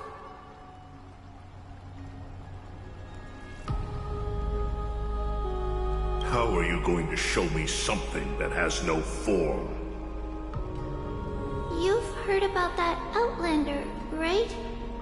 She has somehow made a connection with Orynyx and can completely replicate scenes from the past. We will ask for her aid. Tomorrow, at the Abyss of Fate in the Temple of Yanisopolis, we will show you everything from that distant memory, Krateros. A fair proposal. I accept. Until then, you will be stripped of your freedom. That is my one condition, and I will brook no argument. It is not the first time I've been made someone else's prisoner. Do as you please, demigod. Teacher, why did you do this? Forgive me, young master. But I just cannot wait any longer. Ever since your father died, our people and I have been waiting for a day to revive Kremnos. We placed all of our hopes in you, but never received an answer. This obsession for returning home has become a sickness for our people. Wise as you are, I refuse to believe that you can't see the truth. You have a clear head, which is why you're also incomparably alone. A smart person can only choose to tangle himself with the mundane of this world.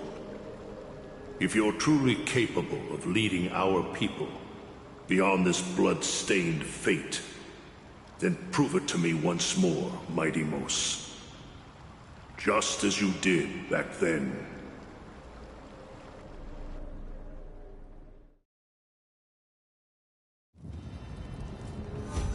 A fierce fighter.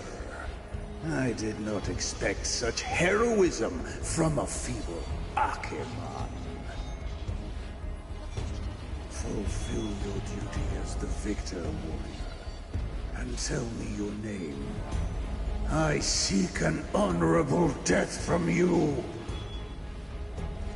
As if you have any honor! Listen closely. I am the leader of the Kremnoan detachment, Mighty Mos. I'm here to finish you, Father.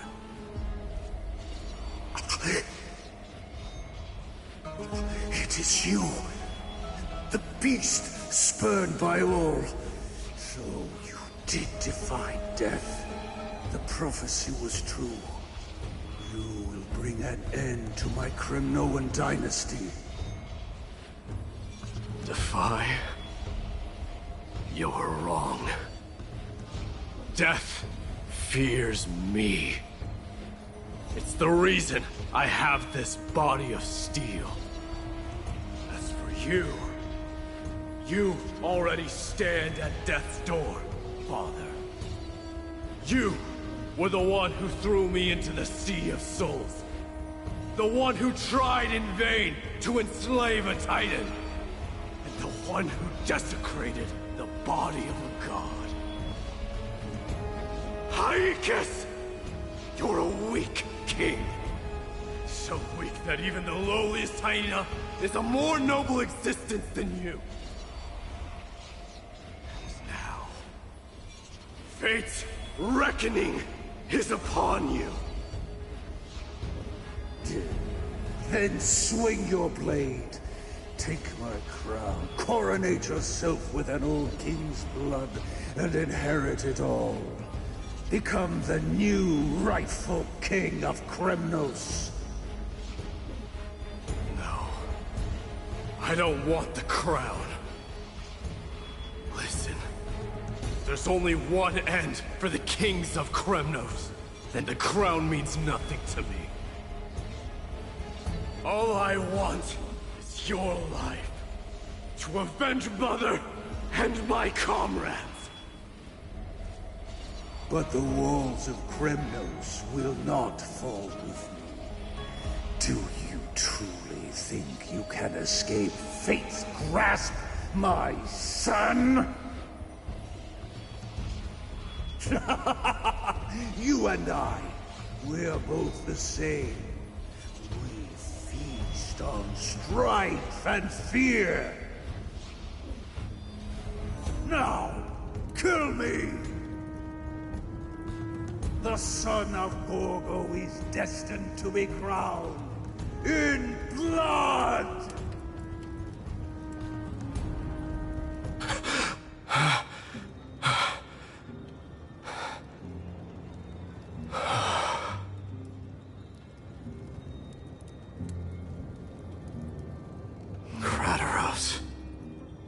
He said the Grand Craftsman Cartonus might have some suggestions.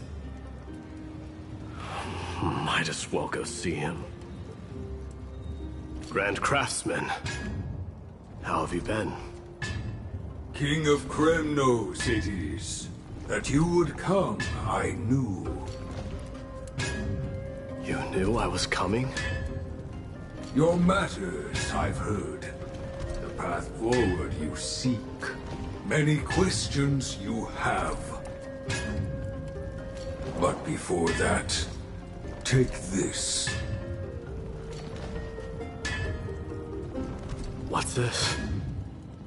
A signet ring for the King of Kremnos. Belonged to your mother. Recast and restore it. I did. What? Mother threw it into the Sea of Souls. A long time to fish out it took. Very fortunate we were. I can hardly imagine how much patience and courage it must have taken to find such a small signet ring in the Sea of Souls. I owe you one. Gratitude there is no need for. Repayment for saving me, this is. Questions you bring with you? Ask, now. Fate I've always denied has finally caught up to me. By all rights, I should accept Strife's authority. It would make everyone happy. The Chrysos heirs, the Council of Elders, the Kremnoans. Even the bards who will write it all into song. Yet hesitate still you do. Hesitate, why do you, young king?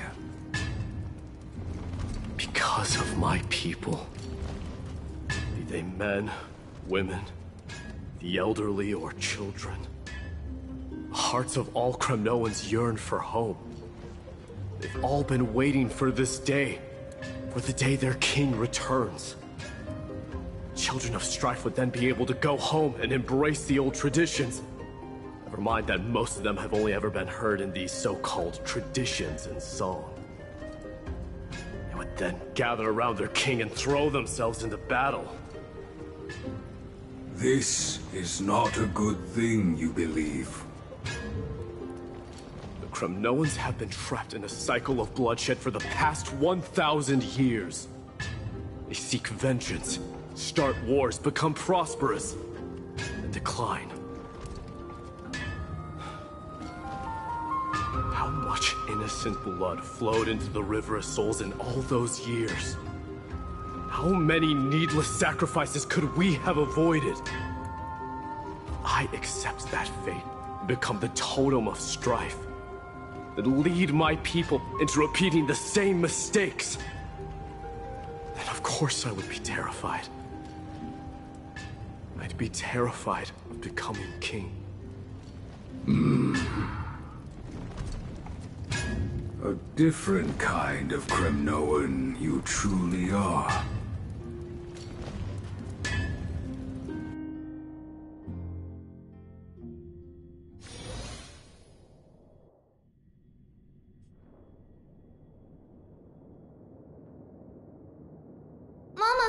Mama, I had a dream last night. Oh.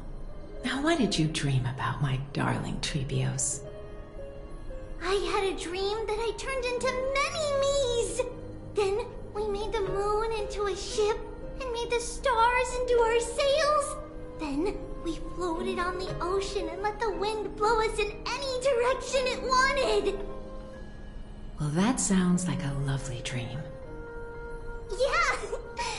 The ocean and the sky were really, really dark, but there were so many of me that I wasn't scared at all because we'd all sing together.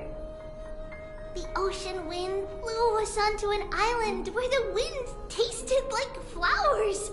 There were bleating sheep and chirping birds inviting us to be their guests. There were so many animals on the island, but none of them ever fought. Yanis's holy maidens can receive guidance from the God of Passages. Perhaps what you saw in your dream is a divine land somewhere in Amphorius. You think so? What's wrong, Trebios? You look unhappy.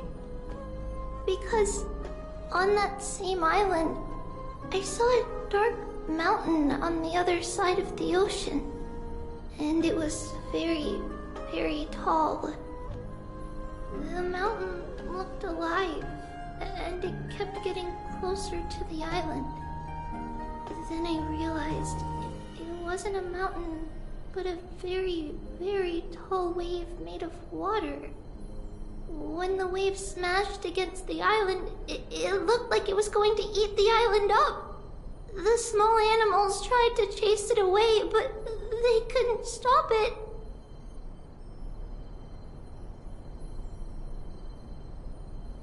Then there was a bang and I woke up. A dark wave. Mama, does something that scary exist in real life? Yes. Unfortunately, it does exist in Amphorius, but it's very far away from our temple. We call it the Black Tide, though it has nothing to do with water. It has no shape or form, but it can swallow up animals, humans, and even titans, turning them all into monsters. Oh, the Black Tide is a baddie. I don't want everyone to turn into its food. Can't we chase it away? Of course, my dear. You only need to behave well and listen to what the adults tell you. Study all the knowledge and etiquette you need, then grow up and become a proper holy maiden. The divine Yanis will then give you guidance and help you light the way for the people. Wow, I'm gonna eat a lot and study a lot and become a holy maiden. But Mama, you said the Black Tide can swallow up titans too. What do we do if even Yanis is eaten? If that happens, then the Holy Maiden will have to be the one to guide people on the right path. After all, we are the human avatars of the God of Passages, yeah? Yeah! But one person alone is not enough. Once you're older, you'll make a lot of friends. You must do your best to unite them, because that's also our duty as priests. Friends? Are they also like me and Mama with pretty red hair? They might not, but they'll certainly be just as smart and kind as you. Mama? Am I dreaming? Don't be silly, dear. Of course you're not dreaming. I've always been by your side. What? Now be a good girl and call your friends over too. Well, let's play hide and seek, just like we used to, okay? My Trebios is the smartest girl. I'm sure you remember where everyone is hiding. The voice sounds so far away. I don't remember. Who am I looking for? Your friends, who will chase the black tide away alongside you, of course.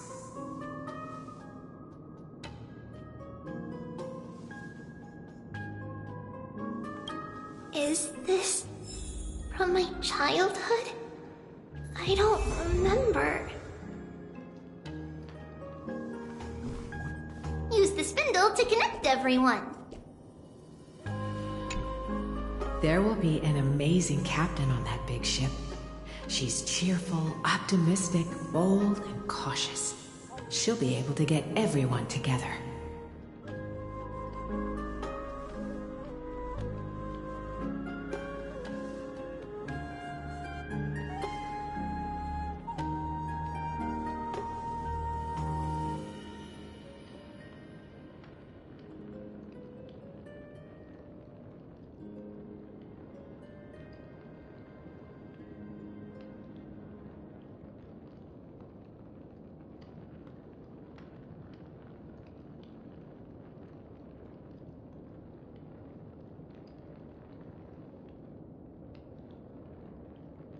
Wow, that's amazing! Can I be the captain?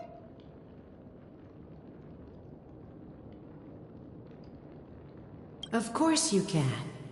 But you'll find someone else who's better for the job, my dear. I think that person lives in a beautiful temple that sits atop a hillside, covered in golden fig trees.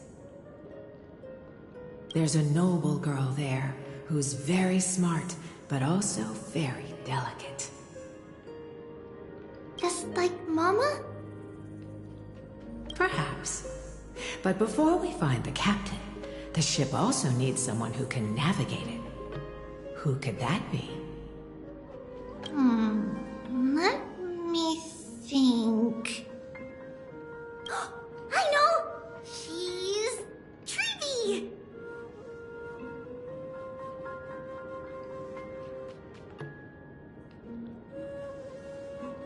I named this doll after myself?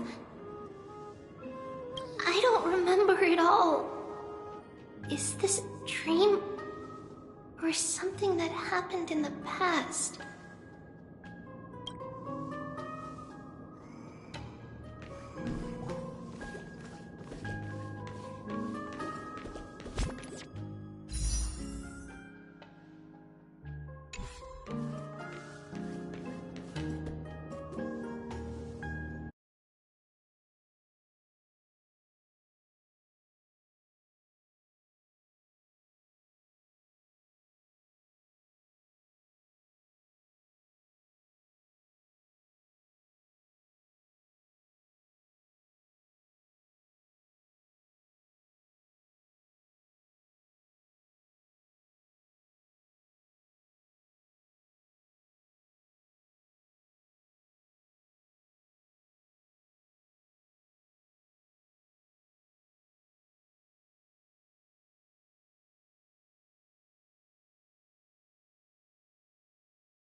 It's packed full.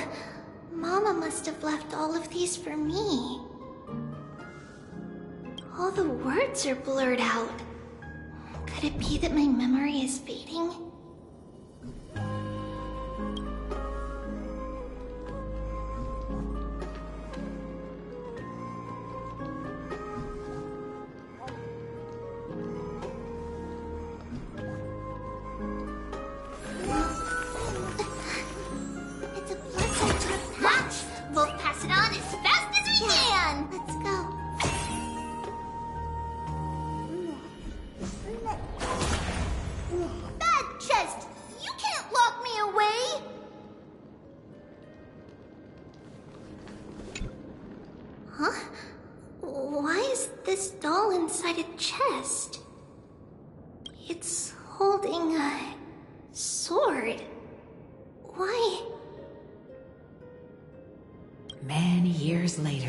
Many brave warriors will board this ship. They're skilled combatants who fear no danger. Ooh, I can learn how to fight too and protect everybody! Silly girl. You're Yanisopoulos' holy maiden. It's not your duty to fight. There will be many others to protect you. All right. Then where will they come from? I believe one warrior hails from a lovely village where bulrushes flourish, while another comes from a magnificent royal city. Though each has their own troubles, both are ready to lend their strength for the ship's long voyage. In that case, let Trianne fight by their side. This way, they'll always stay on course. How could I have known the name Trianne back then? Was it just a coincidence? Or...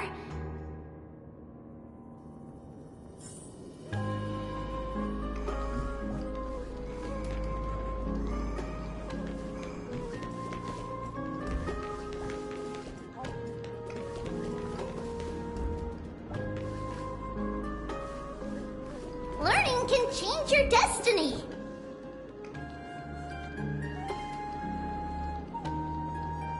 Blackboard? And what is that drawing? Doesn't ring a bell at all. Perhaps it's just a childhood doodle.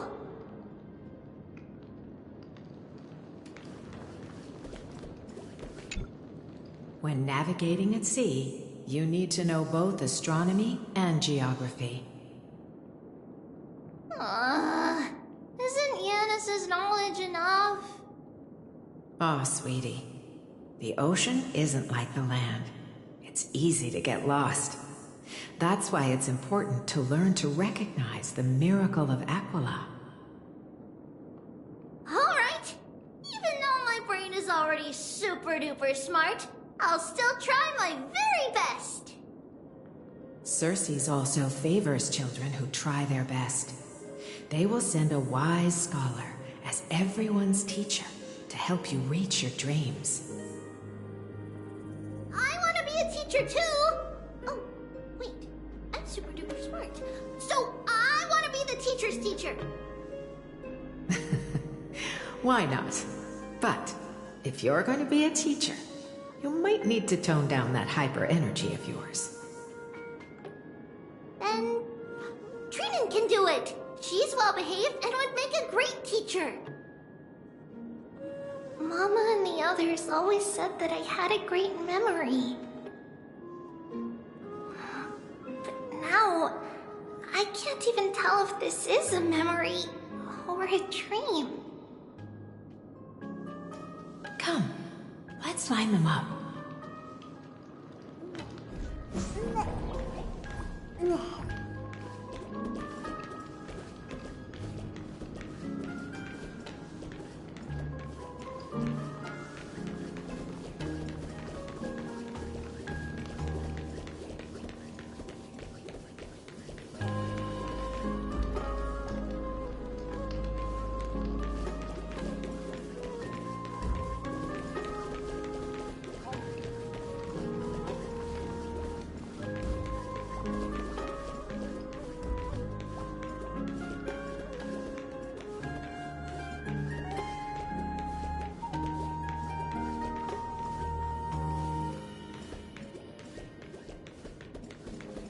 I used to sit here and listen to Mama tell stories. Oh, how I wish to see you again, Mama.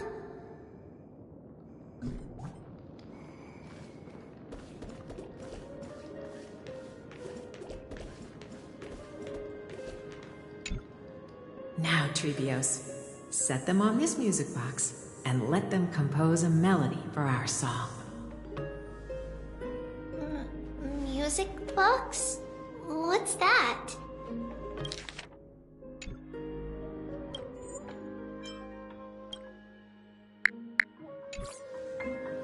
Sweetheart, are you still groggy from your nap?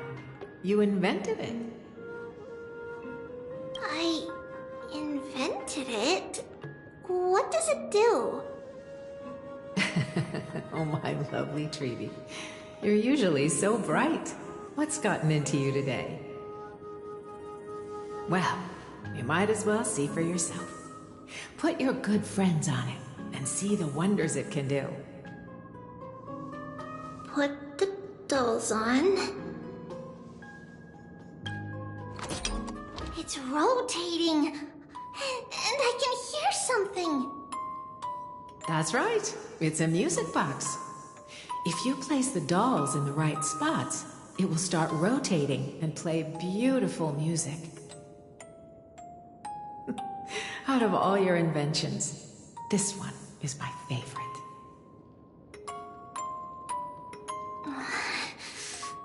I don't remember. It's all right, my child. I'll sing along to the tune, and it will help jog your memories. Happiness abounded in this lush land by God's chosen. Giants raised their glasses in a toast, beheld by the 12 constellations. 3 carved the heavens and the earth. 3 wove the threads of fate. 3 molded life with their hands, and 3 guided calamity's gate. They declared the world too unstirring, hence wished endless laughter upon the living.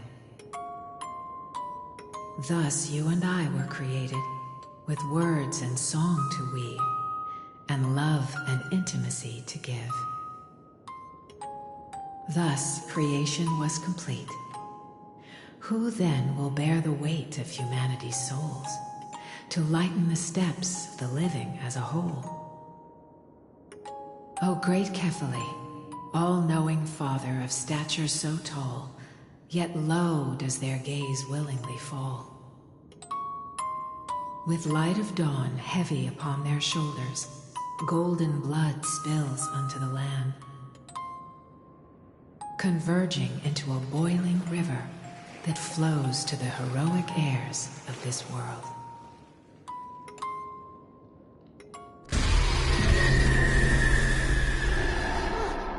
What's going on? Oh yes, please let me in your ears.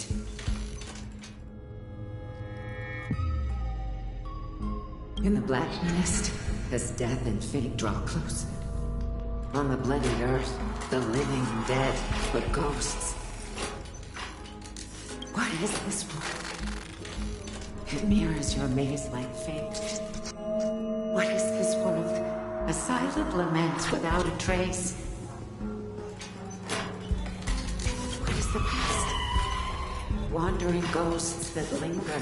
What is the future? Souls scattered by fate's finger.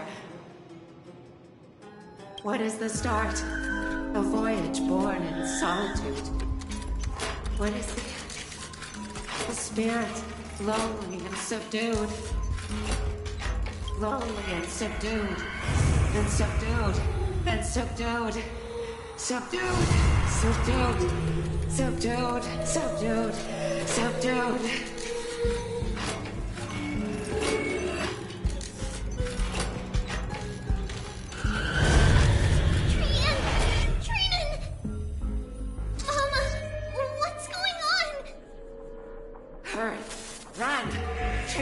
Run! The black tide has arrived!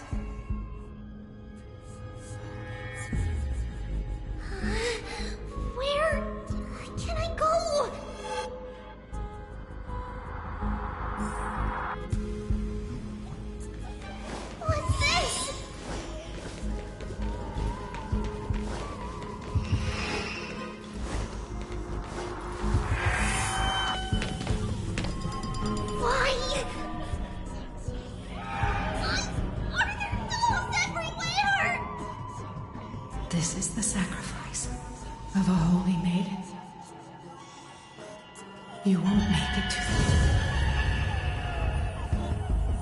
Only one person can. I know! It's fine if we can't reach the end. Our minds are made up. Go. Bid your farewells, Trivians. Time is running out. Mama, are you going to leave me? My sweet girl. I will never leave you. But remember this, Trevios.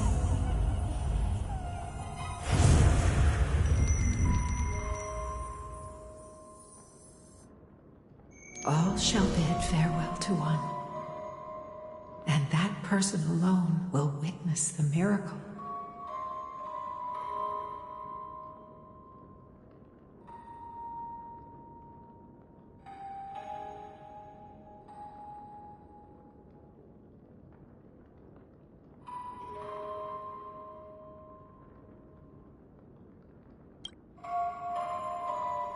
Since your mind is made up, then traverse the black tide and dispel the fog for Amphorius.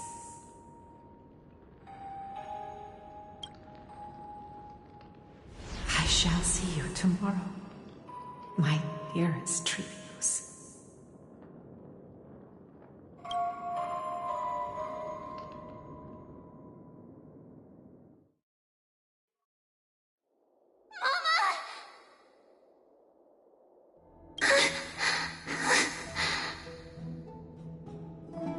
Are we still in a dream?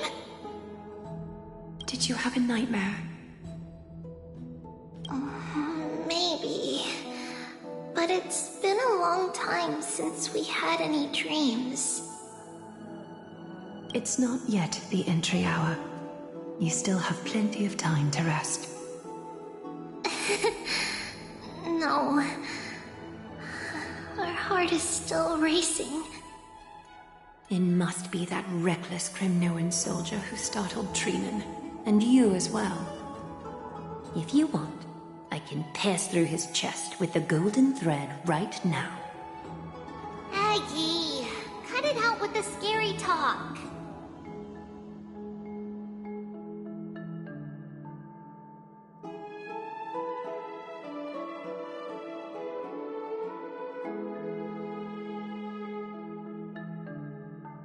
I'm just kidding.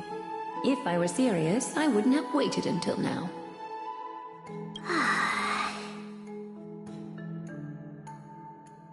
Do you want to talk about the dream? Keeping it bottled up is not good for your health. We had a dream about Mama. The dream itself was nothing. It's just the timing that feels a bit unsettling. You mean... It's Trian. Even if we refrain from ever using the power of the Century Gate again, her soul continues to slowly drift away from her body. There isn't much time left. Perhaps it wouldn't be such a bad idea to let her relinquish her role as the gatekeeper and live out her days as a carefree child. You have a point, Aggie, but our decision has already been made on that matter. I believe there's still another way. Souls will be spent until they dissolve into dust. Such is our fate. Once we had a whole and connected body. If that body were a tree, and its trunk and branches would share the same fate, decaying at the same pace. Now, we are fragmented into numerous selves. Despite the absence of a trunk, we are offered another possibility. We can choose how our branches will perish in a way that is most beneficial to the flame chase journey. Compared with saying farewell to one person, watching many fade away before me is even more sorrowful. But advancing is the destined end of Yanis's trial. There's no retreat in our path. Don't feel sad about saying goodbye to us.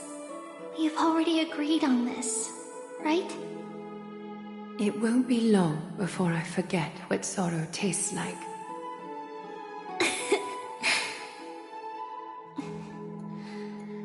So, what would you like for breakfast, Aggie? What?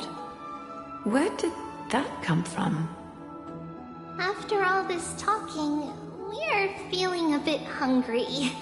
Plus, it's nearly the entry hour now. Do you remember when we first met, Aggie? You were still a little one, and we caught you secretly eating oatmeal late at night. While my emotions might be fading, those memories are still as vivid as ever, teacher.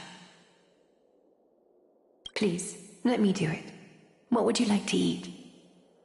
It's fine! Leave it to us. You should rest for now. It won't take long, and we'll call you when it's done.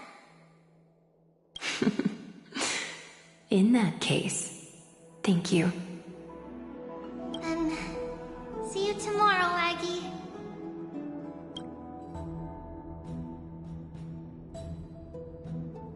Nevertheless, that nightmare is ominous. Memories are slipping away, even the image of Mama.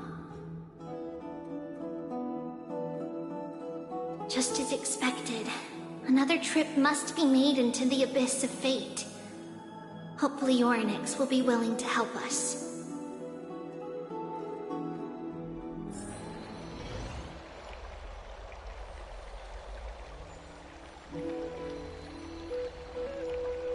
Long time no see, Professor Anaxa.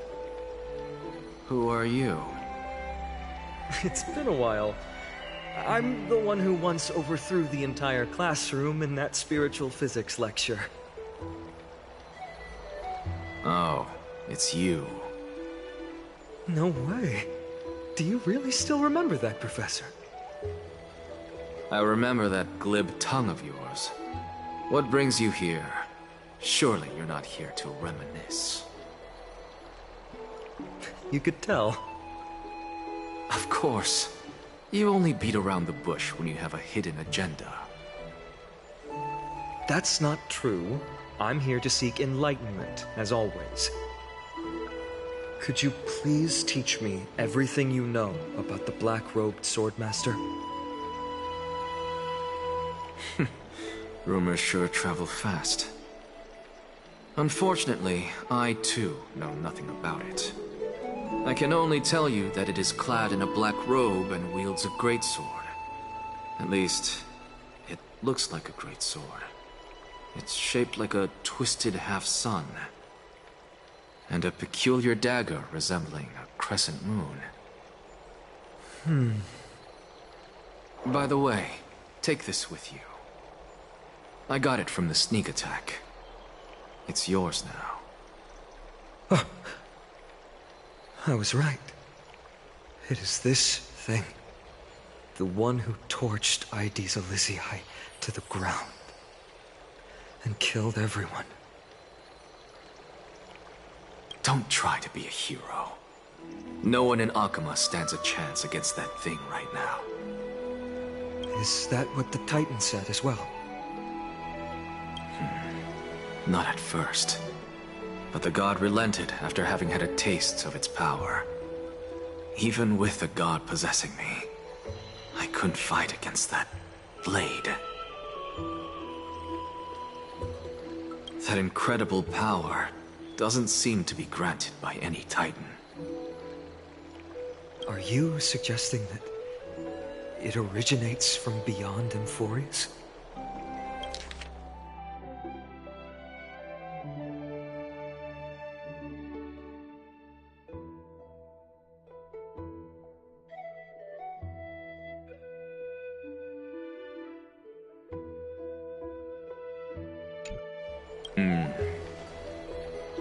It's possible.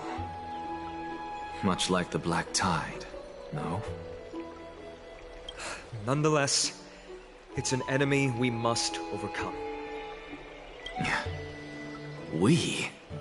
Drop the pipe dream, Finon. No one wants to see you fall by their blade. His mere presence will endanger the Holy City and the Flame Chase. You know that I don't believe. You don't believe in the so-called prophecy, I know. However, I'm here to seek your assistance, not at the request of Aglaya or Trevi. I just want to eliminate a threat to the city I pledged to protect. That's all.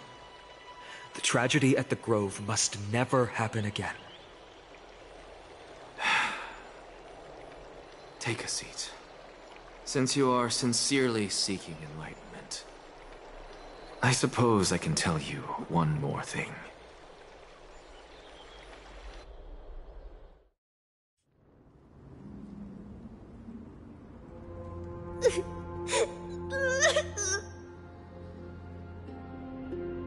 What's wrong, Trian?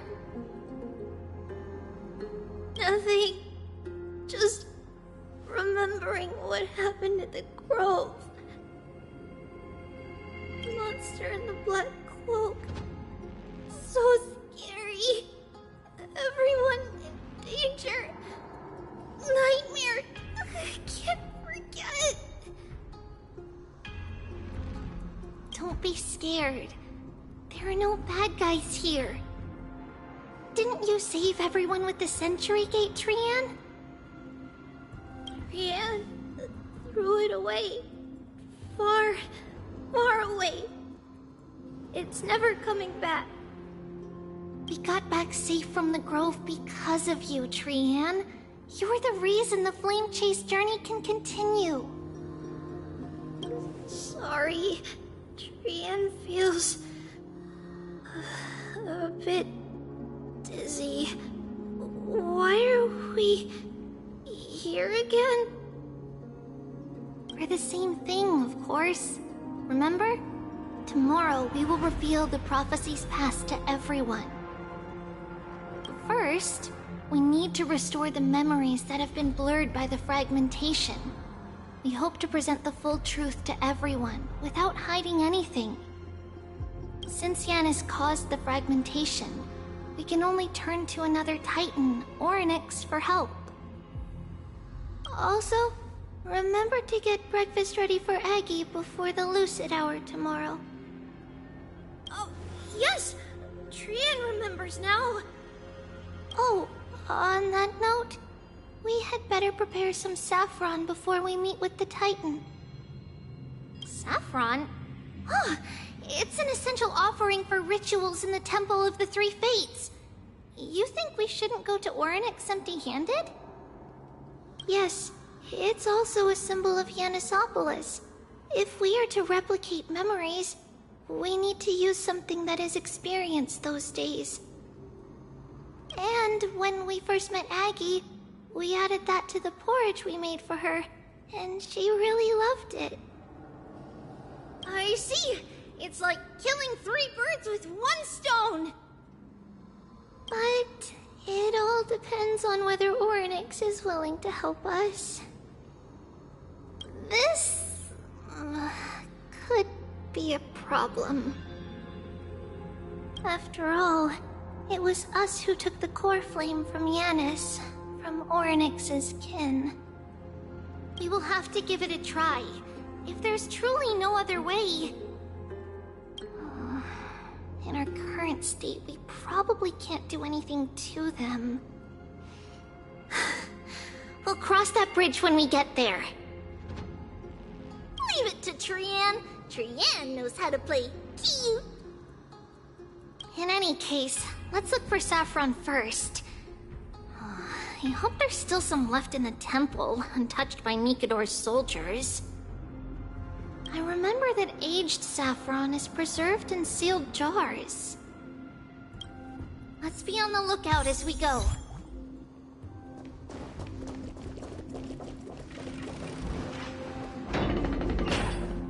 Dead end ahead. Turn back, teacher.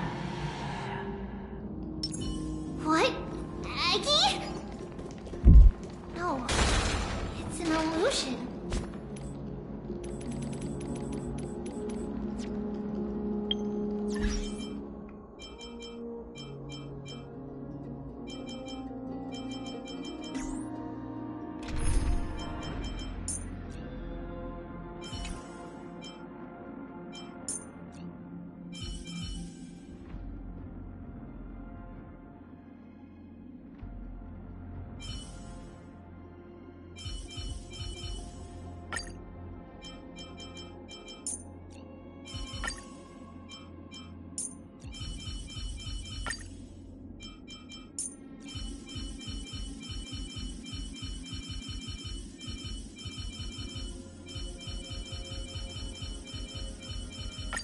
Madame Herta is a peerless gem. Madame Herta is an unrivaled genius. Madame Herta is an inimitable beauty.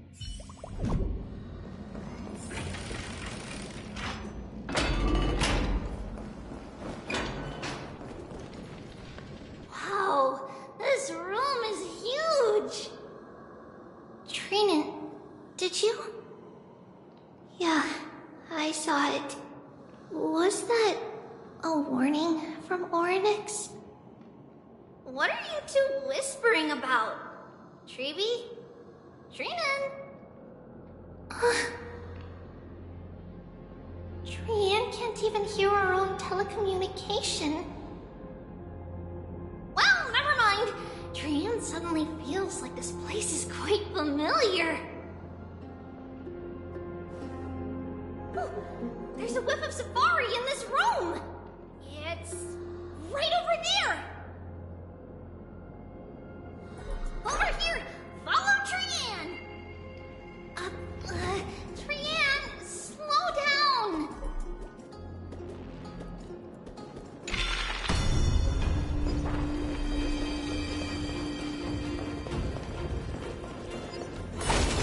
Even if separation is our fate, a futile death is not the solution.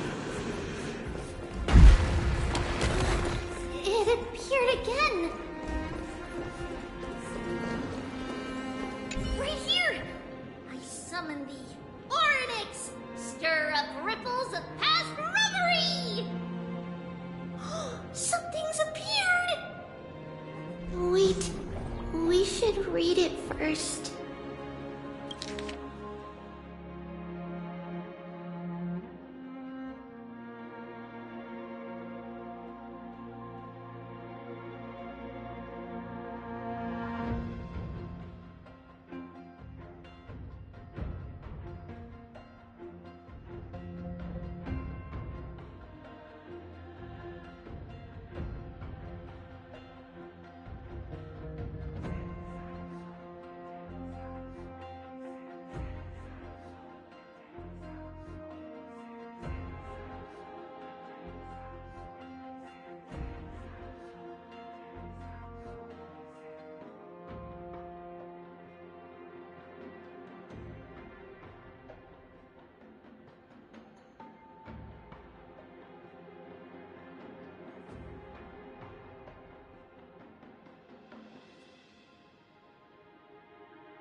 Wait, this is a letter? It mentions something about Saffron and Treebios? Isn't that name... Never mind that for now. Why is this letter here? And how did Trian sense it? Could it be our lost memories? Is it possible that we were already noticed by Oryx and entered their trial? But why haven't they said a word? Oryx has the whims of a child. Perhaps they're toying with us on purpose. Come on, this isn't the right time to be playing games.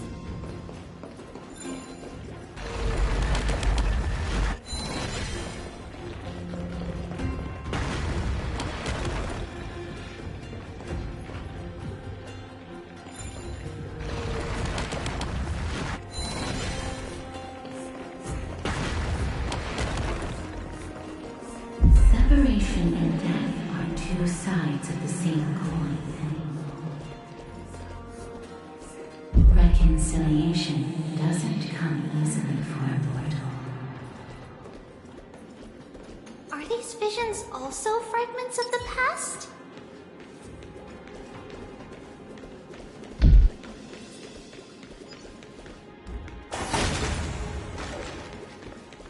Trimi! Trinan!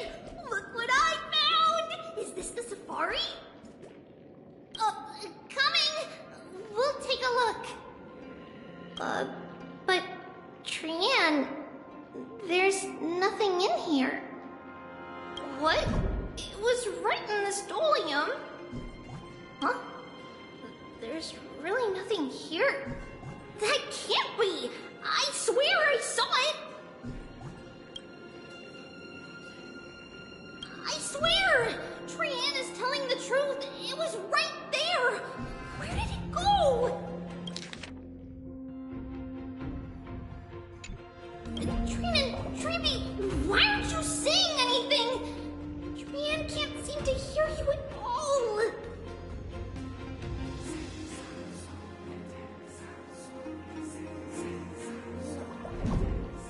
We were just lost in our thoughts. Don't worry, Trian. What you saw was likely, Yana's hair. We must have startled it away. Okay. Could Oryx be trying to make us falter? But why would they do that? Something feels off. Treeby, don't you think this temple is a little too quiet?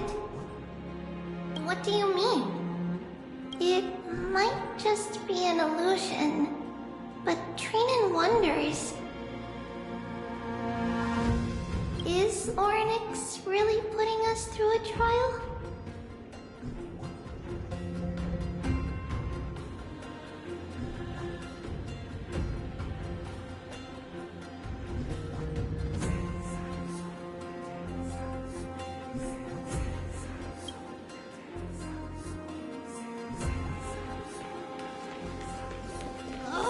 Still no luck finding any safari. I suppose we can do without it. Let's try to convince Oryx. At least they didn't toss us out straight away. Take a look. This is pure genius in action. No soul.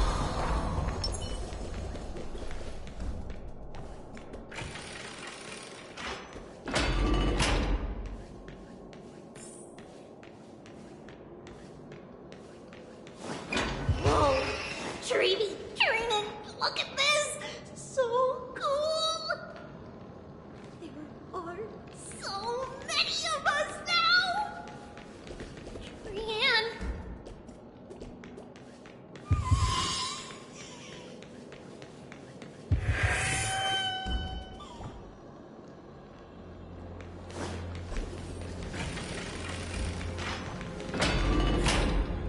It's really quiet in here.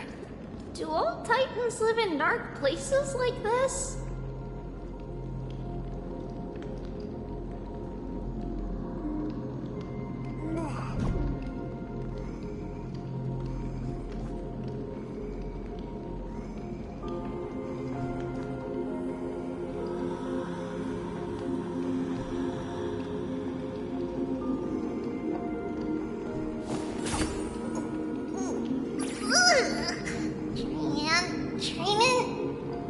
one of you like such sour stuff?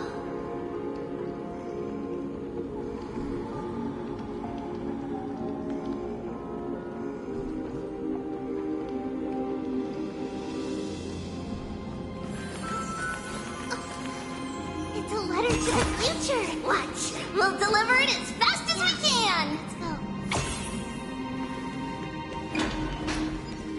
Yeah.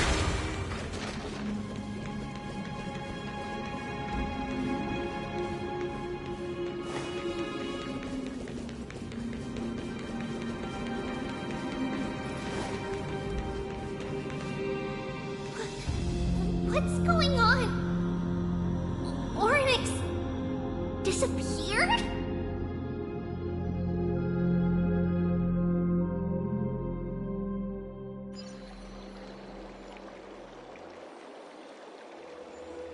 Are you saying that the black-robed swordmaster is not just tied to the Black Tide, but is also hunting for core flames everywhere?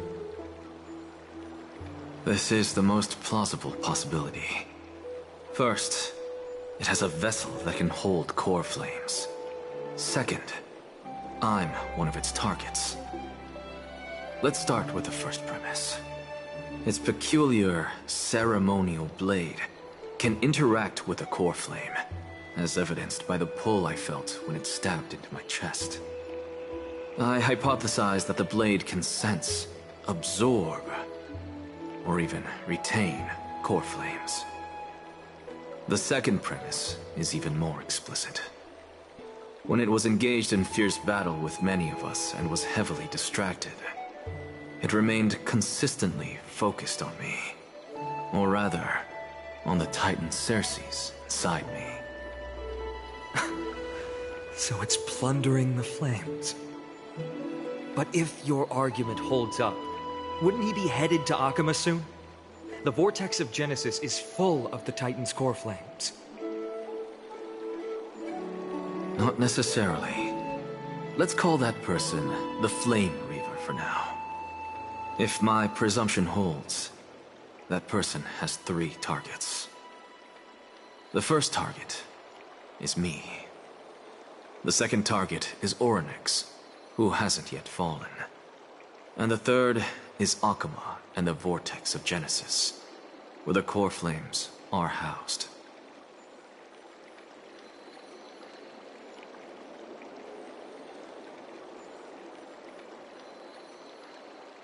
But I suspect Akama won't be their first target. Kefali's core flame is guarded by the Council of Elders' arcane power.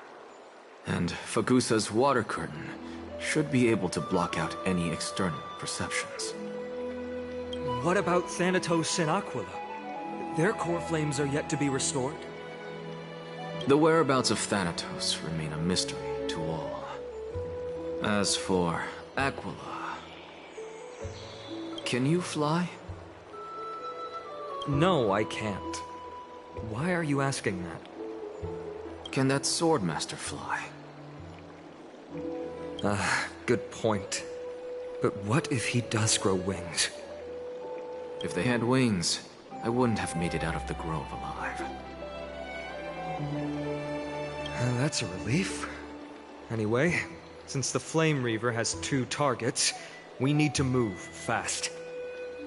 With the distances between Akama, the grove, and these potential targets, I believe we should bolster our defenses and...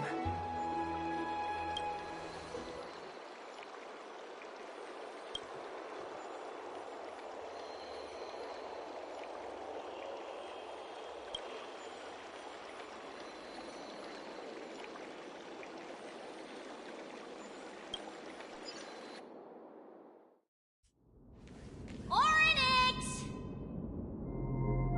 Are you in here? No response at all. Did they foresee that we were coming and hide in the fog? Or...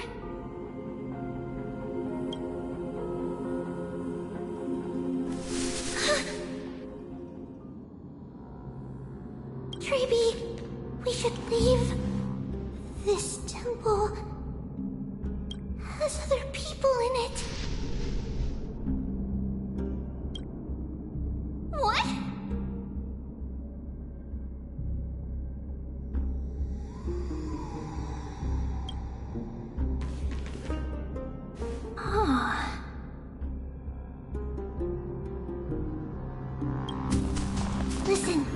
Footsteps. Fast ones. 3 or 4 people coming this way. Come on, we need to hide. Whoever they are, we can't let them see us.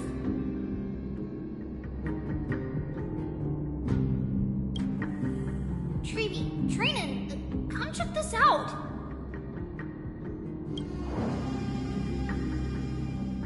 What's this?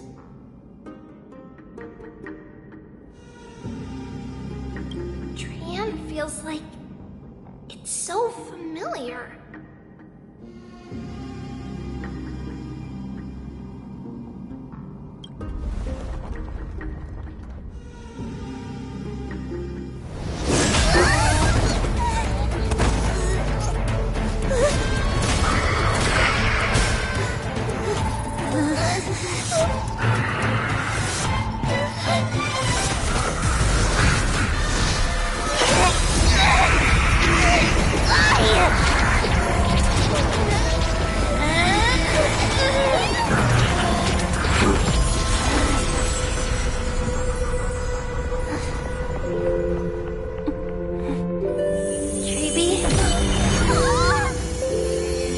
See you tomorrow.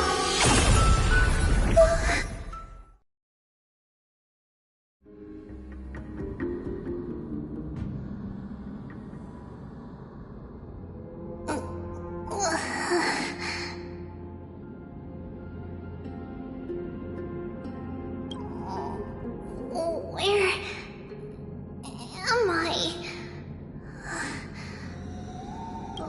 Little Gray? Snowy?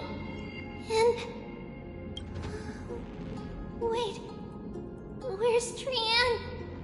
Is she back?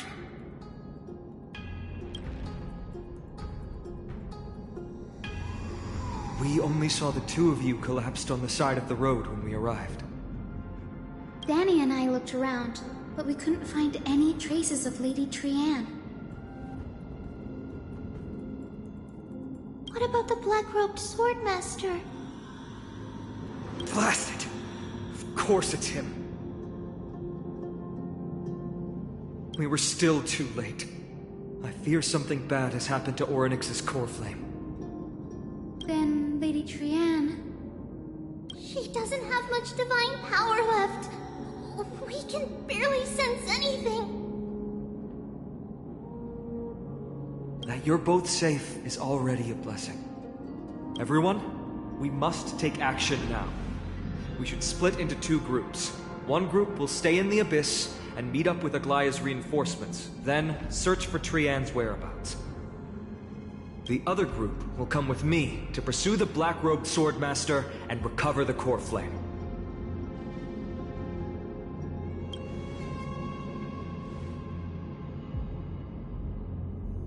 I didn't get to tell you this before, but Anaxa and I already have our misgivings about the Black Tide, so we've made preparations. I'll tell you the details as we move. Opportunities are fleeting on the battlefield. We should hurry. Lord Finan! Lady Treevy and Lady Trinan. I'm glad you're all right. Did Aglaya's people get here? Yes. Lady Aglaya already knows about the situation and sent along a message.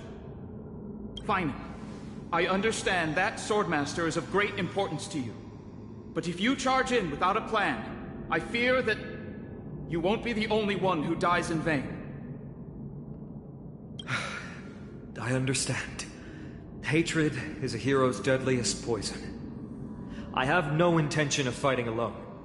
If that Swordmaster really is related to the Black Tide, the Chrysos heirs must not take them lightly. I have indeed planned to return to the Holy City and discuss the strategy with Aglaya. We'll need all the help we can get for this encirclement.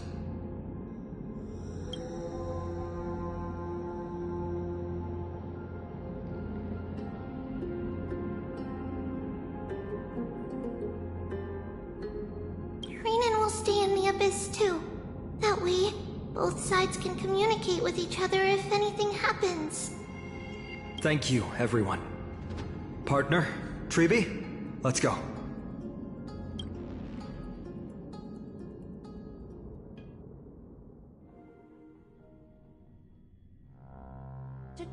We're back, Aglaya. You should have come to me first, Finan. Aggie, there's no need to scold Snowy. Akuma is currently in grave danger. I know. It's beyond my imagination that the only two titans humankind can still rely on fell in such quick succession. I've never seen the golden thread pulled this taut, as if it could snap at any moment. Finan, tell us your plan. Time is of the essence.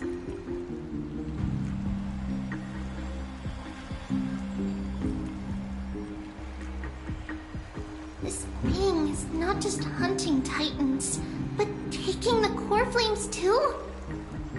Yes. Just like the Flame Chase journey is doing. Professor Anaxa thinks the Flame Reaver's arrival is likely a sign the Black Tide has spread further.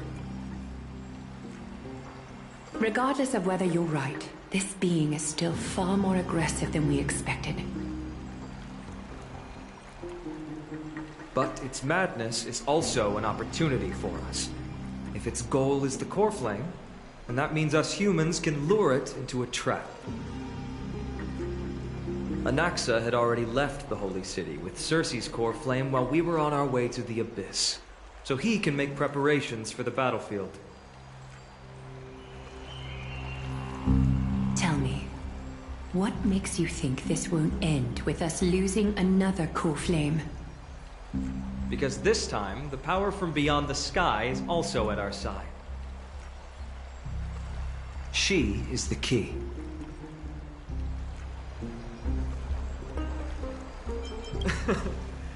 We need your other companion, too. Ma'am, do you mean me? I see. Finan, that battlefield you mentioned, is it Castrum Kremnos? Yes. I'm sure everyone remembers the astonishing miracle our partner here performed with her companion during the battle with Nikador, and how they awakened Castrum Kremnos' past. That will be the key to our victory. We will use Orynyx's power to once again open a passage to the past and lure our enemy inside. Then, we'll seal the Flame Reaver in the maze of time. Impressive. Orynyx has fallen, and Yanis's divine power already belongs to Akuma. Once we take back the core flame, the Swordmaster will have no means of escape. It's very clever, using the element of surprise instead of brute strength. Can you do it, little one?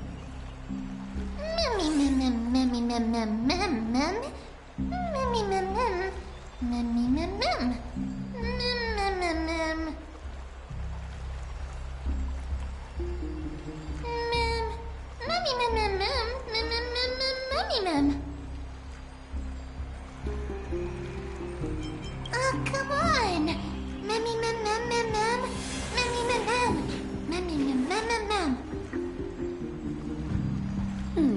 Such enthusiasm. I'm glad to see you're confident. By the way, the Council of Elders declared a state of emergency when Treeby went missing. Kainos and her following have heard tell of the incident at the Grove, and are galvanizing support in secret. I fear she'll make her move before the next assembly of the citizens. What are they plotting? That short-sighted politician likely believes the Chrysos heirs have outlived their usefulness, and is making preparations for her next step. That ugly side of humanity is something we'll have to deal with eventually. But that's a problem for another day. I've sent Castorus ahead to the Council with a message. She should be able to keep the situation under control for the time being. Finan, it is my hope that we can come to an understanding on this. We must take down the Flame Reaver in one go, and retrieve the core flame. And in doing so, grant ourselves an advantage against the Council of Elders. Of course. You may count on me to lead the charge. I apologize for tasking you to spearhead the plan once again, but Akima is currently beset by enemies from within and without. The situation brooks no delay, and we have precious little time to confer and discuss the plan with you. That being said, you are the key to our success, and I shall respect any decision you make.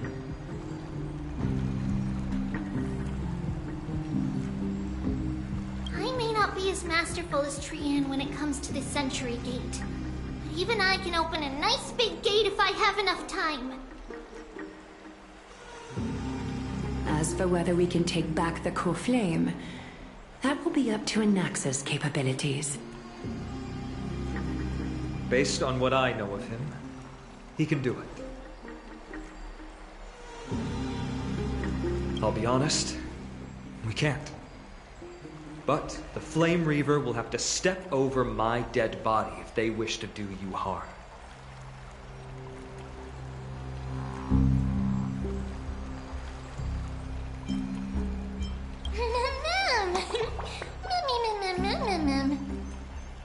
We are grateful to you for your aid, and to the rest of you as well. Now, let us be off to begin the hunt. May Kefali sharpen our gaze and grant us victory over the enemy.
You mean Mighty?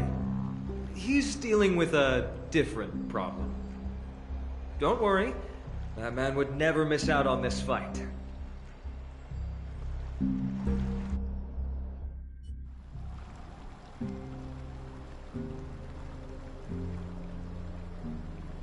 Farewell, my dear friend. You must lead us back home. You and I, we're both the same. We feast on strife and fear. If you're truly capable of leading our people beyond this blood-stained fate, then prove it to me once more, Mighty Moss.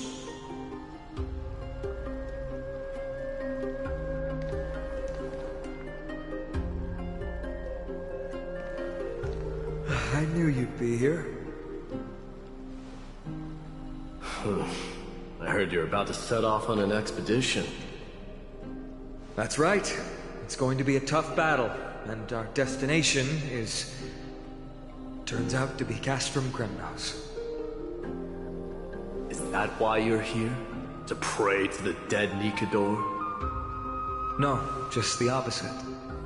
I'm here to tell you, you can entrust the front lines to us this time.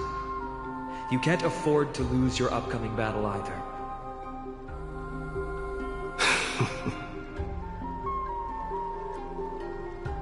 Have you heard the story of Geocles the Mountain Breaker? Sounds like you've spoken with Cartonus. That's the name of the legendary mountain dweller, right?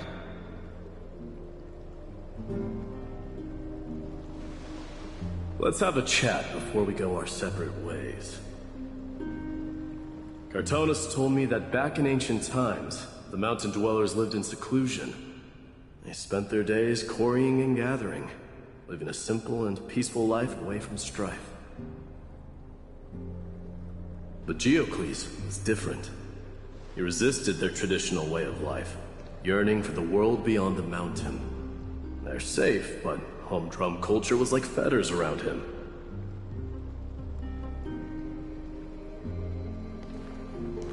He sounds a lot like you. Yes. That is why he, too, faced the same dilemma as I do. One day, during one of Geocles' many ventures beyond the mountain, he spied a battalion of Ladonians stationed at the foot of the mountain.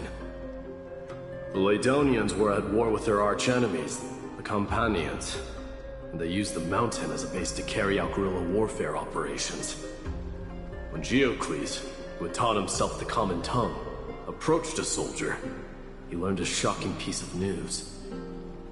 Ladonians were planning to plant mines and explosives all over the mountain, and then lure their enemies within.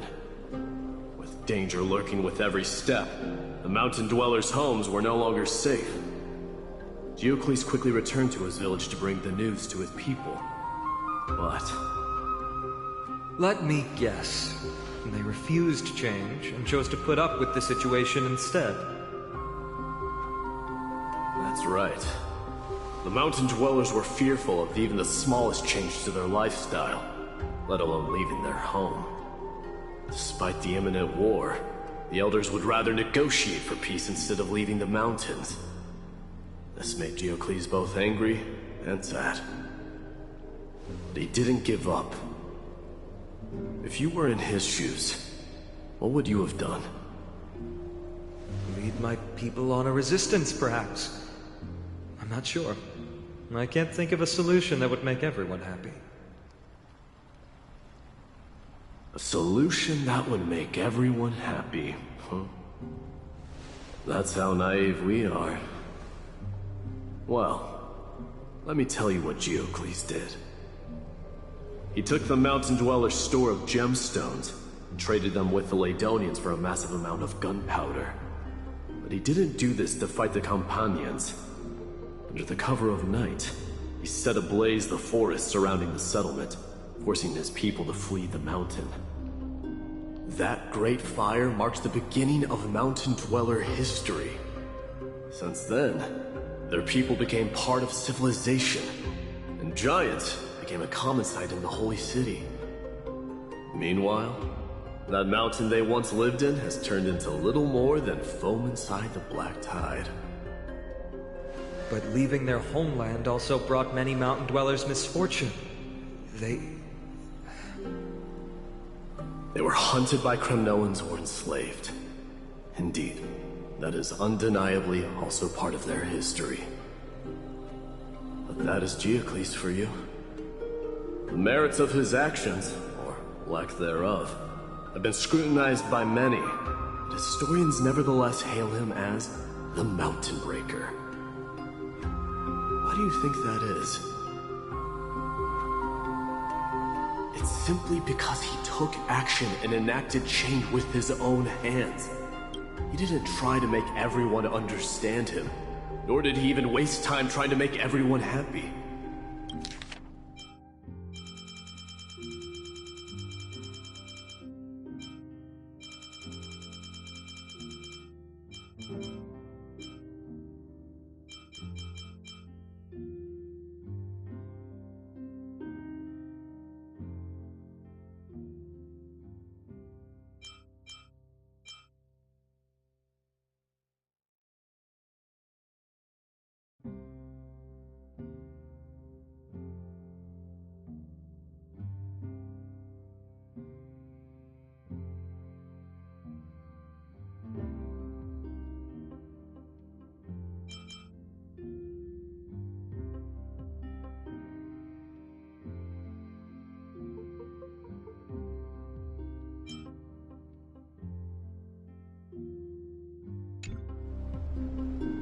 He started a great fire and burned the shackles of tradition to ashes.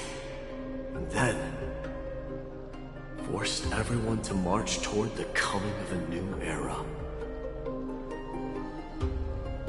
You've made up your mind, haven't you? I'll be leaving Akama soon to fight the great darkness of this world. and to shoulder Nikador's destiny. So, listen well. If there comes a day when we meet again on the battlefield, and I stand opposed to the flame chase, remember to stab your sword into my back through my 10th thoracic vertebra. That's my weak spot, and the only way to kill me.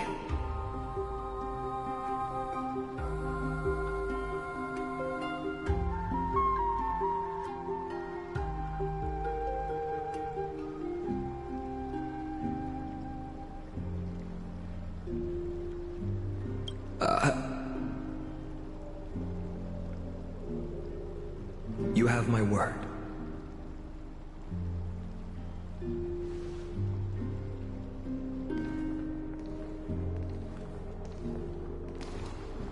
Go now. The battlefield calls. Send that flame-thieving hyena to their death. But if you find yourselves with no other recourse, pray to that blade in the sky. And loudly call out the name of the new god.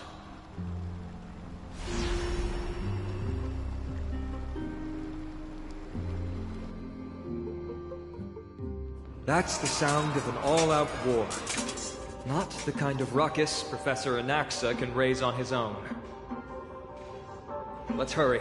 The battlefield is just ahead.